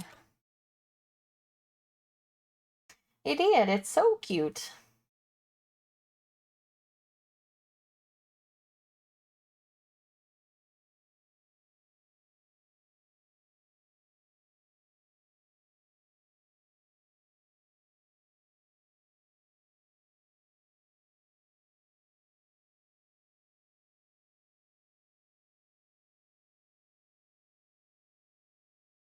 Okay, put it like so.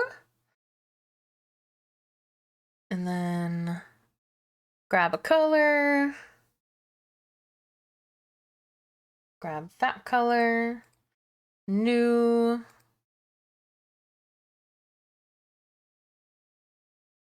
And grab impact. Flirting with the hot ice cream.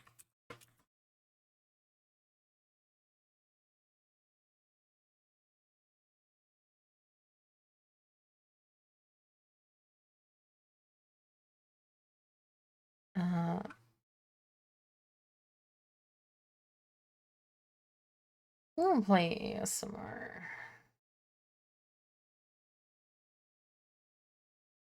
18 plus.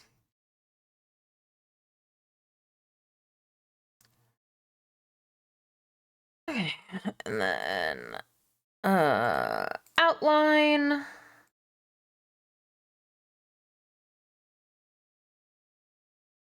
And then we outline this, but white and not black. And save as ice cream truck PNG. YouTube thumbnail. Save. And go over to here.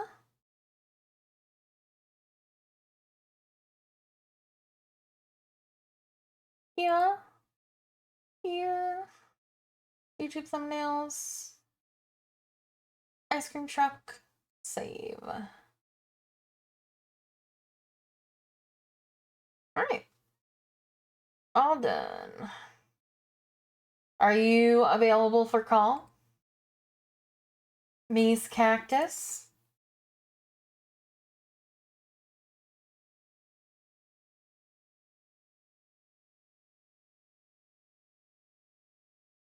Okay.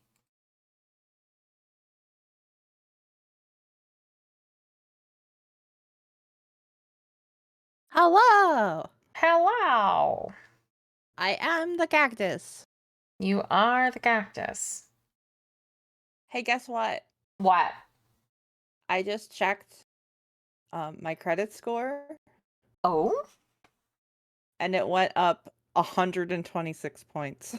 That's crazy. It is crazy.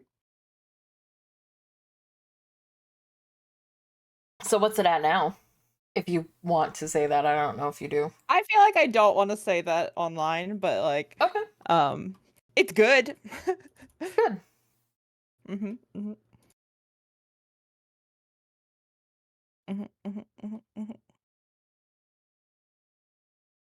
And we like to see that.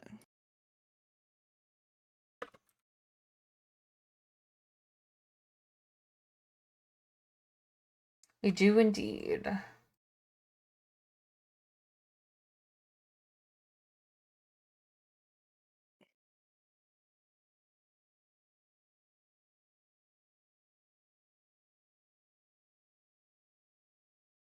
A big stretch. So, how's your day been so far?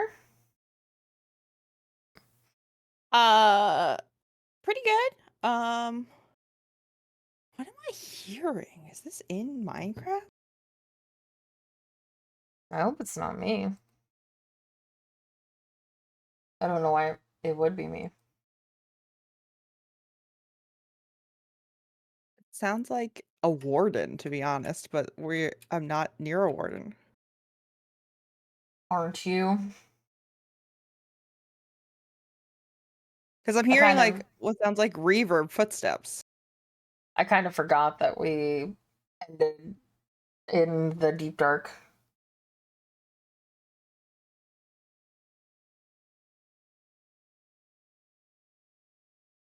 I ended back at my Oh, well, I ended in the deep dark. Storage. I'll be back shortly though. It stopped. I wonder if could the heart of the deep have been making heartbeat sounds while it was in my inventory? I don't know, maybe. That'd be creepy.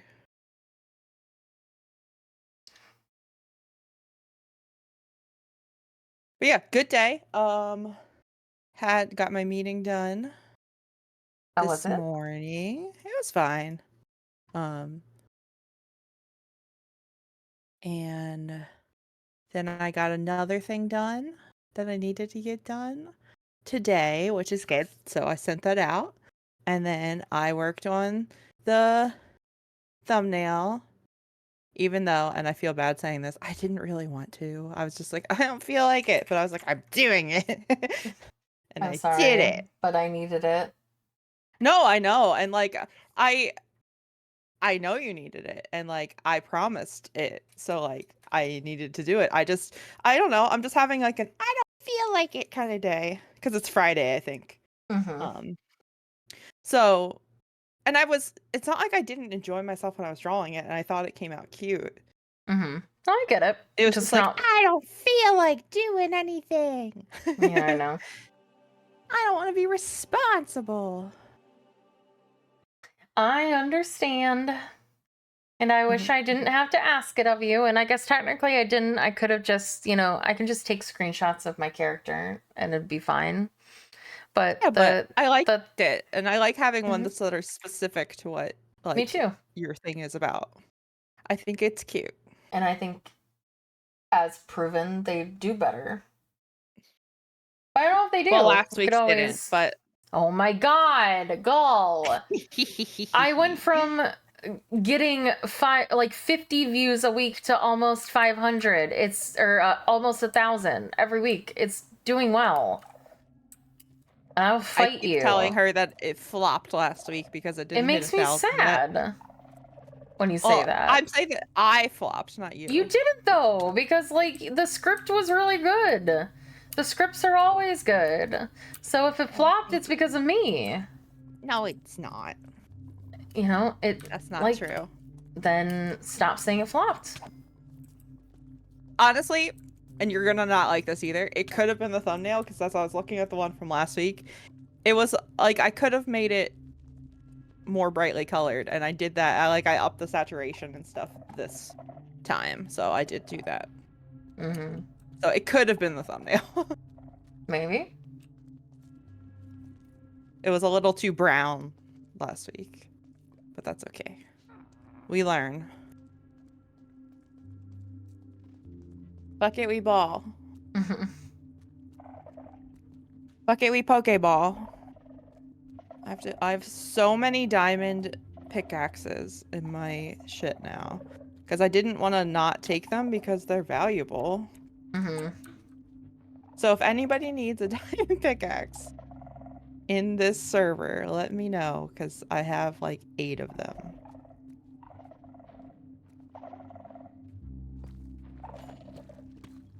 Oh, it is! If you have the Heart of the Deep in your inventory, it makes ba-bump sounds in the background. That's creepy. Ugh, I don't like that. Alright, let's get some Pokeballs so I can help you catch this dino. Oh, cool. Interesting. Oh yeah, Soul... I got one of those too. Does it make a soul Tinder. fire? No, it says, you right-click on skulk-related blocks to clear a large area of them in an instant. Oh.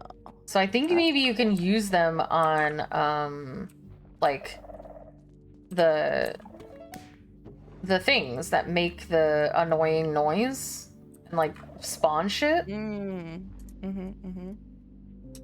screamers. Yeah. Whoa. There's a Dragapult here. Oh, get it. That's a dragon, you have a right? don't you? Oh, then I don't know. Where is it? Oh, there it is. Yeah, look at you. You're so cute. You're so silly. Look at you. Oh, it's the middle of evolution. It's the Dracloak. Oh, you're cute. I catch you.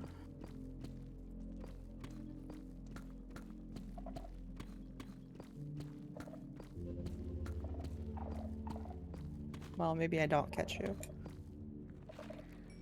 You didn't stay in the Pokeball.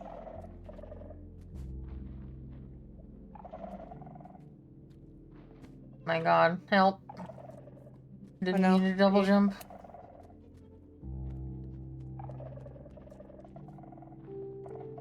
I can't see anything. Because I'm on fire. And I'm apparently on top of a bunch of shuppet. I have too many things. Can you bring a waystone with you? I need to drop my inventory in.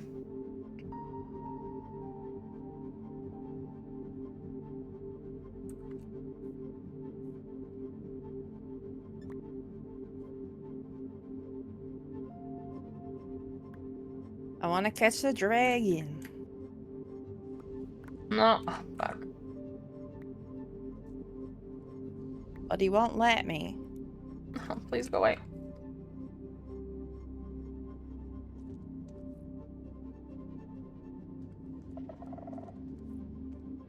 Shuppet, where are you? You're up there, aren't you? Ow! Come here, you shuppet!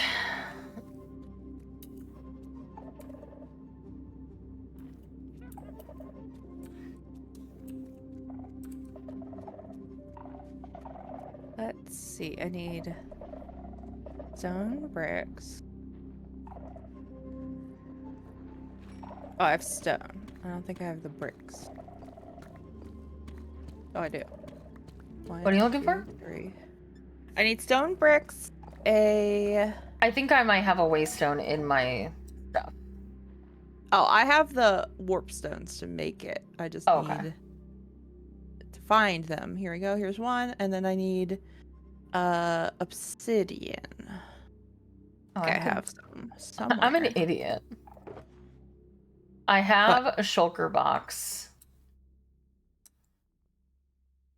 And a second backpack that I could use to store things. Oh, that's okay. I come bearing a thing.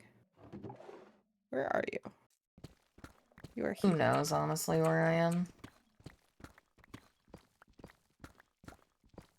Deep, dark, deep down. I'm on my way.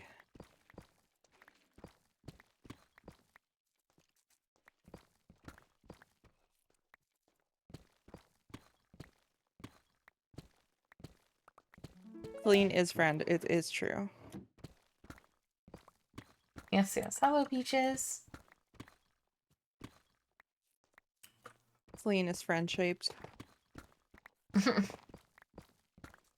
It's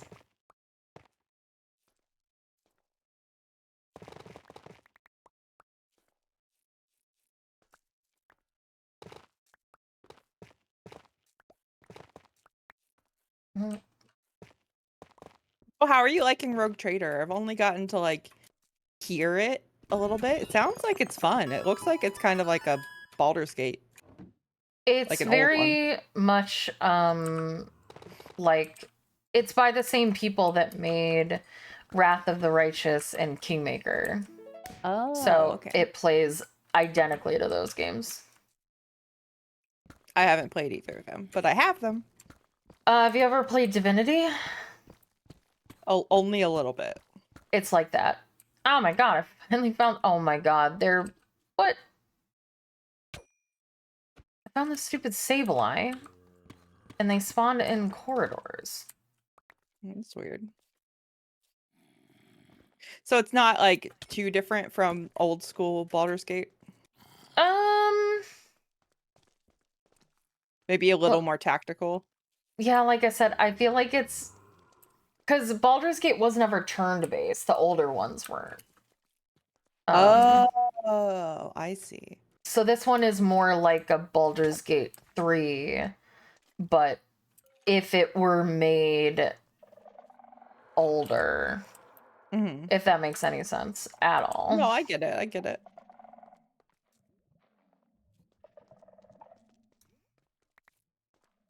Fields of barley.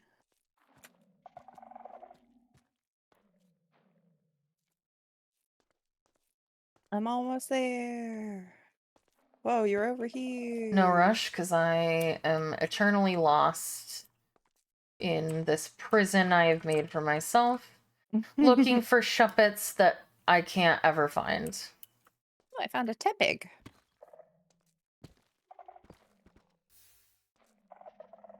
Like, I don't know where the shuppet is.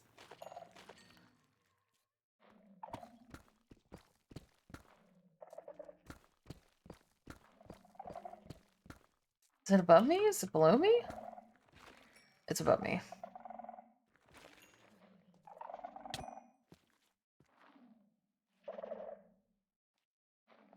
Yeah, you're shuppet.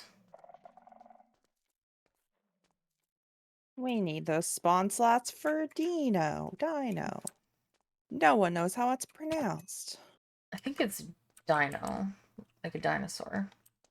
That's what I said, and then you said it was Dino.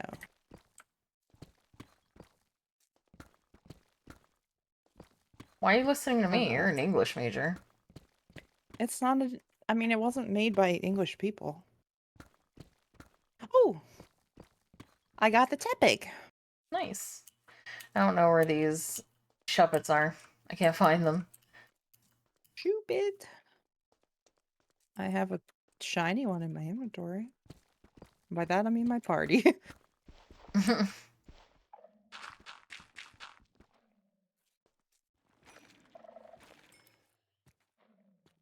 Hey, little cave.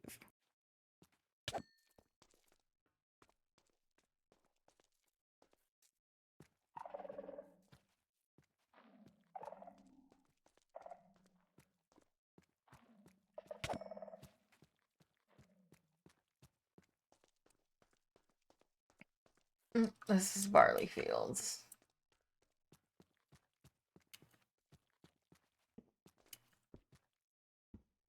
Oh, that's you. I think. I'm coming.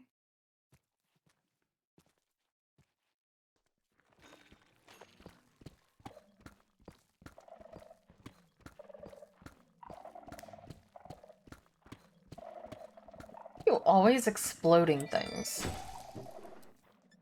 The things are attacking me. It's not my fault. I know, but like... Nothing... I mean, I guess I have the creeper warder offers, so... I guess it makes sense that nothing explodes around me, but it feels like things are always exploding around you. Yeah. Oh, my vibrator Kinda rude of disconnected. them. Oh no. I just disconnected from YouTube Studio. Yeah. I fix.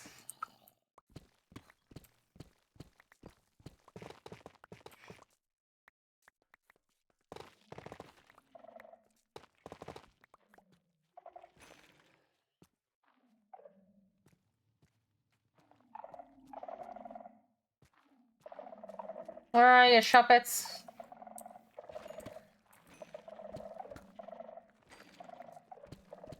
Imagine Gordon Ramsay in the Pokemon universe. Instead of calling people you Muppet, he would say you Shuppet. Hilarious.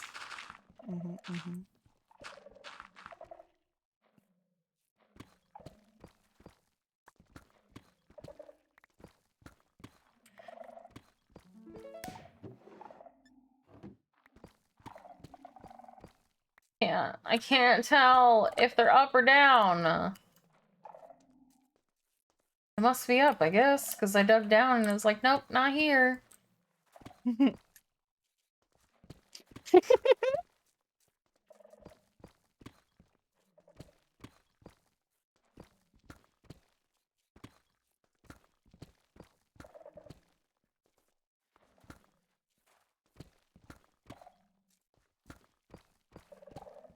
Oh, did that guy who was eating all the food at all the Gordon Ramsay restaurants ever meet him?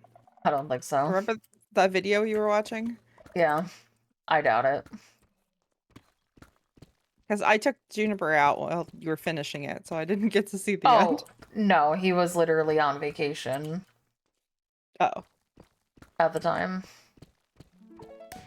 But the guy, the like wait staff or like manager of the place was like, oh, I'll tell him about it. I'm sure he'd love to talk to you. And then unlikely that anything ever came of it. Well, you chupacabra. Can't hit me like that.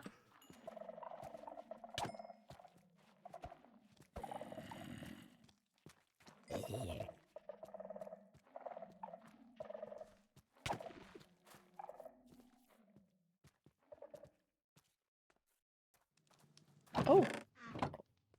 So, I found some water, your nemesis. Running shoes!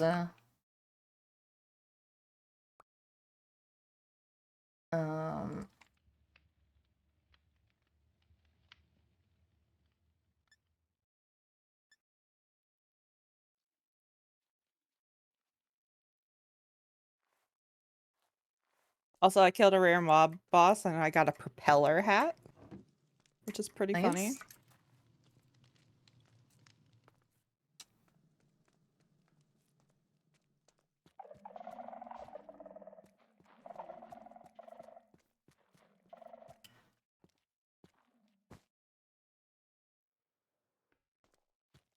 It was a pretty decent, like, run of, Deep Dark here.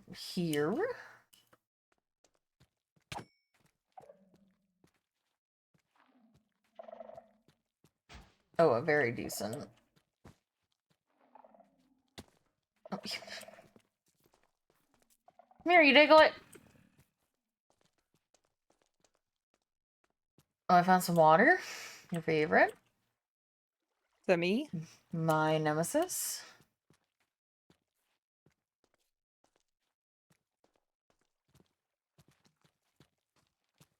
Oh, also. Oh, hello, Bach. Bach. Good to see ya. Oh. What? I lost you on the minimap.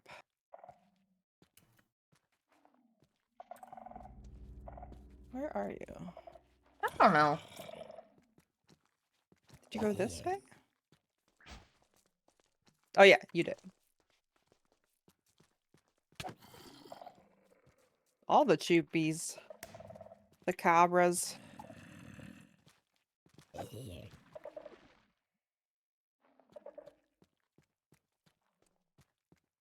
Hello, where do you want the waystone? Here's fine. Okay. Deep dark, deep down.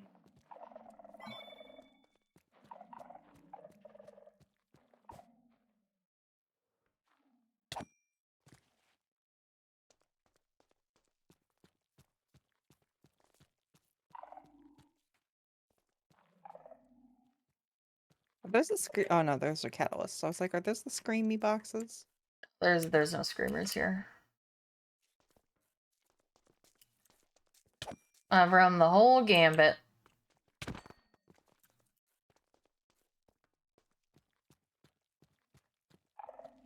Wow, this is a lot of Deep Dark. I know. You don't have to go through a whole bunch of trouble to navigate it either.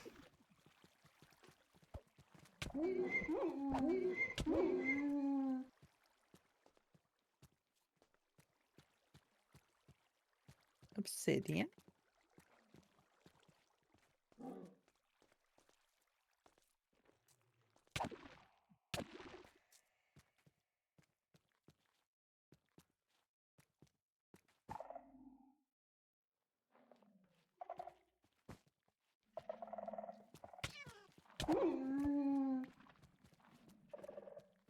You'll be able to get some drakes soon. We have chupacabra meat.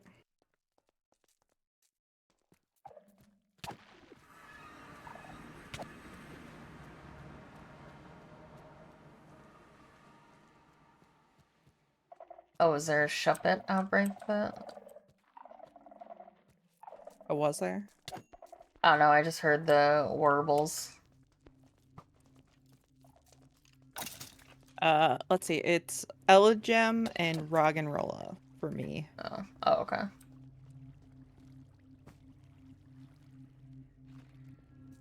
Because I think they're like per person. I don't know. Like obviously you can see them too, but I think they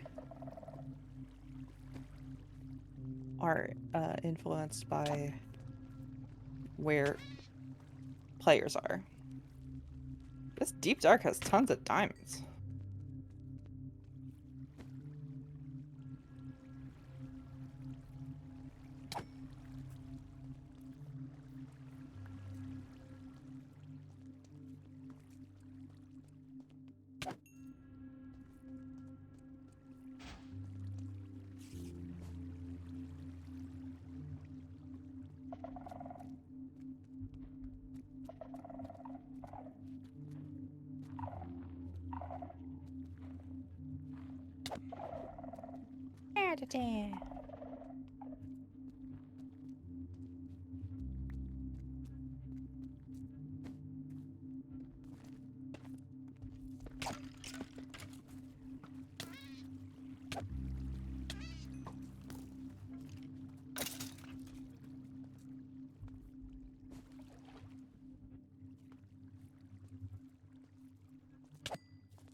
Shuppet.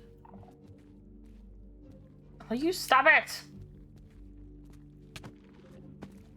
God. Oh, even more Deep Dark. This is just so big.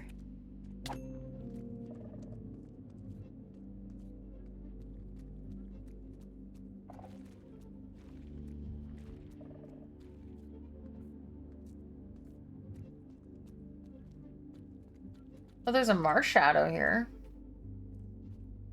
What's that one? Is that It's a...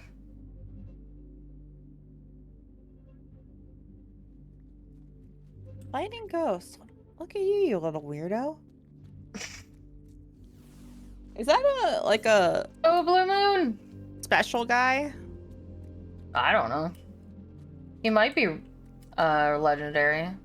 I don't think he's legendary. I think he's the other one. What's the other one called? Mythic? Mythic.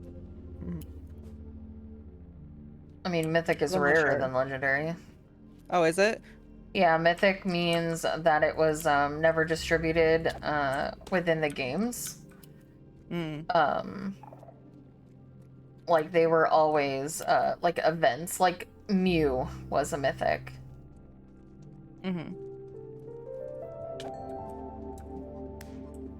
where Mewtwo was a legendary.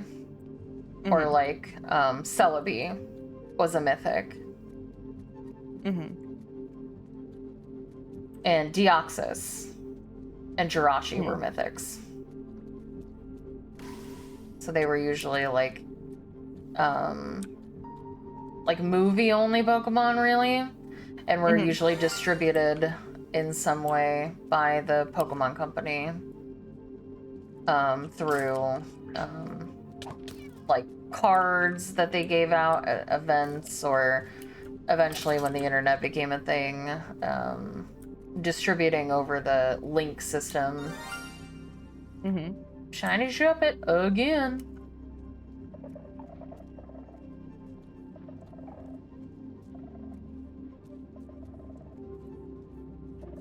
Yes, mystery gift system. Good shout. I got it.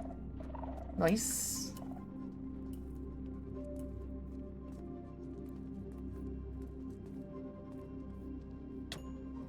My Sneasel grew from level 16 to level 30. Nice.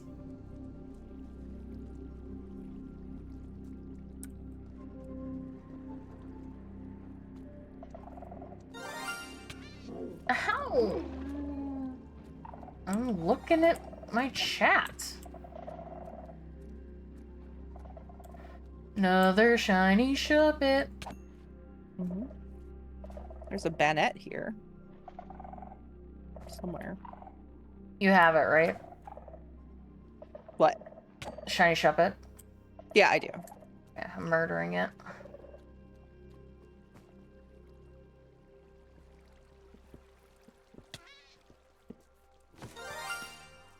Shiny Diglett. Diglett dig, Diglett dig. You didn't do trio. Oh, I forgot. I was like, what is that? What comes next? Lush Creeper? Question mark? I don't know. Does he have beautiful hair? He looked mossy. Probably a mod. Oh, 100%. I mean, definitely a mod. I just don't remember which one.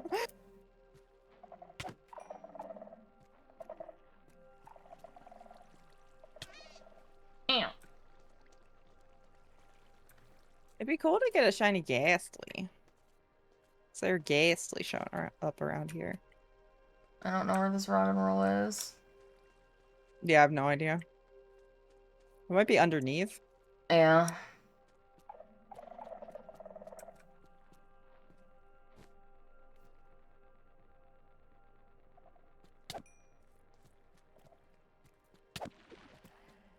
Don't know where the Joltics are either. In the walls.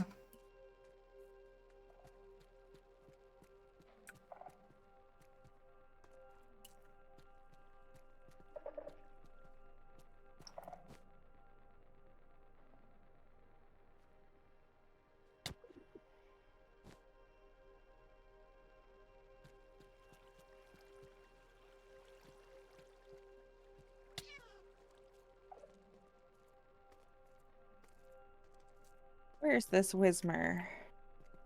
Oh, hello. Oh my god. Bunch of baby zombies. Fuck off.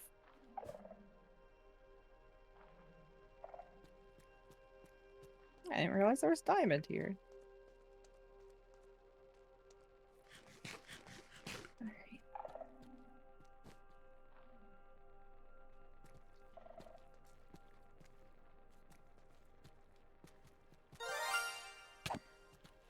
Another one. Another one. Another one.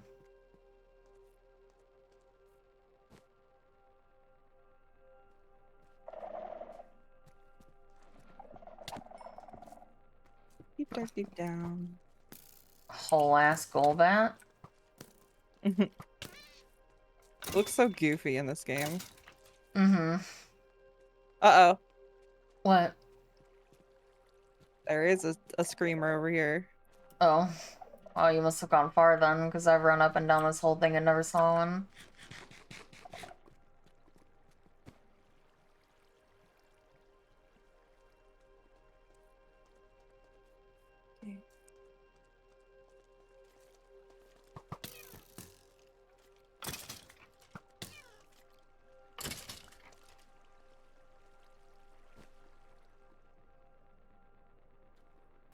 So much deep dark.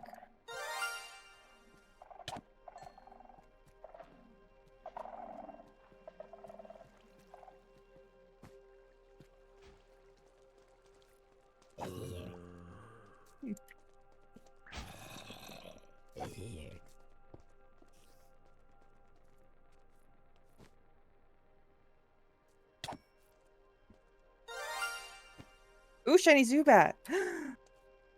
Where?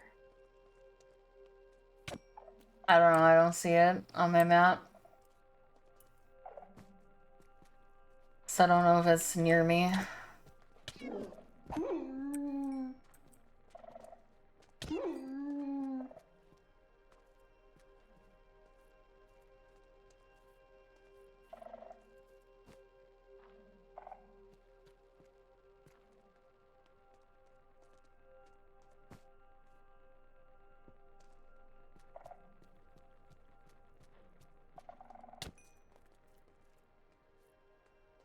Yeah, I do know that there is a way to unlock the shiny form of Victini so you can hunt it in black and white. And I've seen people do it. Yeah, you have to go through you have to cheat the game in order to do it. And I always thought it was really weird that they did stuff like that. Hey, Exactly. Where? This way.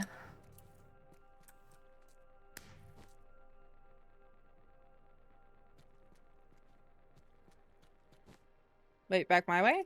Yeah.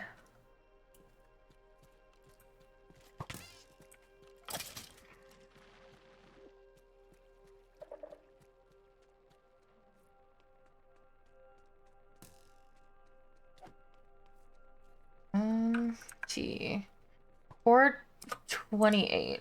So over here. 428. And then negative 14. So this way.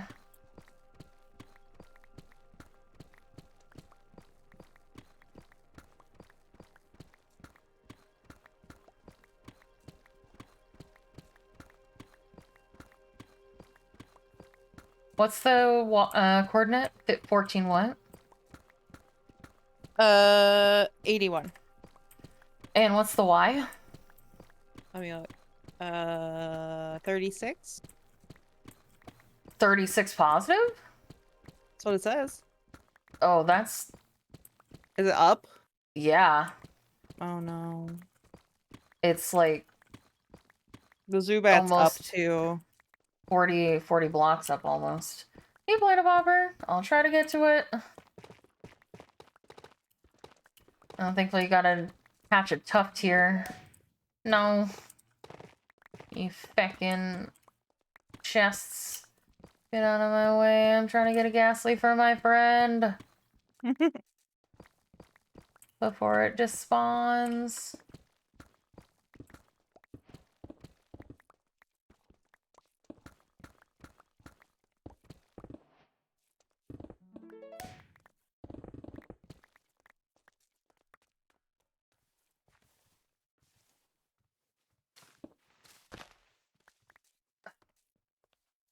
I'm like, eh.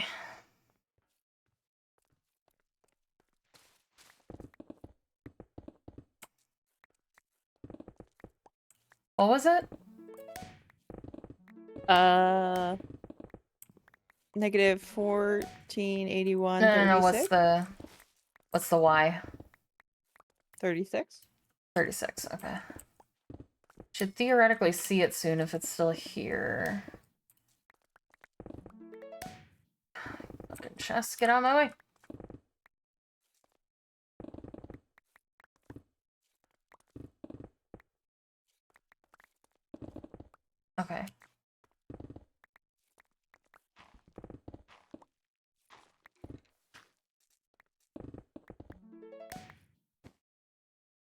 realize so many chupacabras would spawn underground. Okay. I'm at 36. What's the X and Y again? Or the X Negative and Z? 1481 and Yeah. 428. Oh, it's not here. No. It's gone. Sage. Yeah. Why did it spawn here? I don't know. No, nobody's anywhere near here. It took me so long to dig to. You can use your warp stone to get back. Yeah, I know. Makes me sad. I know, me too. The warp stone Thank that you I for definitely trying. have. Okay, it's in here. I was gonna say, what do you mean? What did you do with it? Nothing. I put it inside a shulker box, apparently. Oh. I see. Well, back to farming.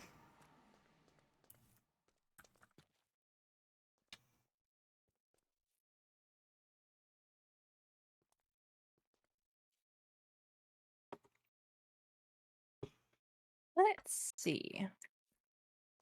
Well, you can get a quote-unquote legit Victini. Because the only thing you have to do... Huh?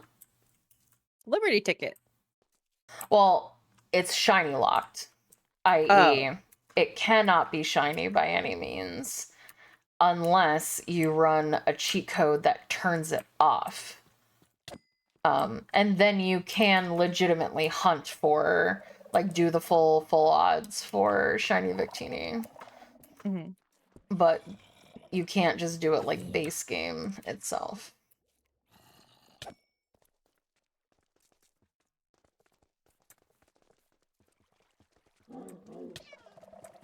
Ow. Well, yeah, quit it. You chupacabras. Oh, I absolutely thought that you could get a Mew underneath the bus. Mm-hmm. I did it one time. Well, I didn't get the Mew, but I did the thing where you have to go around and I don't remember what you had to do, but in order to get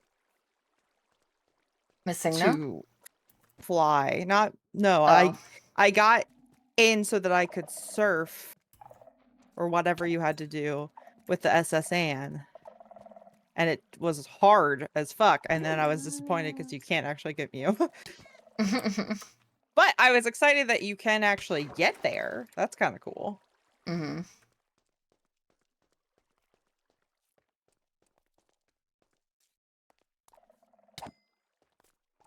Yeah, there's a ROM hack that I have just started playing. That was the one that I was trying to get to play in color on my Miu Mini, and I could not get it to fucking work. So I'm just like, fine, I'll play it in partial color, whatever. But it's called Pokemon Red and Blue Celebrations, and they put Mew under the truck. So you can actually, there's an event so you can actually go get Mew. And missing no is still possible. I loved the missing no cheat. It was fun. I didn't actually like ever know what made missing no happen. So you had to swim or you had to Was the grass in your pallet down, right? No. It was the shore of one of the islands near Blaine's gym. Oh. You had to talk to the guy that gives you the Poke TV, the one that's like bitchy without his coffee. Yeah. And then you had to fly to you had to, I wish I could remember. I feel like there's more steps than what I'm talking about. But the steps that I do remember is that you had to talk to the guy with the Poke TV, fly to And this was in red and blue, so fuchsia. it wasn't. Yes. He wasn't like actually the Poke TV guy then. No. Because that was Fire Red. He was just the guy who blocks the path. Correct. Okay, gotcha. And then you had to fly to fuchsia and then swim from there or surf from there to Cinnabar. And then it would dupe the 6th item in your inventory, which you usually used for rare candies or like master balls or whatever you wanted.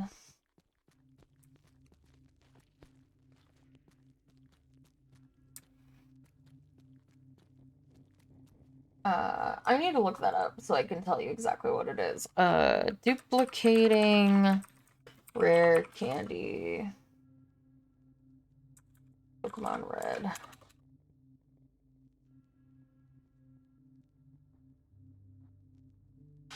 Turn on your Game Boy, travel to Viridian City, put a rare candy in the 6th slot in your item list, talk to the bald man that is on the path. When he asks if you are in a hurry, select no. Fly to Cinnabar Island, go to the western coast of the island, and use surf. So I guess you could just straight up go to Cinnabar and do it. I always was told that you had to go to like Fuchsia City and swim there.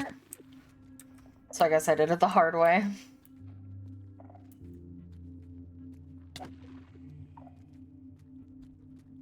There's a lot of Shuppets here. You'd think one of them could eventually be a Dino. Attack me. Or a Dino. There's a Magnemite down here. What are you doing down here, Magnemite? You made out of metal. Magnemite?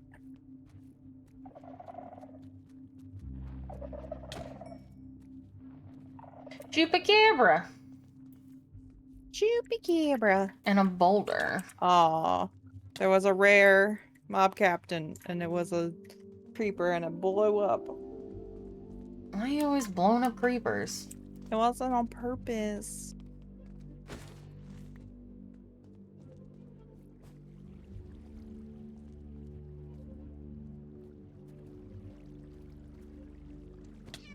Hell.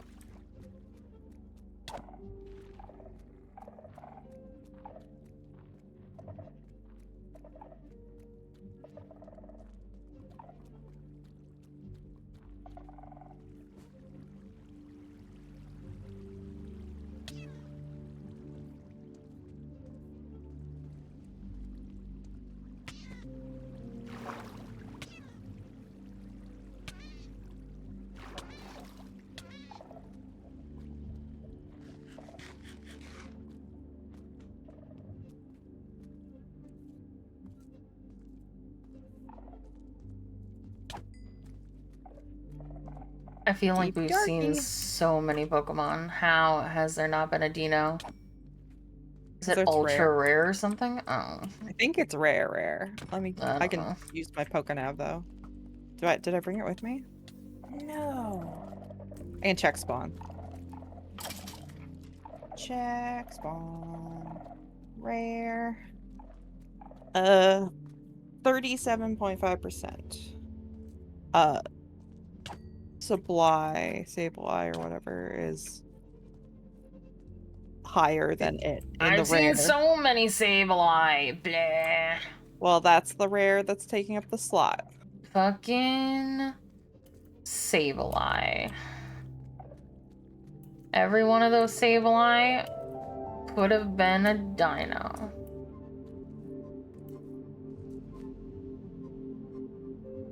I mean, that's just facts.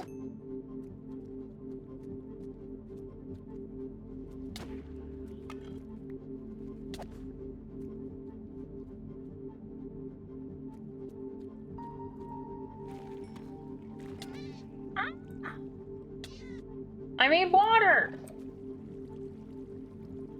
This was not my intention.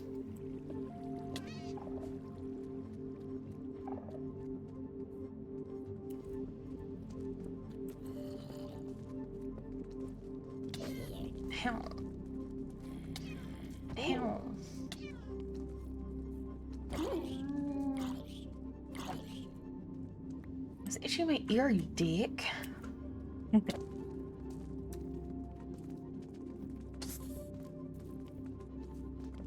I still can't believe that Raven never found the Larvitar. My god, I'm just trying to kill this creeper! This stupid skeleton won't stop shooting at me! I'm not even in the right place. Skellington. I'm supposed to be here. Oh, I'm lost. Where'd that gaslight just go? Oh.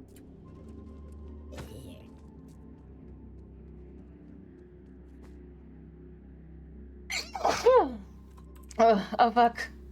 Oh, hello.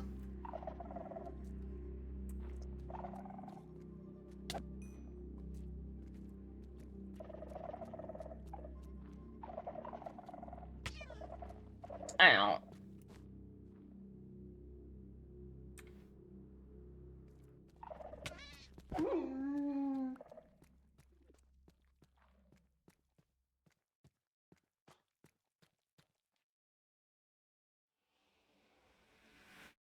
Got lost, unless I must teleport back.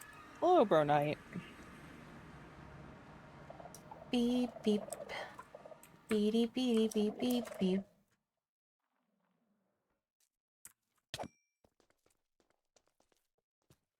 Where's our dinosaur? It doesn't exist.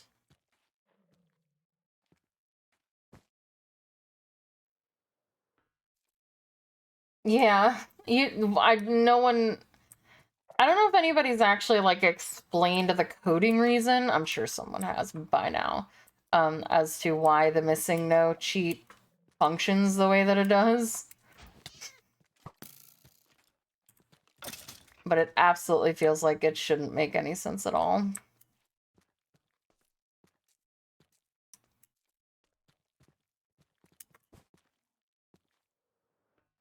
It astonishes me that people were able to figure that Figure it out in out. like early internet age. Yeah, and disseminate the information as well. Mm-hmm.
Killing so many Oh, ghosts. there's a fucking haunter here.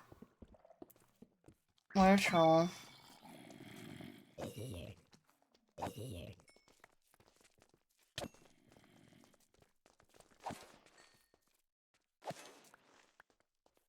Oh, it's not even here. It's above.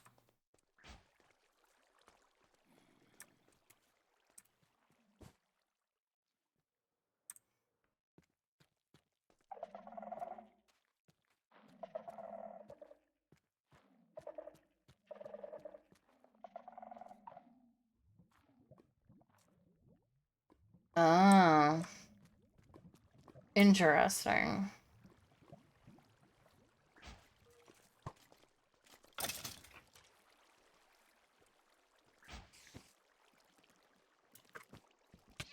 No! No! No! No! This fucking... my nightmare! What? Spider in water! Oh.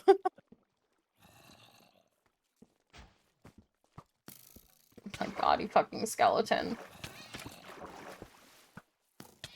I'm actually just trying to live my life water-free.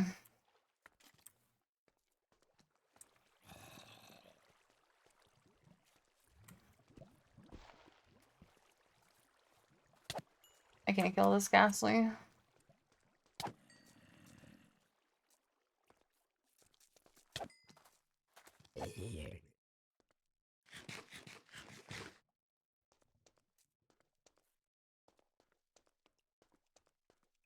Wow, there's a lot of deep dark.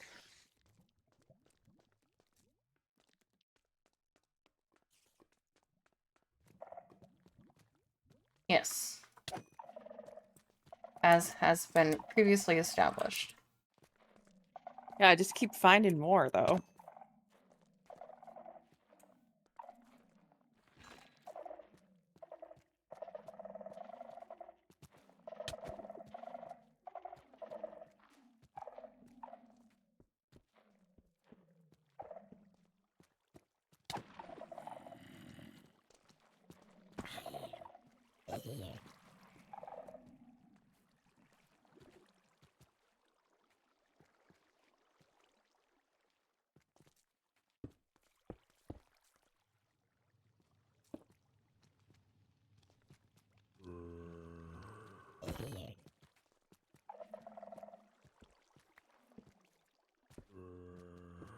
Pokemon coding and just old old game coding is fascinating.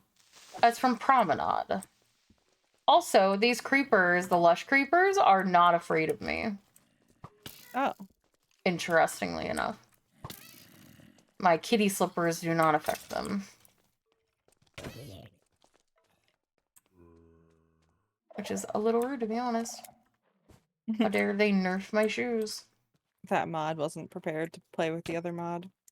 Well, it's not about the mod. It's because it just kind of, I think what it does is it just kind of acts like there's a cat near me.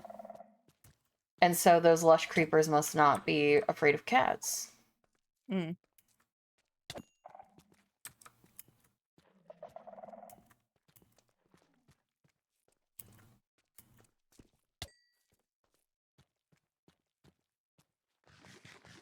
Deep dark, deep down.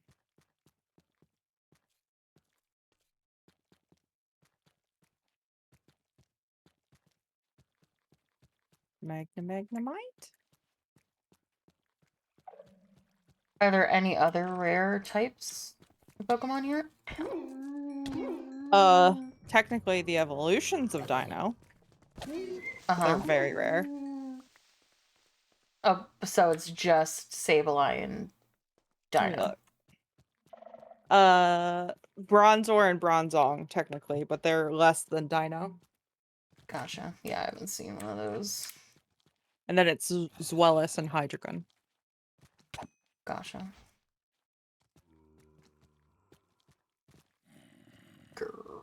You know, I haven't actually seen a Sableye in a while either, to be fair, so... I saw tons when I was looking for stuff. Yeah, but remember that one time I saw the two Sableye back-to-back? Like, they were together, spawn in a hole? Mm-hmm. I haven't seen one since then. Oh my god. You think you skeletons could just fuck off? Like, give me zombies. I'm fine with zombies. But skeletons are just menaces. It's true.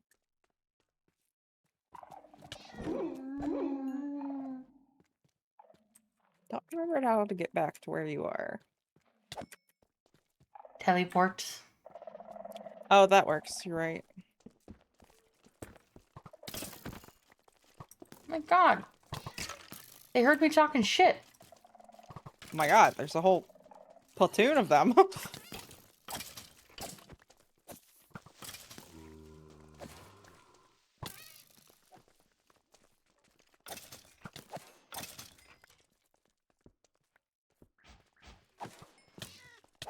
Wow, why are they all spawning? I really did hear you talking shit. Mm-hmm. Oh, Slugma spawned over here. Where you at, Slugma?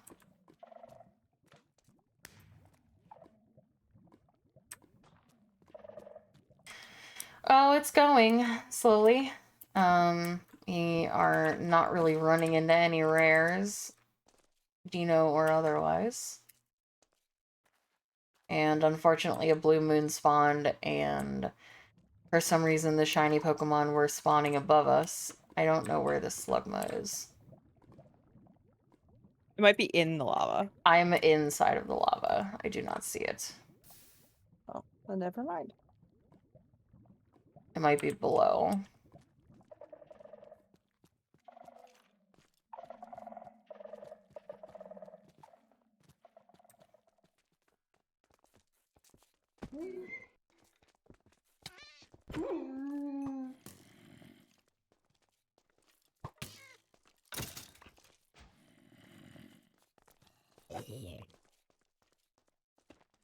Oh, I see a Sableye on the map now. So the rare girlies are spawning.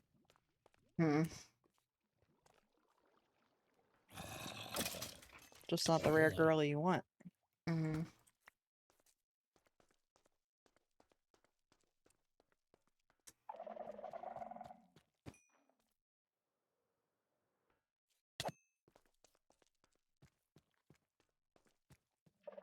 I was saying earlier, Raven, that it's still wild to me that you never found a Larvitar, but instead you found a Tyranitar. Pretty easy.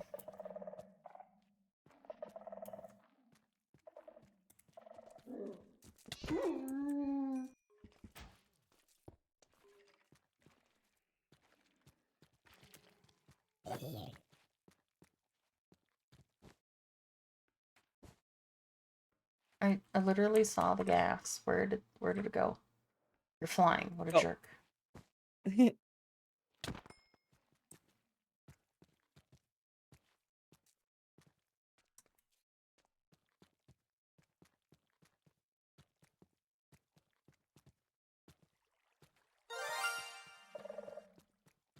Shiny rat.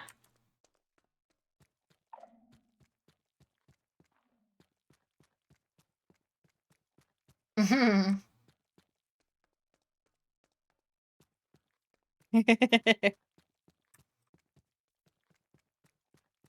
haven't done any breeding yet.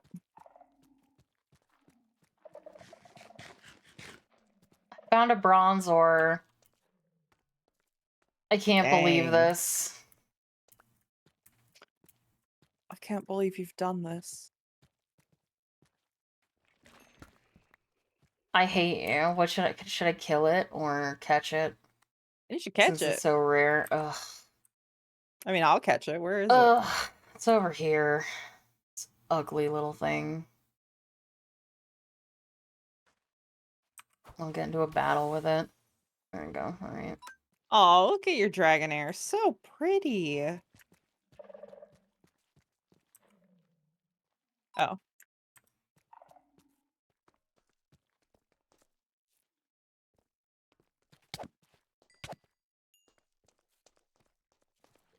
Did you run from battle? Yeah, I did. It says it's still in a battle. Oh, okay. Sorry. Sorry. I'm running. I thought it said I did. Okay. I'm gone. There we go. A Dratini outbreak happened near you? Of course it did. I'm assuming you didn't get a shiny one? I would love a shiny Dratini. They're so cute. They're pink. Mm-hmm. I'm so sad that Dragonair is not shiny. Oh, hey, look, a Sableye! Come here, you little asshole. You're dead.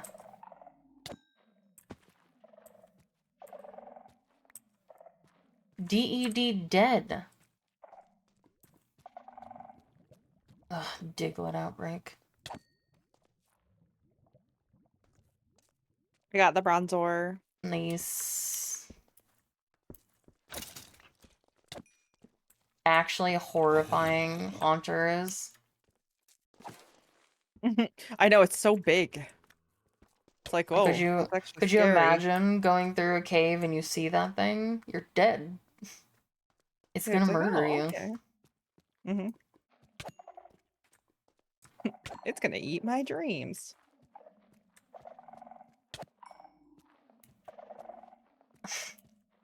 reminds me of the, and I do not condone sexualizing Pokemon, but the very first thing that I thought of was that one meme that we saw the other day of, don't hang your feet off of the bed, the devil will eat your feet. Oh. And then the next panel is the dude hanging his butt off the side of the bed. Uh-huh.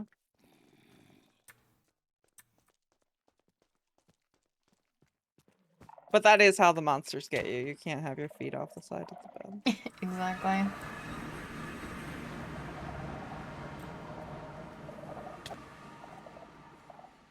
Wholeheartedly agree. I cannot have my feet hanging off the side, it freaks me out. Even though I literally have my bed on the floor, I'd be afraid of, like, the grudge girl crawling through my room and grabbing my feet. Oh god. I know. I read a creepypasta once, and I hate it so much. Mm. It was about, like, basically, and it follows type situation, but not sexual, where, like, there's, like, a ghost girl that, like, would follow somebody anywhere, and has to knock on doors a certain number of times, and so the only real, like, solution is to just keep going through bunches and bunches of doors until you get enough distance from her, but she will always keep following, and I was just like, "Why did I fucking read that? What is wrong with me? That's scary, I don't like it." And you are a notorious weenie. I know. But I would look at, like, the no sleep subreddit, because I was stupid. Mm-hmm.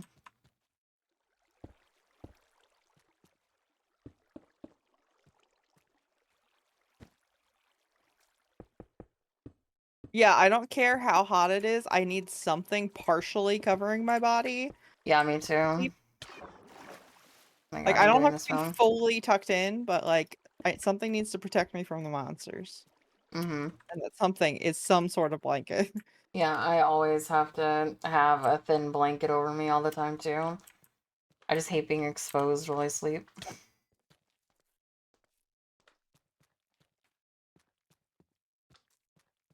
Monsters will find you. Mm-hmm.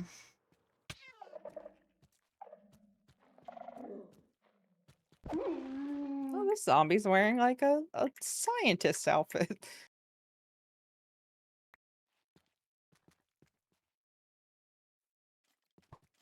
Legendary mob captain. Legendary mob captain.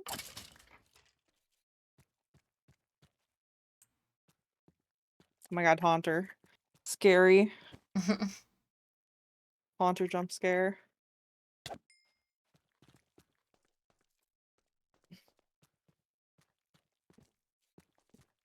For a second, I was like, what kind of Pokemon is that? It was a Chupacabra.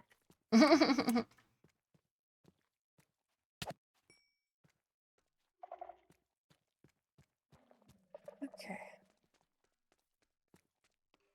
I gotta find one sometime, right? Theoretically. It's based Could on probability. take days, but eventually you will find what you're looking for if you look long enough.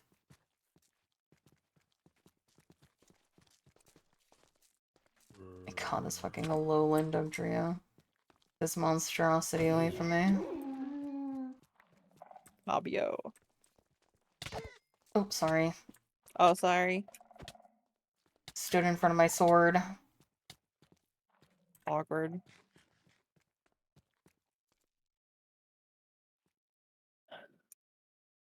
Mm-hmm.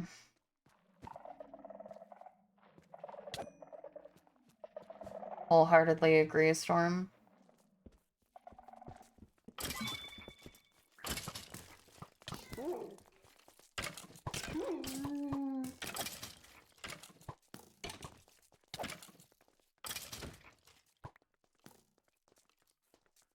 Oh, come back here, Ghastly.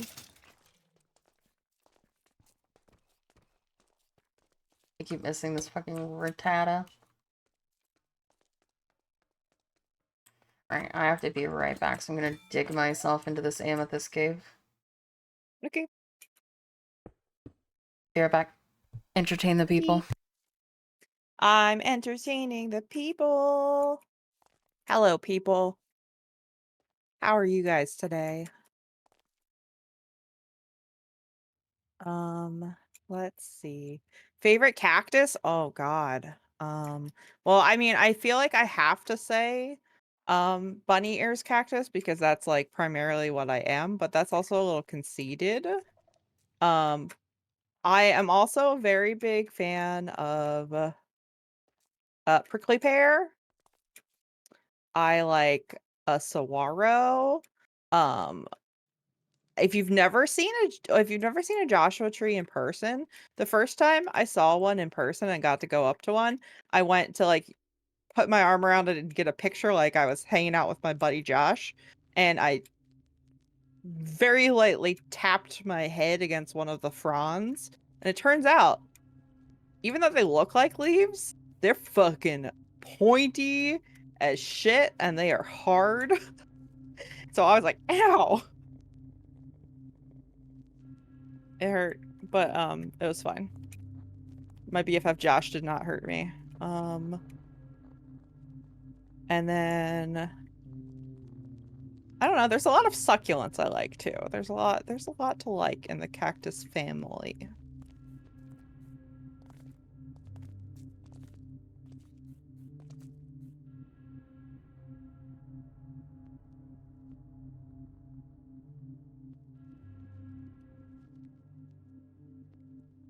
A prickly relationship. E.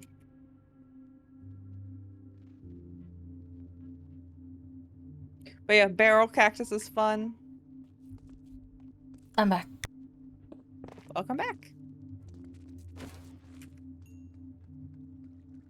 What's your favorite cactus? Whatever your favorite cactus is. Oh, you were supposed to say me. I think I thought of that joke when I walked away, but forgot about it by the time I got back.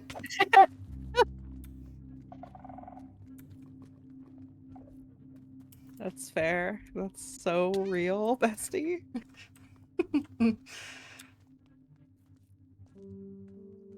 Oh my god, there's a Loudred here. It scared me. It's fucking ugly. I always thought that the Whismer line is so fucking ugly. It is, yeah. Like, even Whismer is not cute. I need you to see this Loudred.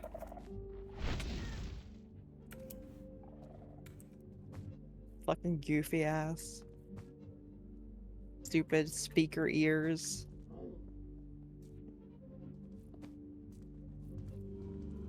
I keep getting a whole bunch of like cool Pokemon held items. So that's a bonus. Like I have a Hardstone, I have a Black Augerite, I have a Razor Fang, an Everstone, an Ice Stone. Apparently there's a Mimic around here somewhere, according to the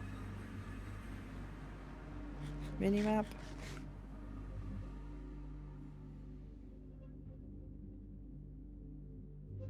There is. It's a specific one for getting rid of the soul stuff.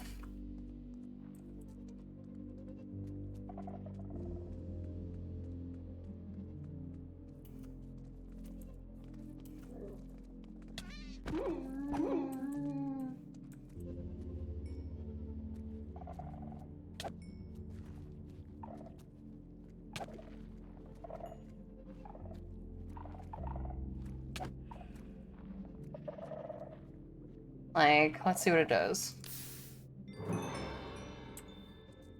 It does that. Oh, holy shit.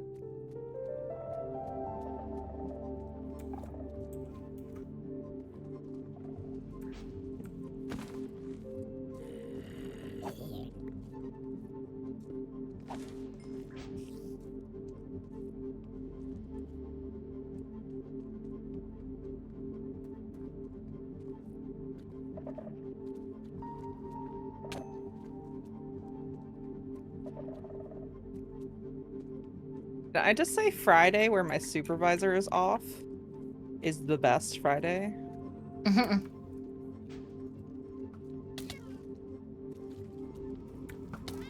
Well, that's incorrect. The best Friday are the Fridays where you have a 3-day weekend. That's true. Followed closely by no supervisor Friday. There's a Dratini here? Fucking A. What is that? Like, what's the chance of that?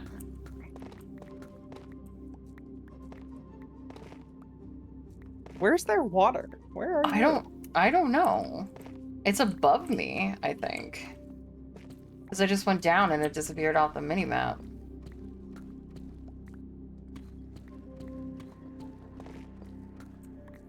Oh yeah, it is over here, isn't it?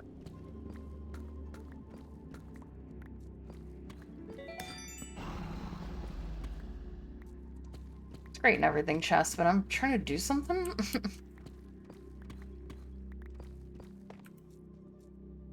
Dragon Rolla looks so sad when you kill it. Just falls over on its back.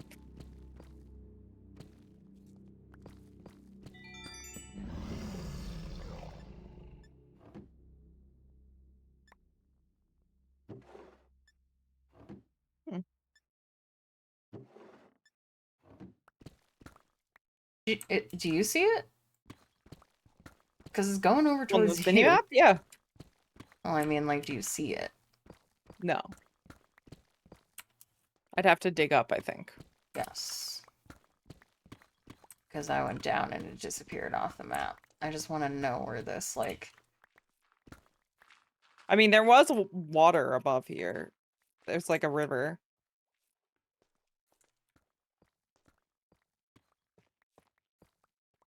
It sounds like someone's digging. Is that It's you? me. Oh. Mm-hmm. That makes... Oh, I'm so surprised I didn't just fucking kill myself there. Oh, I think I found it.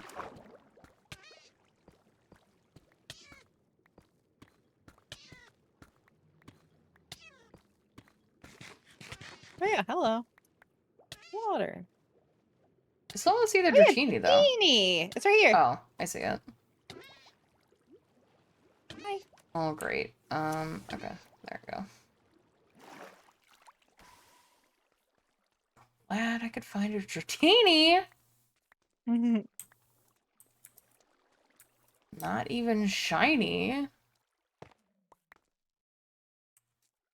Hey, where am I? Alright, I'm just teleporting back. I don't care.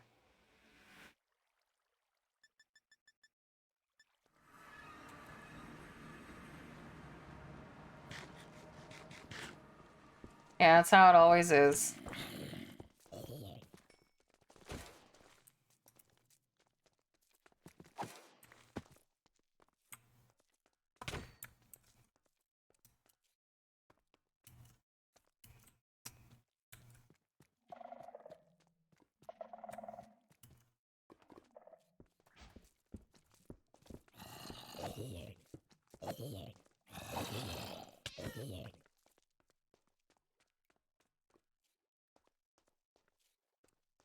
I love being able to breathe underwater.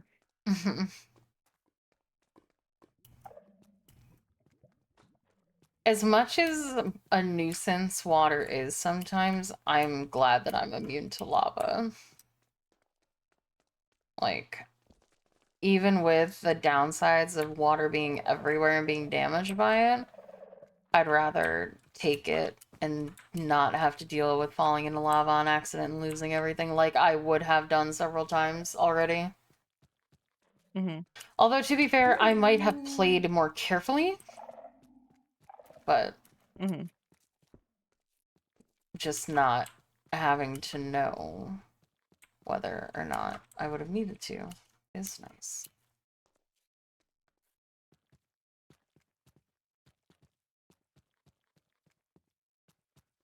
Leveling up by killing Pokemon feels bad.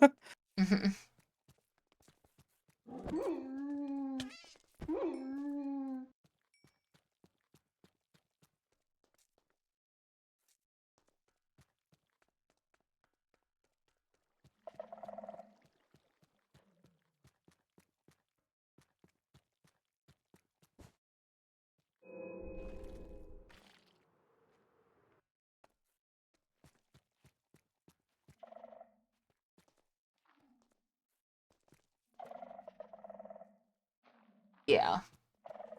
My god, if it did, could you imagine how many times I would have died?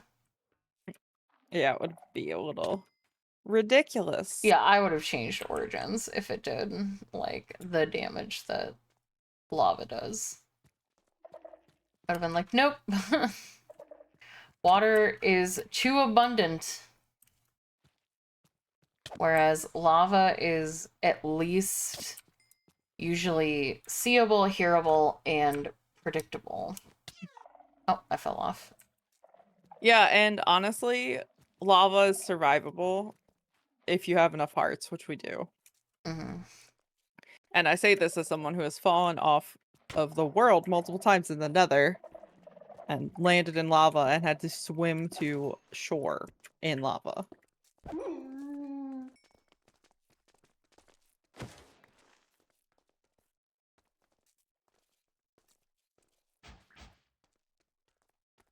There's a evolved dragon, a Boldor. I couldn't remember what it was called. Mm-hmm. Boldor.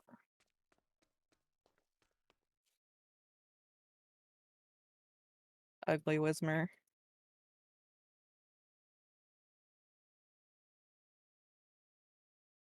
I had to call him ugly before you He is murdered him? ugly. Oh, but that's just mean. Ooh, legendary mob. Ah, it's a fucking child.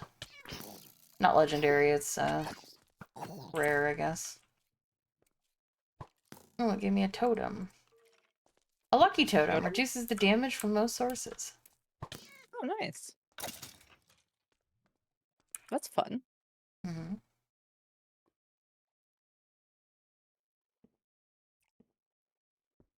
I don't remember where you put this. It's on your necklace, right? Trinket. Where's Trinket? Oh, there. Okay. I thought I clicked there, but it didn't do anything. So it's like, am I wrong? I should know by now. I'm never wrong. It's the children who are wrong. Mm-hmm.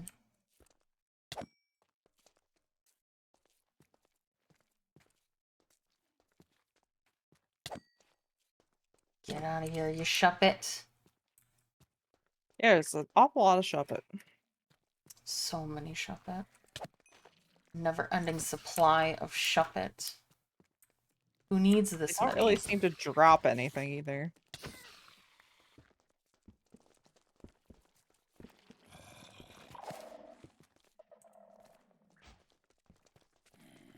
Another fucking lowland trio. We just want one dinosaur. One dragon, please.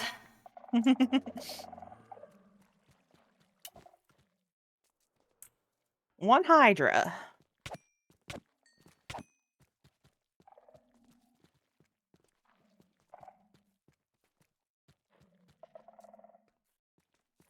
Another goddamn Sableye.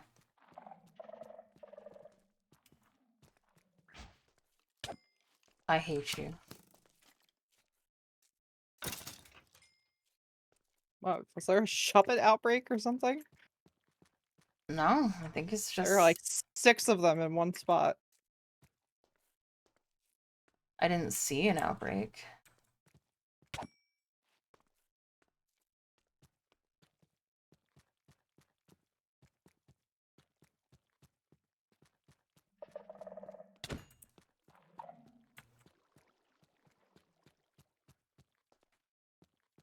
I mean, I think that this cave is pretty good, but I would love to see a deep dark city. That'd be fun. Oh. But this is a pretty, like, good system, to be honest. Like, it's kind of isolated, so there's not a whole bunch of ground to cover. You kind of just have to run in a straight line back and forth, killing the Pokemon, with only a minor annoyance of levels going on. So it's pretty good deal. But I would love to see a deep dark city. Yeah, I didn't know there was such a thing.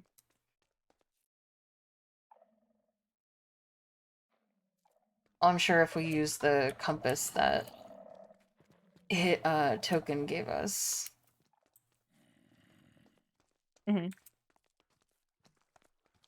Find many different structures we didn't know existed.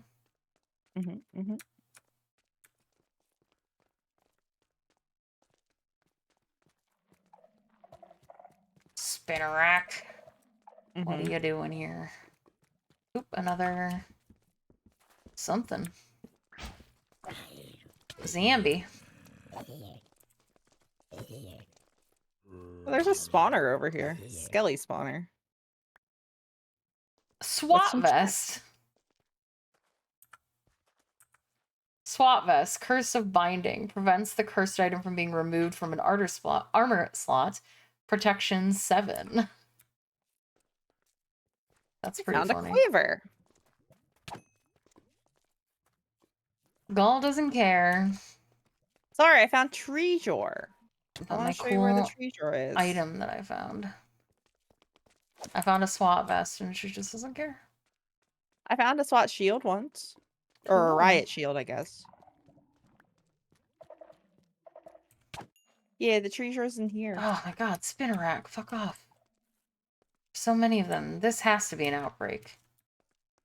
It was. Awful creatures. Get out of here, you creatures.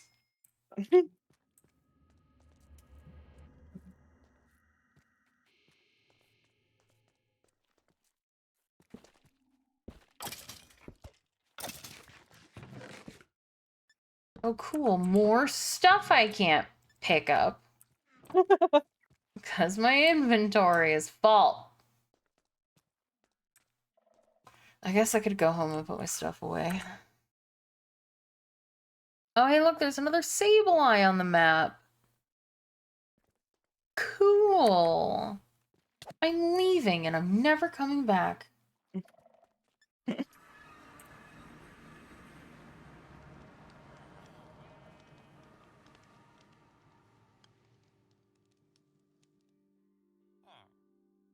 Never, ever. Never ever.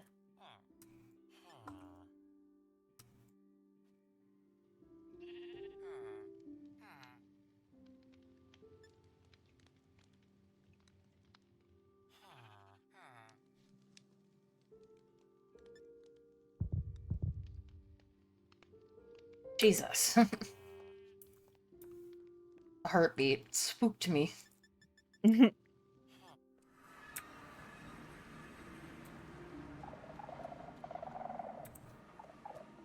What is that? I didn't realize. What's up? It's an outbreak of something. Oh, Mushish. I didn't even know they could spawn down here. Fuck off!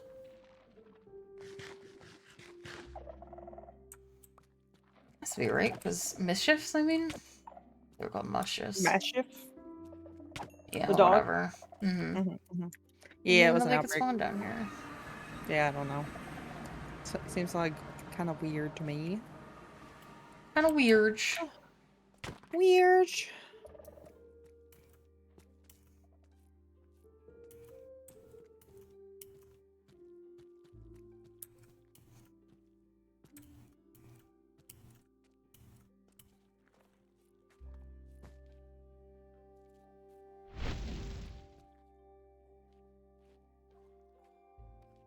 It's fucking ghastly.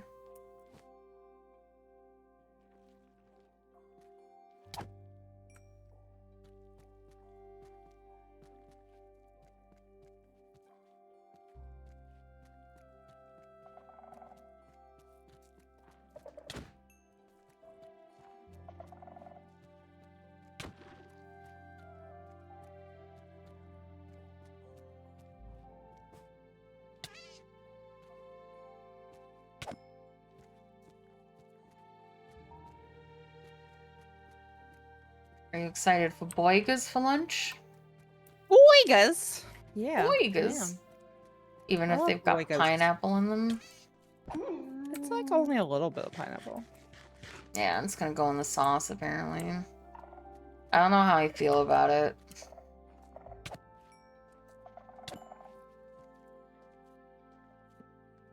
Seems kind of weird. It's just, you know, it's just Which, it's Australian, so it makes sense. I don't really like pineapple, though.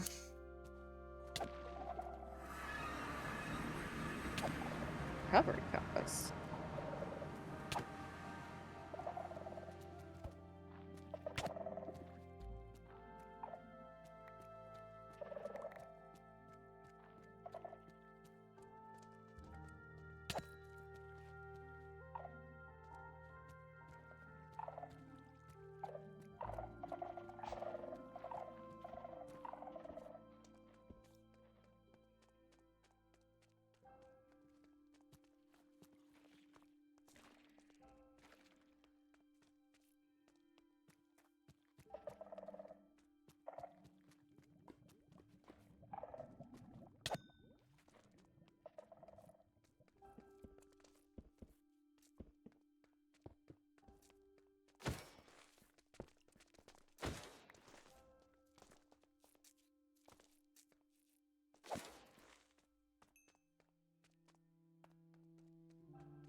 Whoa.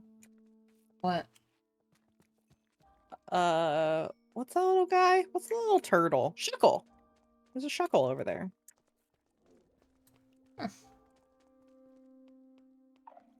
Wondering how you get to that little guy. It's probably up in the water.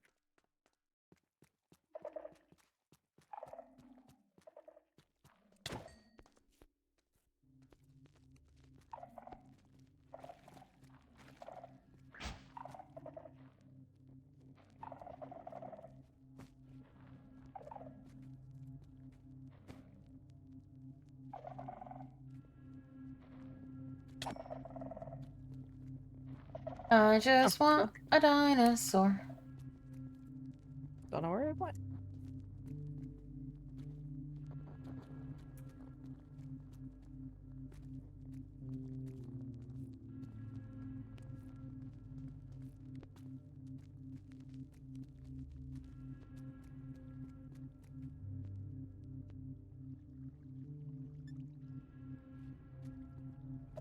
I've added it. Thank you. Yeah, thank you.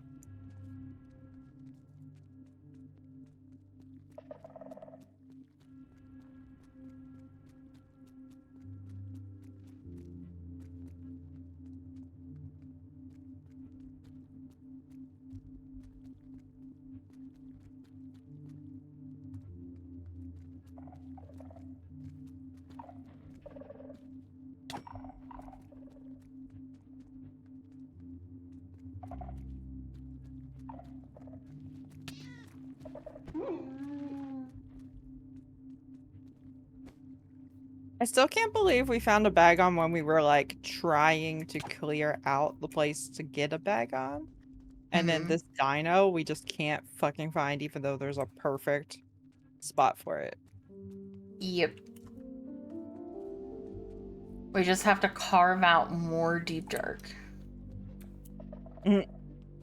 That's the solution.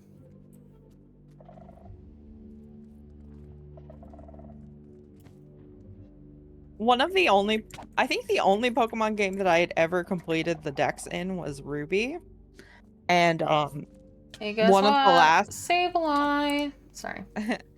One of the last Pokemon that I had to get was Chimecho.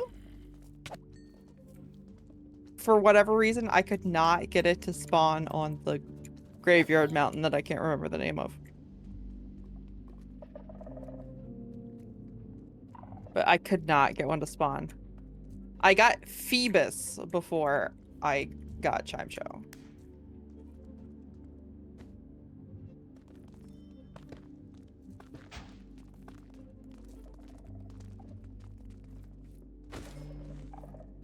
I remember how much time it took to sit there and methodically search every fucking square of water for that stupid fish. Mm-hmm.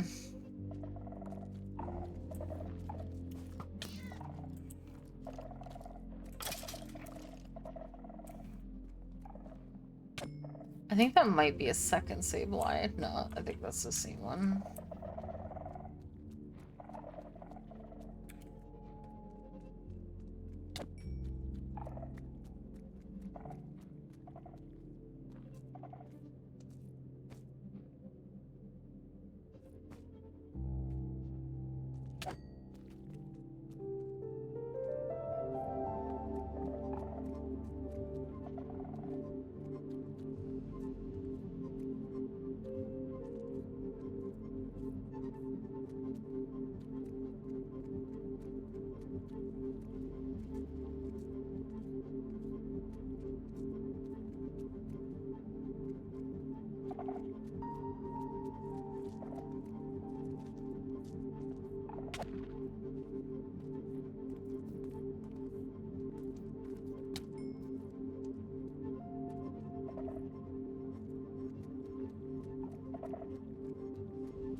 Use poor Shuppet.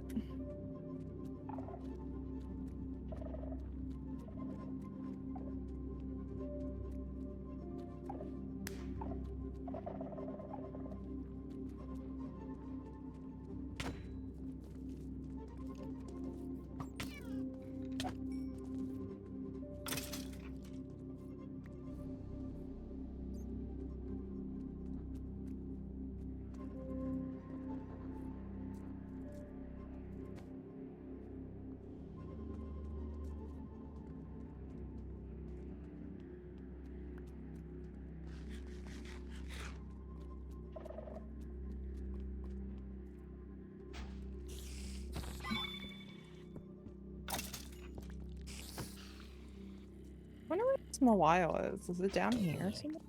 I have no idea.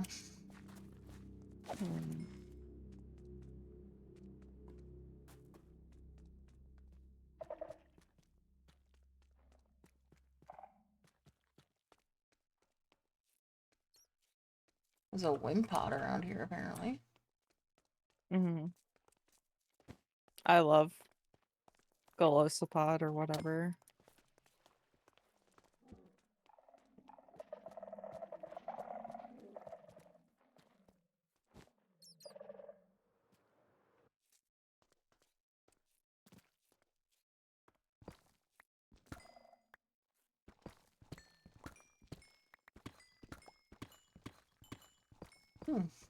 Man. There's 2 diamond veins Diamond's next to been there each the other. whole time? Apparently, and neither of us noticed them. I probably Very thought it was just observant Skulk. people.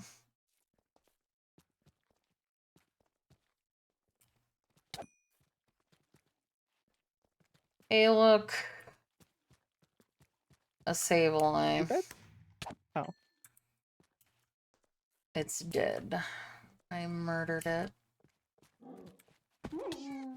For the crime of not being a dino. Oh, these chupacabras. Ah! They're just jumping on me.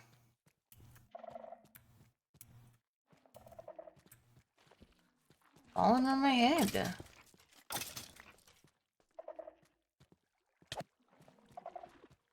Oh yeah? What were you and Mossman doing till 5 a.m., Midgard? They were doing a watch along. I saw them in Discord constantly when I would open up my I was trying to be suggestive. Oh.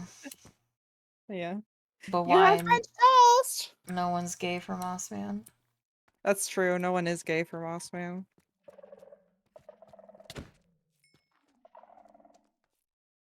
I got you French toast. You did? Yeah, I got French toast sticks. I love French toast.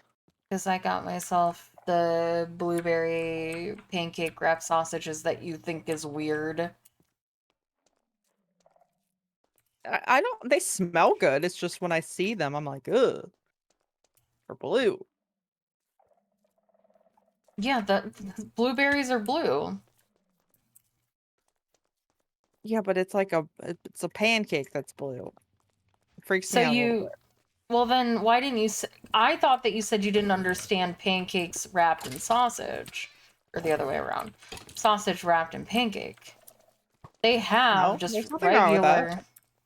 They have regular. I would have gotten regular.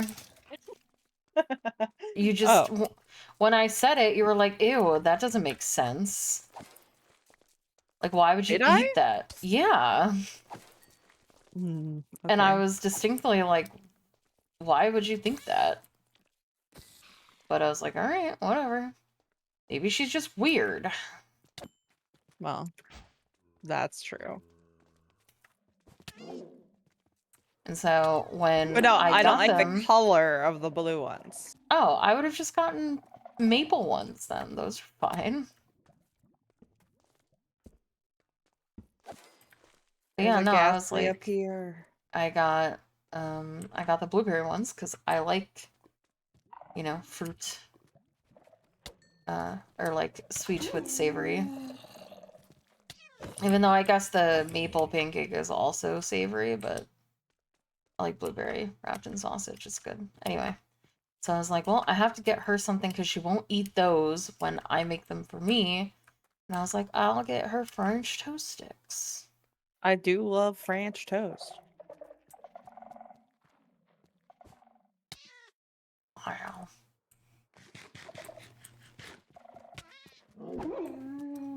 Oh, that sounds miserable, Megard.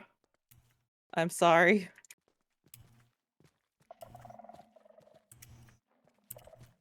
How's your foot feel today?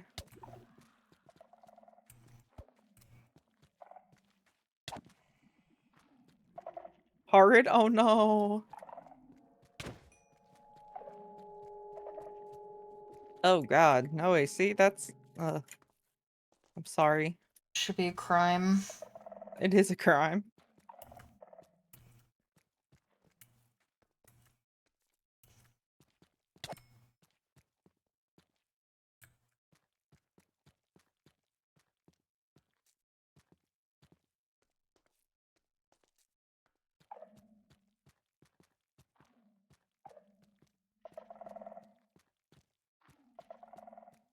I hope that they get here like at 2 o'clock so that I can have a fruit snack before I cook because I'm so hungry.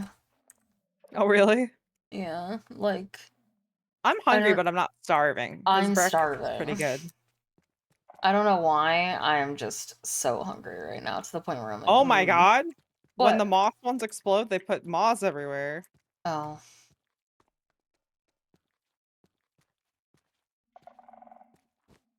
You thought I saw a dino. I'm sorry. I did. It's okay.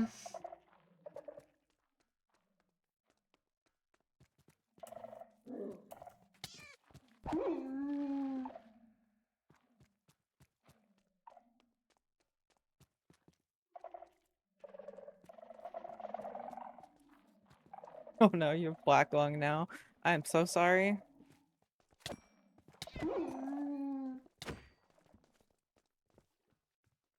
I'm gonna go to my storage real quick.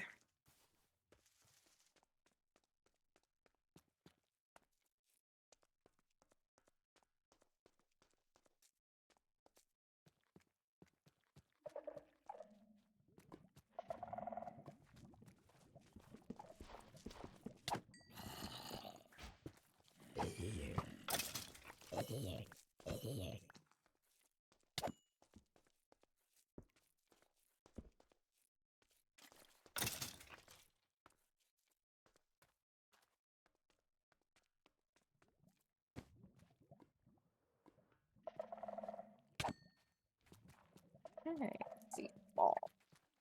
Balls. Oh yeah, I put all my balls in the thing when I put my stuff away. Oops. Didn't think about it. Kinda forgot.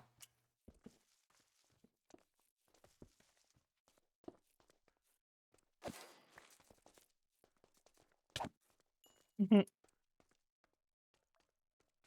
not wrong, Midgard.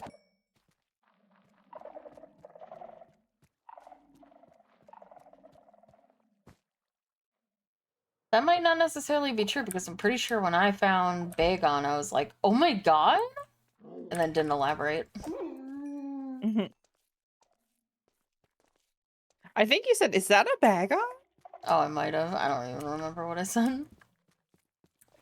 And then I was like, holy shit. Yeah, you were like, really? Like you didn't believe me? Well, it just seems startling. Deep, dark, deep down.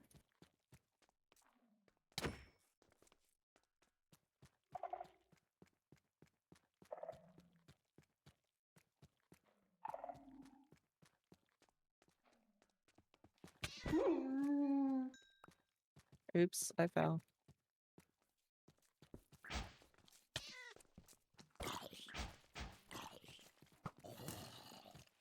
Let's see, where are you, Shuppet?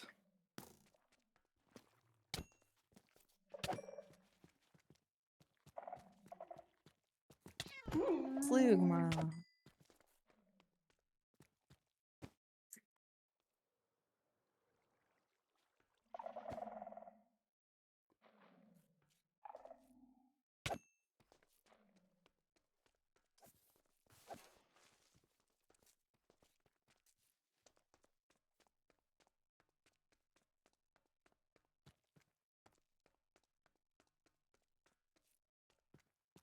What is this? Charcadet? What are you doing here? It's an outbreak. Oh. It's been there for a while.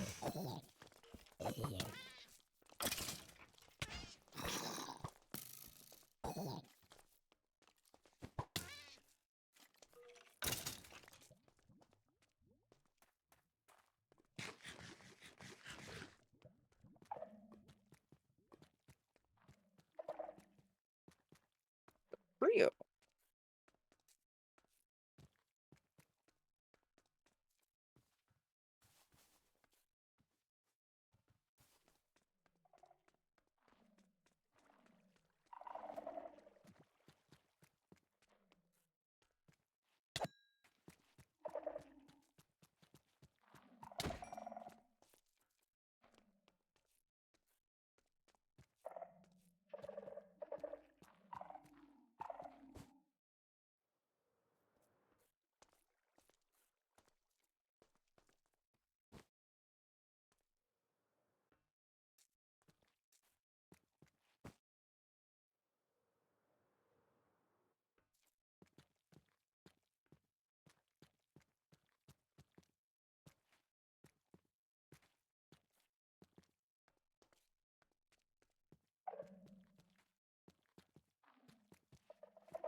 I keep thinking that Shuppet is Ditto sometimes. Really? Just on the mini map. I'll like see it, my brain Oh. will be like, Ditto, question mark? And I'll be like, oh no, it's a Shuppet. For just like a second.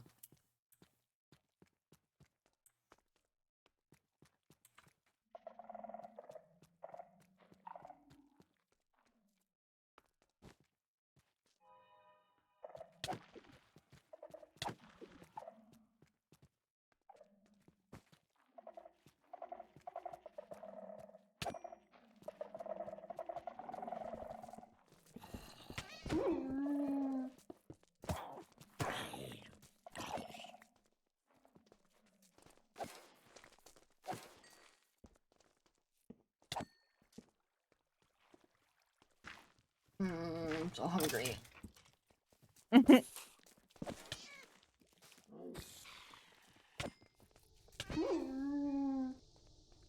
blood moon rises.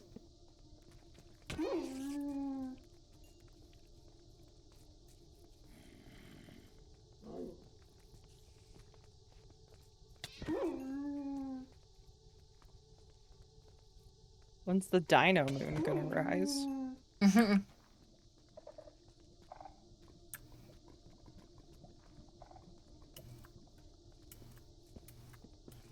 Does I know that the blood moon increases your luck. Is that stat just attributed to like shiny Pokemon, or does it also increase the chance of a rarer Pokemon to spawn?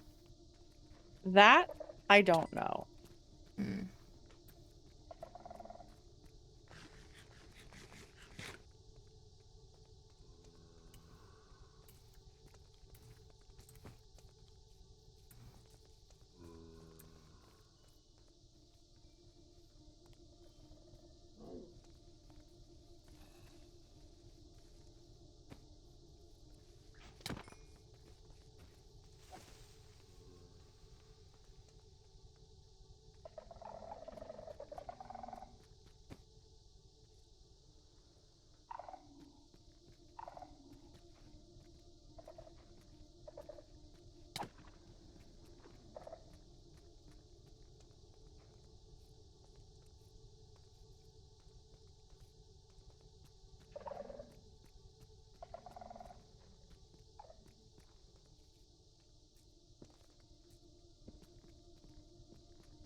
There That would be is pretty cool. there's a mod that does that, but it also makes certain Pokemon hostile to the player, so they will come for you too.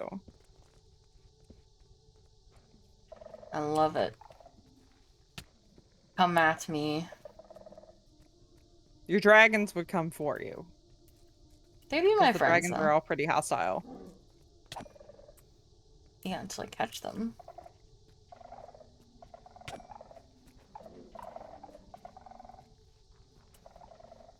Catch 'em, gotta catch 'em all. Gotta catch 'em all. Pokemon! Pokemon!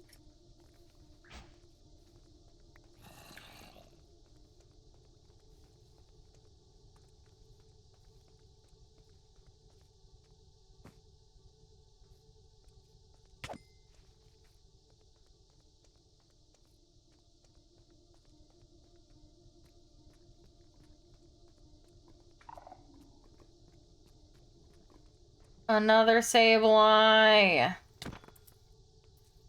Our order is out for delivery. I'm never gonna get...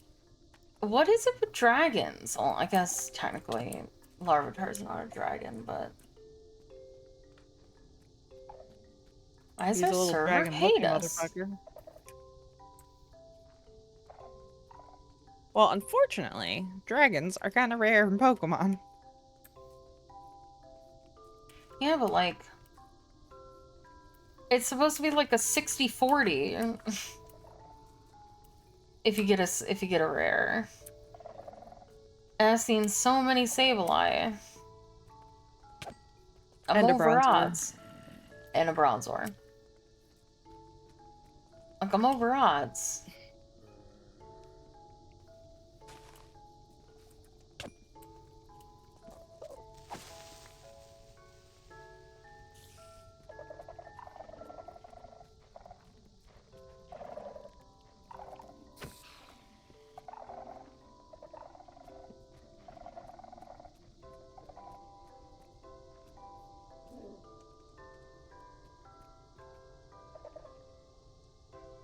Did you get an estimate? Good.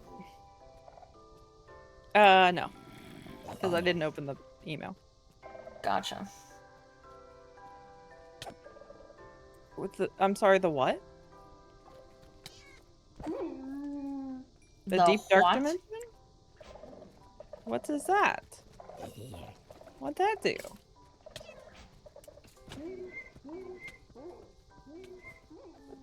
Maybe we would have a better time there, because if it's all deep dark, then we wouldn't get those other spawns happening. We'd only get Yeah, deep dark spawns. I was thinking that as well. As we are getting quite a few, like, barley field spawns, because if they spawn up on the sides. Oh, skeleton spider, come look. No. Well, you wanted to see it last time. I'm coming. I thought you said it was just a spider that had a skull pattern. Yeah, kinda. See, there it is. It's got purple eyes. Oh. Oh, that's fun. I kind of like it better than the regular spider, to be honest. Well, now he's dead.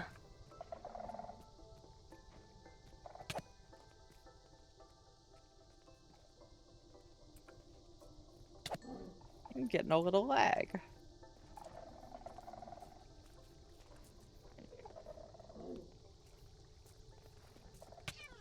Ow!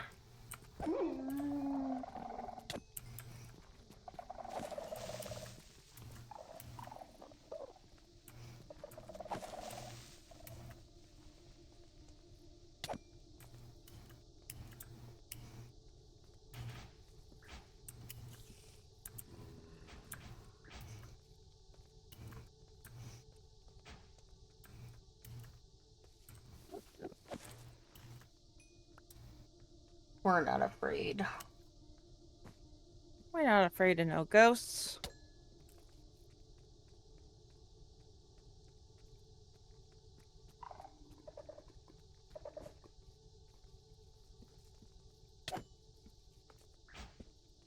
I am afraid we're not going to see a dino today. I highly doubt. Oh! What? I found one! Are you serious? Yeah. I don't have any Pokeballs, though. Where are you? I'm like near where the lava waterfall is. Look at how heavy it looks. The lava fall. Sorry, not waterfall. Yeah, I literally just said we weren't gonna see one. I know. Hashtag clippable. Hashtag.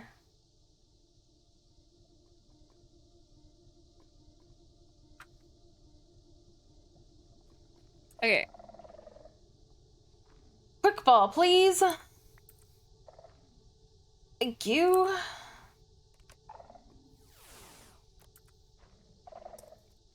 Thank you. Easy. Oh my god. That's the Bagon did that too. Oh. Hot damn. Look at this little guy. Cute. Hi. Little emo boy. Yeah. Look at Who him. invited you to the party? Get out of here. Dragons only. And their esteemed guests. What did you say? Yay, I'm so glad you got him. Me Look, he's so too. cute. Look at that little snoot. What? Is that a Graveler? It is. It just looks very weird on the minimap. Oh. Okay, that is my Dino. I was like, is that a second one?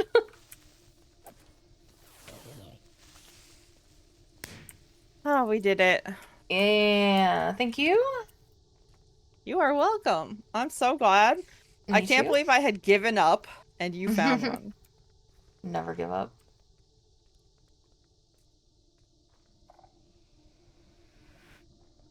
Dope. Dope. And it's 2 o'clock. Yep. Perfect timing. Yeah, I'm gonna get ready for the groceries. Alrighty. I'll see you. Actually, I'm just gonna run back to storage. Oh, well, let me, because it's night time, or it's a blood moon time. Blood moon time. Blood moon time. Dang, that was awesome. Yeah. Perfect. Okay, well. See you, chat! We did it! We did it.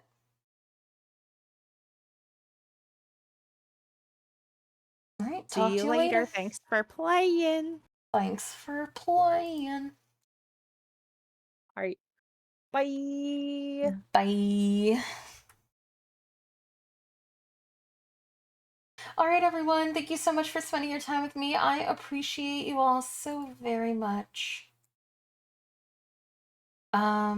Thank you so much to Reaper's Delight and Lock On for following offline. Thank you to Lasta for the 6 bits. Thank you to Bromaster for the follow. And thank you for the 50 bits Skull for the gigantifying of Celine said. Thank you so much to everyone who spent your time with me. It's Friday, which means it's ASMR Day. This week's ASMR was written by Gull, performed and edited by me.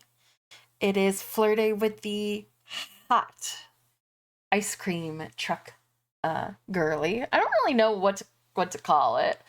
But essentially, you're on a beach, you're having a fun day, and you go to get some ice cream from your usual ice cream spot, and you see a cute girl manning the counter, who is not the usual owner. And you guys talk about ice cream, and then you maybe sort of play with some ice cream. It's a fun time. Really cute script, as always. Gall does an amazing job. I had a great time recording it and editing it. So yeah, if you would like to check it out, Safe for Work version is on my YouTube, my ASMR YouTube channel. NSFW version is on Patreon or Fansly. Both are the same. It's just whatever you prefer. I will be back tomorrow, 8 a.m. EST, for more Rogue Trader. Maybe a little bit of Cobblemon in the morning with Gull before she has her D&Ds. Maybe. We'll see how she feels. But definitely Rogue Trader for a majority of the stream tomorrow, as I'm having a fun time with that game. Thank you, everyone. Love you. Stay safe. If you're gonna, be out, be safe, be vigilant. Drink responsibly if you are. Otherwise, I hope you have a wonderful weekend. If you're going out and I won't see you, thank you so much for spending your time with me. I will miss you and can't wait to see you again. Have a good one, guys. Bye. Mwah. Oh, follow me on Twitch, follow me on Twitter, join the community Discord. All those places to let you know when I want to go live, when and where. Bye. Mwah.